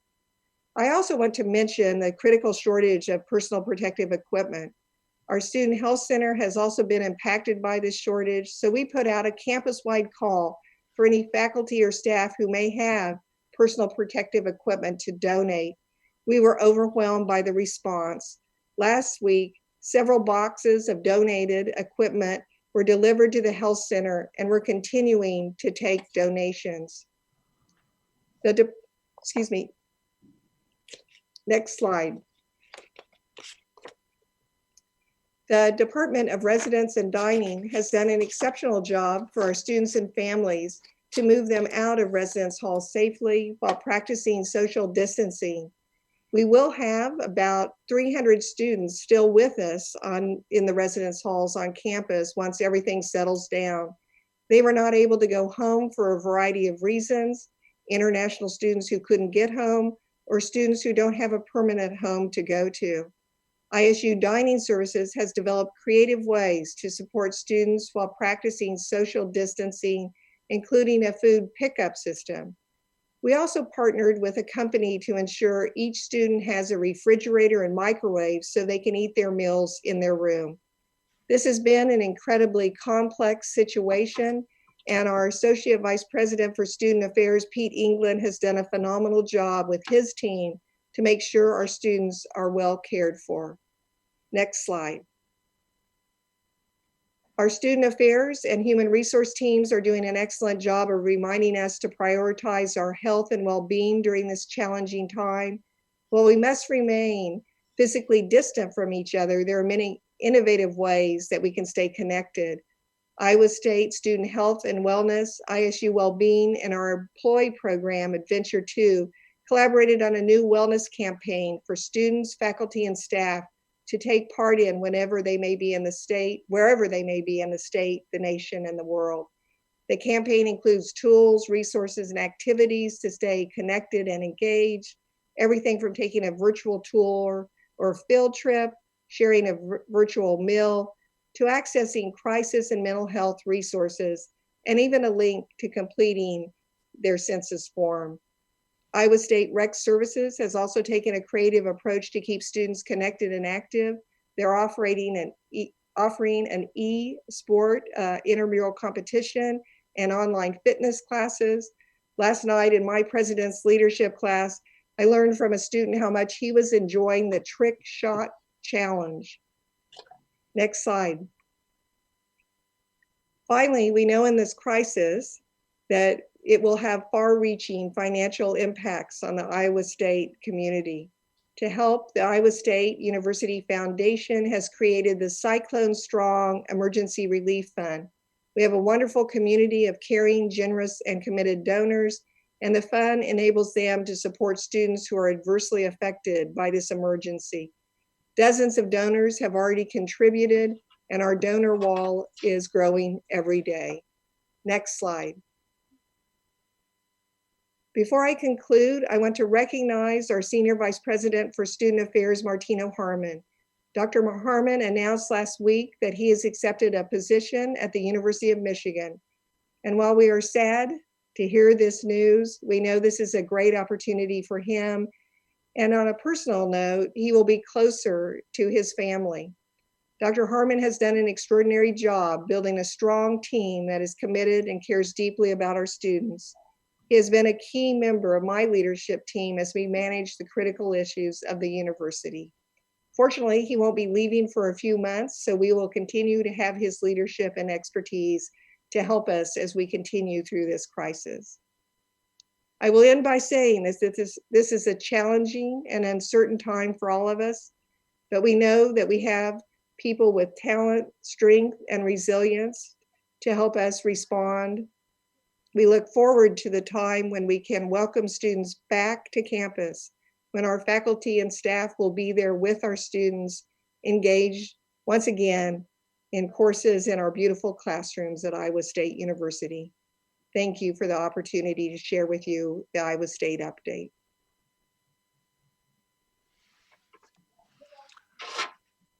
Thank you, President Wintersteen. Now, Superintendent Gettel, are you available? Yes, I am. Okay. Good afternoon. Is this volume okay?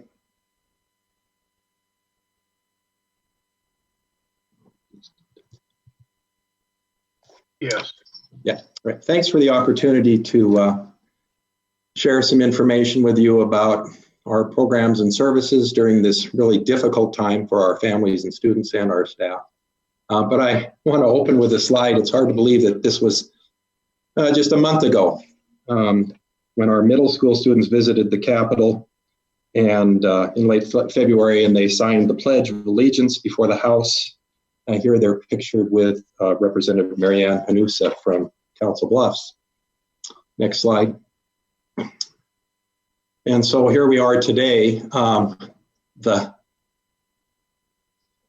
text in the purple box at the bottom This slide is probably about close to 10 days old now, and that's our official stand. That's where we wish we could be on April 13th, but I think we all are at a place now where we believe we won't be resuming school on April 13th.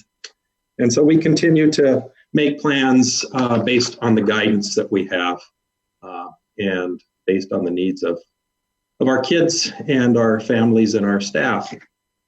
Our first priority, of course, is to reduce the risk of the spread of COVID-19 and to protect the health and safety of our employees and our students and our families. And like all public schools, ISD is closed for 4 weeks. ISBVI instructional services have been suspended. All scheduled activities that were hosted by our schools have been canceled through April 13th. The administration is meeting daily to review and modify our response to COVID and the status of our operations based on the guidance that we received from the Department of Public Health, the CDC, Office of Special Education Rehabilitation Services, the Iowa Department of Education, and the Board of Regents. Diane Carnegie, our nurse supervisor at ISD, is our lead on our COVID response team. And she's in weekly meetings with a Potawatomi County Executive Policy team that's facilitated by the Emergency Operations Center. Actions we've taken include on March 13th, our students traveled home. This was really tough for our staff because we thought they were coming back on Sunday, the 15th, and or on Monday, the 16th, which was a travel day, and then they didn't come back. And so the teachers and our students really didn't get to have the kind of closure that occurred in some of the public districts. On March 16th, the education residential program faculty and staff were directed to work remotely from home to the greatest extent possible. On the 17th, we informed our parents and our community about the 4-week closure. And then also on the 17th, we communicated our agency expectations for work during the closure and provided information about the Employee Assistance Program and Doctors on Demand services to our staff and faculty. On March 20th, we provided employees with guidance on the use of COVID-19 related leave. And that was out of the policy authorizations from the board. And then on the 23rd, we directed administrators and staff who'd been working on the ISD campus to work remotely from home. Only those employees necessary for the operation and maintenance of the facilities at ISD and the Iowa Braille School are working on campus at this time. Today, we're providing additional guidance to employees about coming to work, to a work site. Someone in their household is suspected to have or is tested positive for COVID. The ISD faculty and staff developed and posted to the website age-appropriate videos that explain COVID-19 and why our schools are closed. This gave our teachers an opportunity to share what they'd wanted to share with the kids before they went home. Learning activities are also posted on the website and organized by grade level. Teachers are utilizing their Google Classroom, Flipgrid, and the ISD Facebook page to connect with students and parents and to share additional learning activities. And I encourage you to take a look at our Facebook page and the website. At this time, all students' participation is voluntary and none of the work is being graded. We anticipate a new set of guidance from the Department of Education later this week where we clarify requirements for providing online learning. We developed a plan to ensure all students have internet connectivity and devices. If we were to move to online learning, our challenge will be ensuring that the individualized and specialized instruction can meet the needs of all students and as it's written in their individual education plans. And under the current guidance for Part B services, we don't believe that that is possible. ISBVI regional administrators and instructional staff, consultants, and support staff are working from home offices. They're available to meet remotely and attend meetings, collaborate with IEP teams, and provide support to school districts choosing to provide educational opportunities during school closures. The regional directors and faculty identified Tier 1 enrichment activities.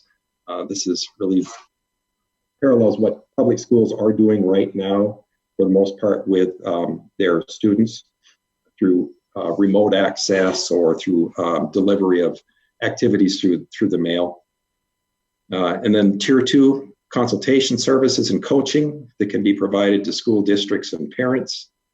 And they're currently identifying Tier 3 or IEP services that can be provided through online learning, as well as those that can't be provided.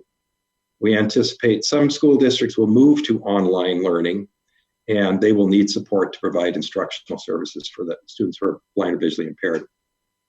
We meet with the AEA special education directors tomorrow to clarify our agency expectations in that effort.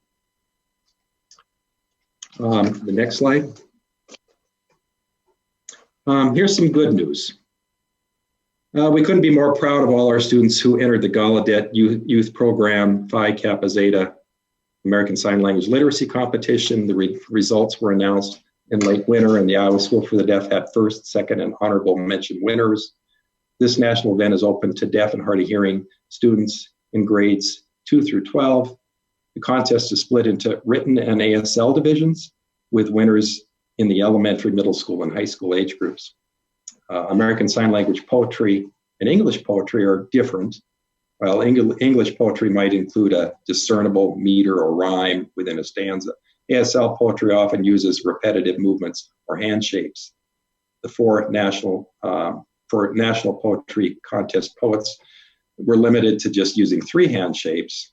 Hand shapes are not signs, but they're used to form signs, like letters of the alphabet. They're used, the letter is not usually a word itself, but with other letters can create many words.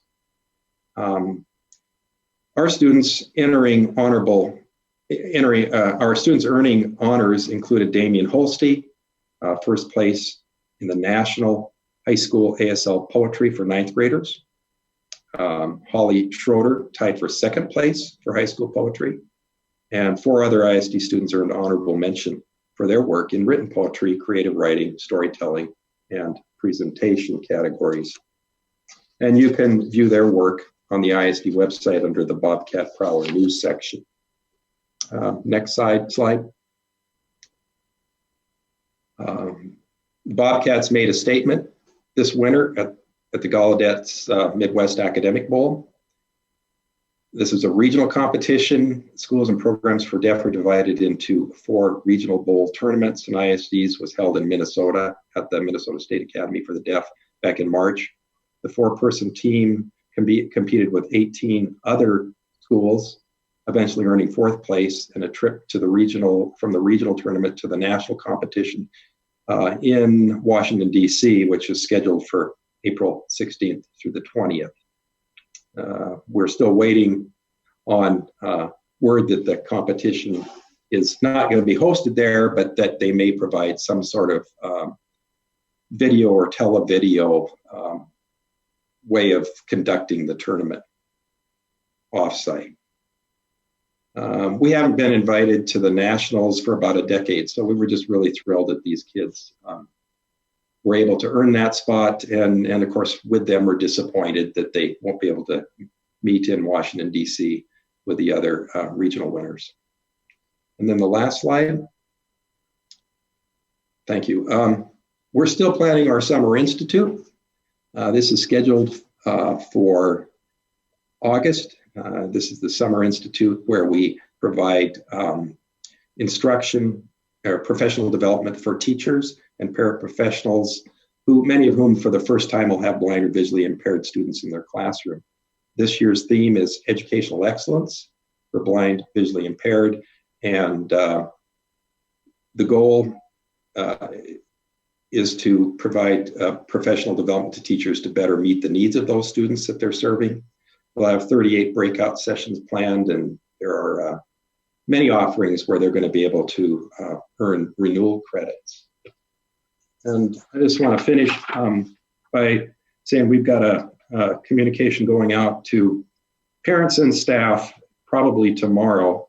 And what we're really proud of and fortunate to be able to say is that we have really enthusiastic, creative residential counselors, consultants, faculty and paraeducators who continue their dedication to the education of our students, regardless of the challenges that they're facing. We appreciate all they do to support the children while our schools are closed and services are suspended. I'll be happy to answer any questions.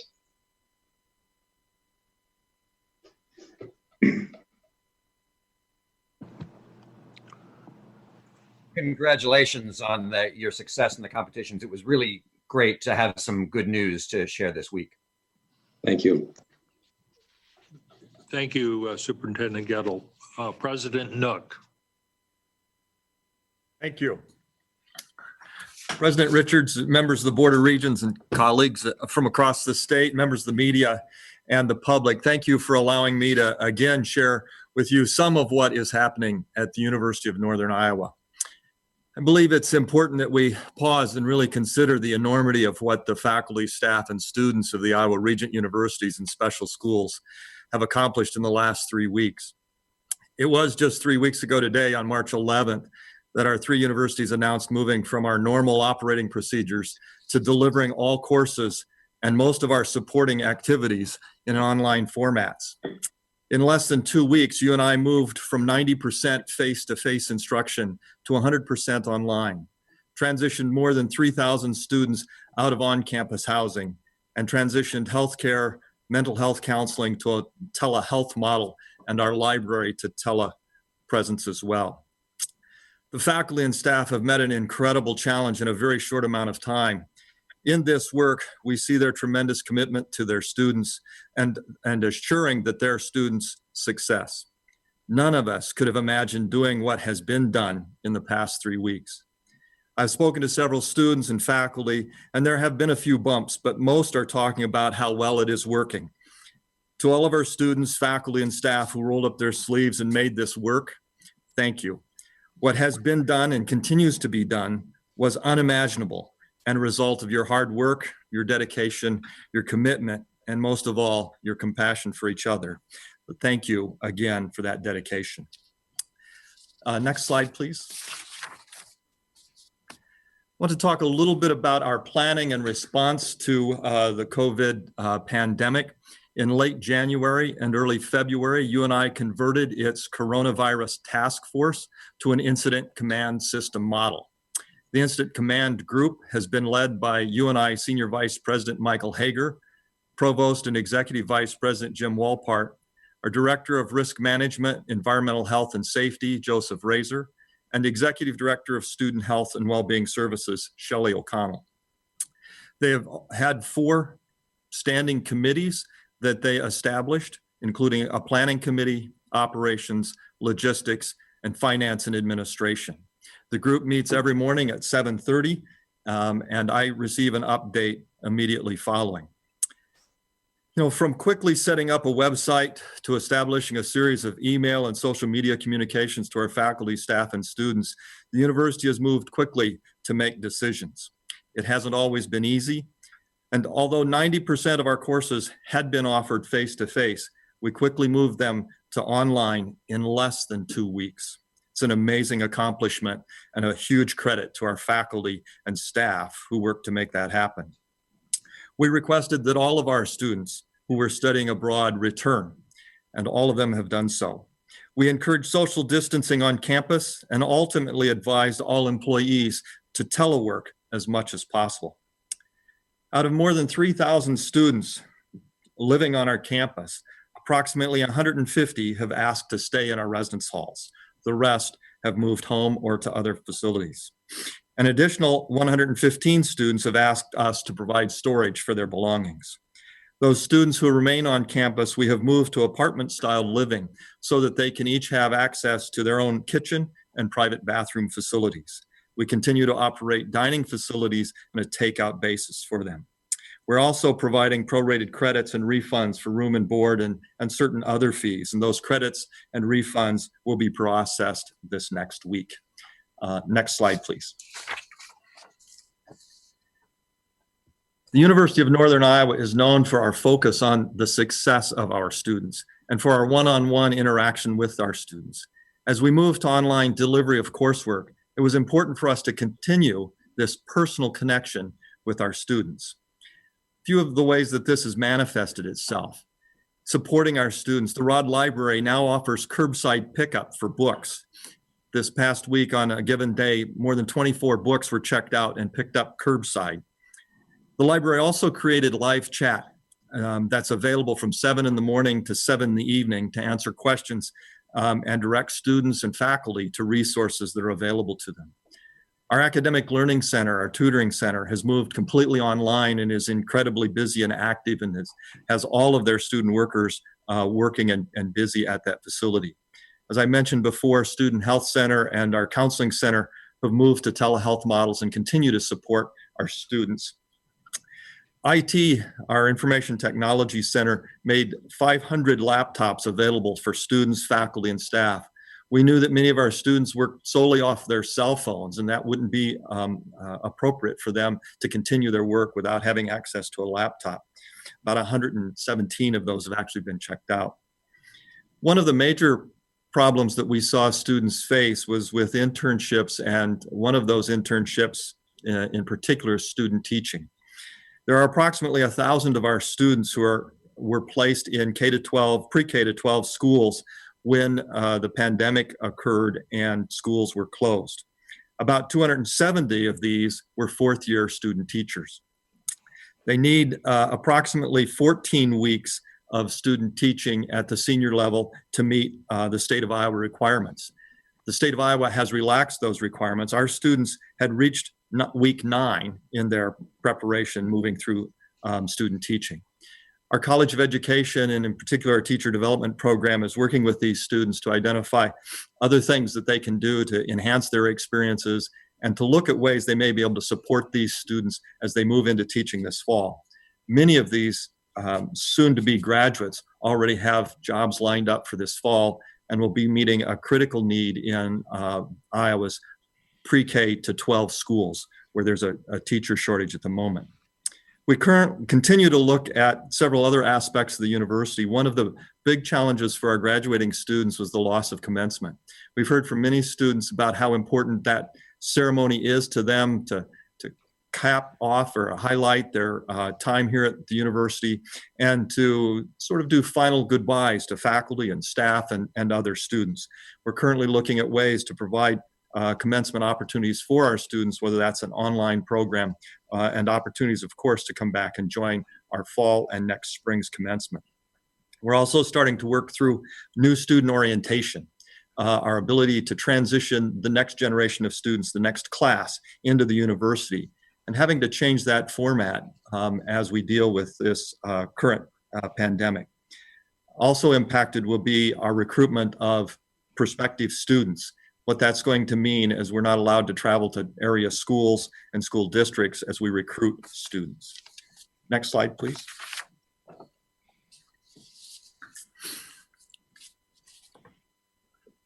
In assessing the impact, it's important to remember that 90% of UNI courses, that's over almost 2,100, were previously face-to-face. They are now 100% online, and we did that in under 2 weeks. From the week prior to spring break to the first week of the transition to online learning, there was a 600% increase in the number of Zoom meetings, classes, and webinars hosted on campus. We went from 455 in the weeks before spring break to more than 3,200 the week following, per day the week following. There was a 25% increase in the number of logins to Blackboard, our learning management system, the first week after break.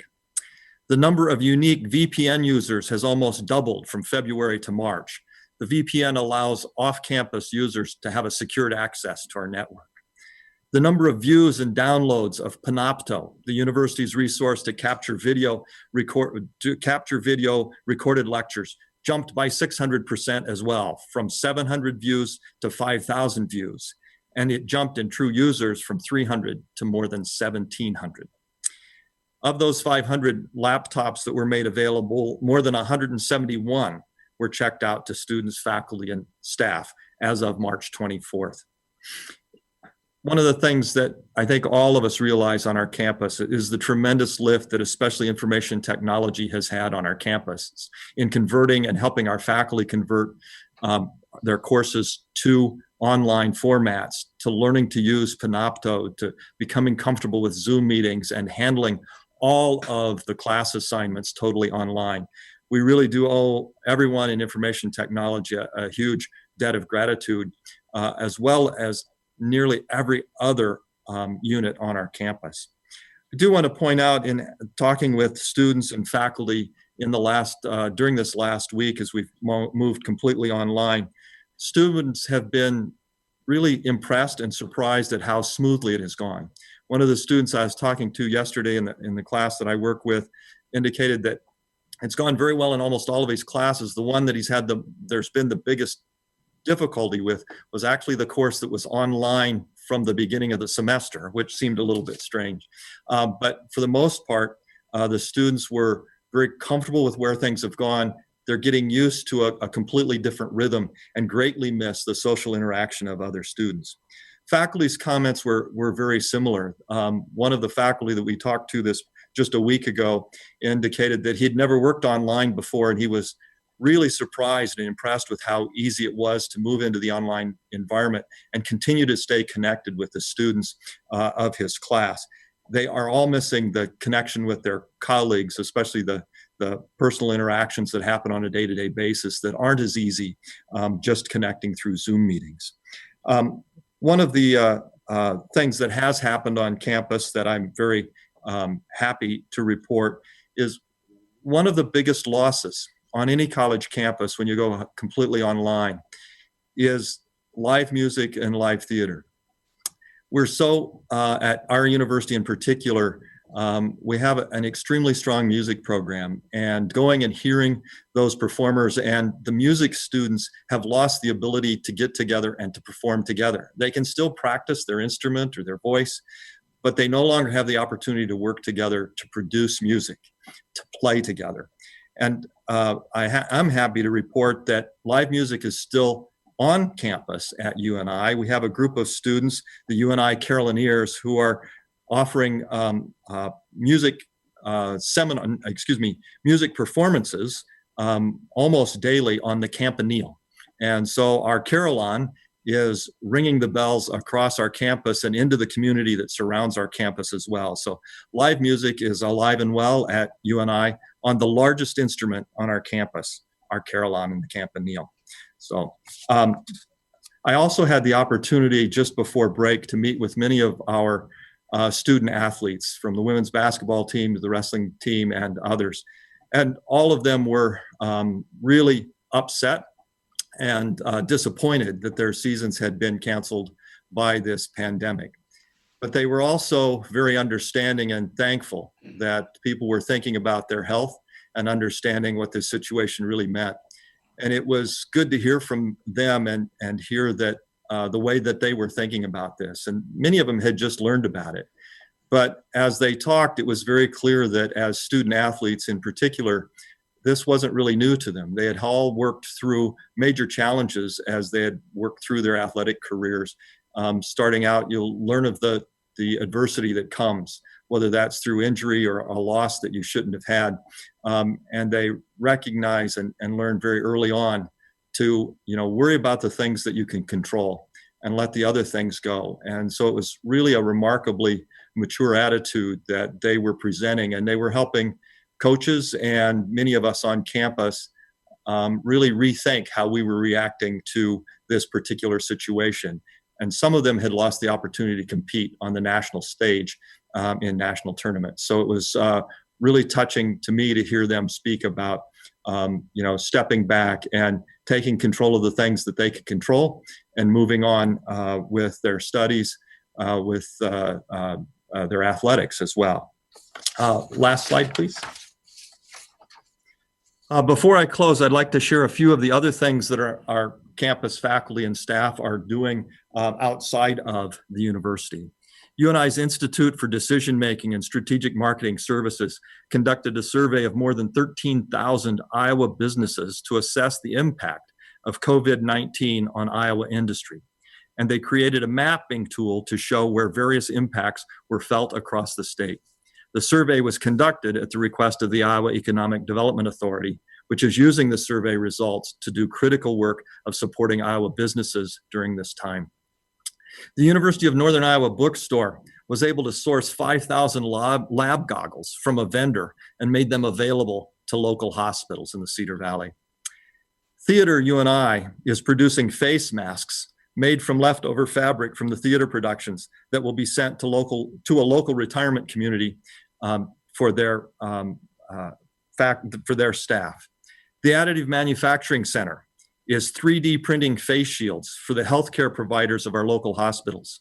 And UNI's Office of Governmental Relations is pulling together the University of Iowa Proto Labs, Hawkeye Community College, and more than 20 industry partners to crowdsource who in the community can produce face shields for our medical community needs. UNI is working with local hospitals and healthcare organizations to utilize UNI's residence halls for healthcare workers who may be displaced due to self-isolation or quarantine when healthcare workers cannot go home after treating individuals with potentially infectious illnesses such as COVID. So thank you for this opportunity to present just a little of what has been accomplished in the last 3 weeks. More importantly, thank you for your support. As the students, faculty, and staff of our universities and special schools undertook this very difficult challenge. The success of our colleagues in meeting this challenge is a great credit to their commitment to our students and their education. Thanks again to all of our students, faculty, and staff for your commitment, your hard work, and most importantly, your compassion. Thank you. Thank you, President Nook. And now we'll hear from President Harreld.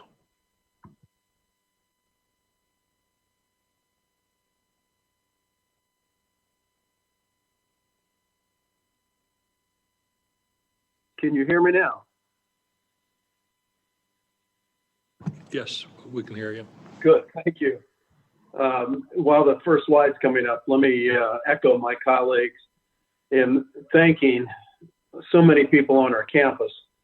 Our UIHC hospital clinical care system you've heard from today, just doing an incredible job. The state hygienic lab that's working tirelessly, went from 1 shift to 2 shifts to 3 shifts, and have exponentially increased their testing capability for all of Iowa.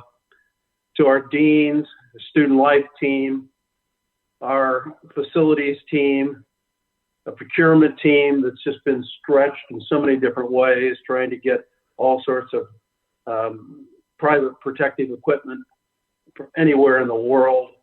From our community to making actually sewing, hand sewing face masks to protect our clinicians, to our incredible faculty who've gone from teaching face-to-face to now online in lickety-split with some incredibly positive feedback coming from our students. And then our staff underneath and over and around all of these activities who flawlessly helped us empty our residence halls, deliver products in very difficult ways, supported our IT activities, and I can go on and on and on. And then finally, our students have been so tolerant of all of the, we would make an announcement early on, and then 2 days later, we would make another announcement, changing the announcement. So thank you all for all that you're doing. And also, I'd like to just thank the board, President Richards, Executive Director Braun, and the entire board and the executive team in the Board of Regents office. There have been so many times where we've had so many special meetings. It seemed like we knew what we were talking about, and then something else would happen, and we'd have to have another meeting. So I apologize for all of the upheaval we've all caused. But you've responded magnificently. So I just want to begin by thanking, as my colleagues did, and I want to thank my colleagues at Iowa State and UNI and the special schools on all the work and support. And just at times, just the thank you comments are very well welcome. So with that, let me give you some update of what we've been doing. I suspect it's going to be quite similar to what my colleagues have talked about. as we've tried to respond to this significant challenge. Next slide, the second slide. And I must say right at the beginning that first and foremost, all of our actions have focused on protecting the health and safety of our students, our faculty, and staff during this crisis. And with that as a framework, and working in conjunction with you, our health partners within the state, and the experts on campus in infectious diseases, we've taken strong collective actions to limit the spread of COVID-19 while, as always, supporting the success of our students. First off, we moved all learning online, and by doing so for the remainder of the semester, we will provide the ability for our students to continue their academic journey while following the CDC guidelines for social distancing. And again, utilizing CDC recommendations regarding social distancing, we have built a process that will allow research and discovery to continue on our campus in a safe way during this time of limited operations. In fact, times of crisis like this illustrate why we must continue to support the critical research and scholarship that occurs on our campus and across the United States in these major research institutions. The actions taken by our dedicated researchers will help us overcome this challenge through advances in the understanding how this virus works and disseminating that information to the public for their safety. And finally, all of these actions support the critical needs of our healthcare operations that serve our state and nation. Next slide, please. The delivery of our academic mission via online resources, while not a new endeavor for us, is new, certainly at this scope and scale. Back in 2015, some of you will remember, as part of the board-led TIER initiative, we created One IT, a unified campus IT organization, and took bold steps to more aggressively embed IT throughout every facet of our university, and especially in our academic endeavors, in order to build a more integrated, seamless team focused on deploying education virtually. We took this step back in 2015, not knowing what we now have in front of us. And we now are facing a significant challenge and meeting it well as a result of those actions we took in 2015. Our team in the Office of Teaching, Learning, and Technology are now, in fact, recognized as national leaders in the field of training faculty and standing up online programs. And I couldn't be prouder of their efforts and want to thank them for the great job they're doing, along with the incredible efforts of our IT team and, in fact, our entire faculty. You should know that the University of Iowa is now one of the largest deliverers of online education in the nation, ranking in the top 50 in the United States and number 4 among our specific peer group. So what does that mean for our students? Simply put, that means that their educational experience at the University of Iowa is not suffering at all with our shift to 100% online learning, and they can be assured the top flight academics they're used to are and will continue. Next slide, please. Our Office of Teaching, Learning, and Technology houses 3 different departments which complement each other in order to deliver outcomes for our students. First, the Center for Teaching partners with UI instructors and teaching assistants, as well as collegiate and university administrators, to create courses, curricula, and policies related to teaching excellence. Second, the Enterprise Instructional Technology team provides project management, consulting, training, and support for software and enterprise-level instruction technology. In a very simplistic explanation, helps to they help to improve what is developed in the Center of Teaching to an online delivery model. Third, the Learning Spaces Technology Group focuses on delivering new technology into the physical classrooms across our campus in order to support learning. And finally, not listed here, but very important, is a group of research and analytics that measures learning outcomes to ensure what we are doing online has just as much of an impact, if not more, positively on our students. Next slide, please. Next, I'd like to briefly discuss the maintenance and continuation of our research enterprise. which is an exceedingly important aspect of our coronavirus 19 response. From a broad view, we're concerned about the care and feeding of our animals and maintaining the long-term integrity of our vast research efforts. In order to address these larger concerns, our VP of Research has been working with our research community to develop detailed lab-specific plans. I think it's important for you to understand that no lab is the same as another lab. And so our plans must be specifically tailored to each of those labs. These contingency plans, which are listed here, help us to hibernate our research activities so we can protect efforts to date, practice social distancing, and later resume and restart these research activities as quickly as possible when we emerge from our current crisis. Resumption of these research activities is critical in order to move science and discovery forward. In our opinion, research is what will help us beat back this current crisis, as well as take us down the next set of unknown, unpredictable challenges in the future. Next slide. To recap, the University of Iowa has aggressively stepped forward in these uncertain times to protect our community while simultaneously preparing us to quickly accelerate implementation of our long-term strategy when things return to normalcy.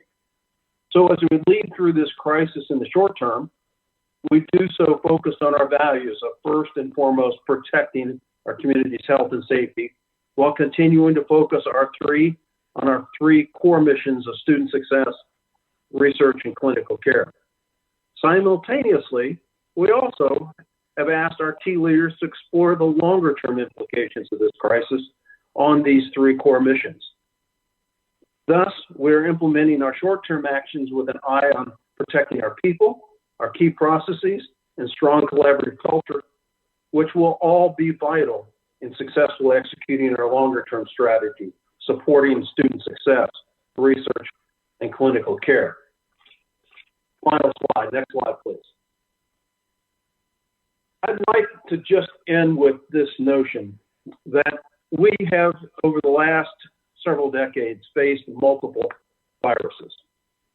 We faced HIV, SARS, H1N1, Ebola, and now CV-19. In each case, I think it's fair to say that we were not prepared. As one of the leading research institutions in the United States, I would like to call all of my colleagues at the University of Iowa to action to make sure that we bond together to do all we can now to learn about not only this virus, but viruses that may and will come in the future, to make sure we start preparing now for the next crisis so we can respond much more effectively. With that, I'd be glad to answer any questions you may have.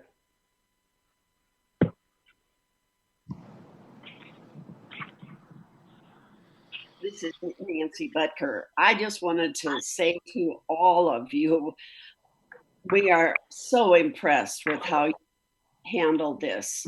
It's utterly amazing the things that have been accomplished in the last few weeks to protect our university staff and students and Iowa School for the Deaf. It's just amazing. And I want to thank you.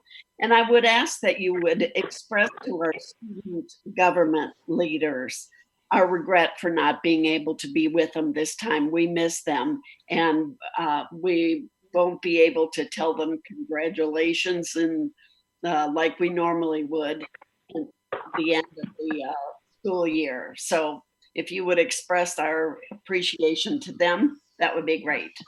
Thank you.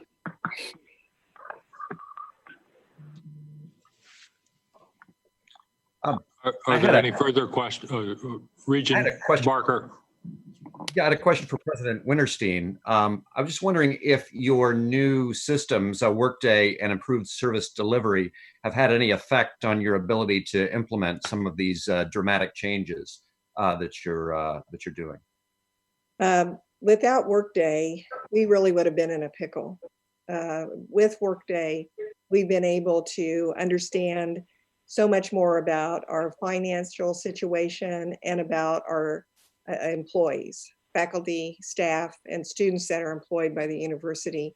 It's made all the difference. We've had the tools necessary to do the work that we've had to do in a very short amount of time. Thank you. Thanks very much.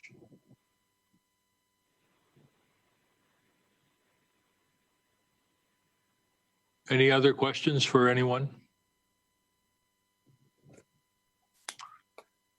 Okay, well, this concludes the open portion of our meeting, except for, we have to come back online. So thank everyone. Good luck. It's a lot of work for the university presidents. I bet nobody was prepared for this in their career. So just, we appreciate everything you do. We're very happy with our leadership team, and couldn't feel that we were in better hands. So we appreciate that. And I didn't mean to leave out Steve Gettel, who has done a good job in maybe rescoping, rethinking the school for the deaf. So appreciate it, everyone. And now we're going to go into closed session.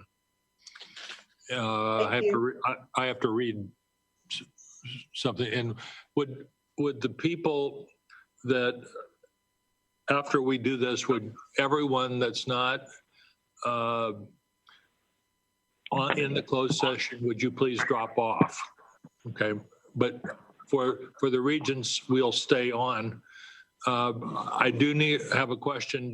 Do we need to have a short break here as we do this?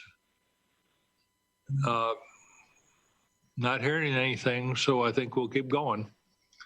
Okay. The board has necessity to meet in closed session in accordance with Iowa Code Section 21.5.1.8 to review and discuss confidential personal records in the matter of an employee appeal. These records are authorized or required to be maintained as confidential in accordance with Iowa Code Section 22.7.11. The board also has necessity to meet in closed session in accordance with Iowa Code Sections 21.5.1.A and E to review and discuss confidential student records in the matter of a student appeal. These records are authorized or required to be maintained as confidential in accordance with Iowa Code Section 21.7.1 and the Family Education Rights and Privacy Act 20 U.S.C. U.C. and 1232 parenth G parenth period. At the conclusion of the closed session, the board will reconvene in open session. Is there a motion that the board enter into a closed session? Also move. It's Patty. I'm back. Okay. Second. Regent County moves it, and seconded by Zach. Regent Least. Okay. There's been a motion by Regent County and a second by Regent Least. Any discussion? We'll have a roll call vote. Regent County? Yes. Regent Dakovich? Yes. Regent Butker? Regent Butker? Oh, okay. Yes. Regent Lindemeyer? That was a yes from Regent Butker. Regent Lindemeyer? Yes. Regent Barker? Yes. Regent Least? Yes. Regent Dunkel? Yes. Regent Bates? Regent Richards votes yes. The motion is approved. Okay, we're going to go in closed session. Would everybody else that not participating, please drop off. Let's make sure the stream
Before a final motion on this, I just want to thank each one of you for being available today. It's been a long day, and yet, you've had a lot of other long days, and I do appreciate it. The people of the state appreciate it. In the matter of appeals of employee A and student A, a motion and a second are required to affirm the final institutional actions in their entirety. Is there a motion? So move. Regent County and Regent Butker, was it? Yep. Yeah. Okay. A second by Regent Butker. Is there any discussion? We'll have a roll call vote. Regent County. Yes. Regent Dakovich. Yes. Regent Butker. Yes. Regent Lindemeyer. Yes. Regent Barker. Yes. Regent Least. Yes. Regent Dunkel. Yes. Regent Bates. Yes. Regent Richards votes yes. The motion is approved. Thank you, everyone. This ends the Board of Regents meeting for April 1st, 2020. Thank you. Thank you. Thank you. Thanks. Stay Bye, safe. everybody. Jeez.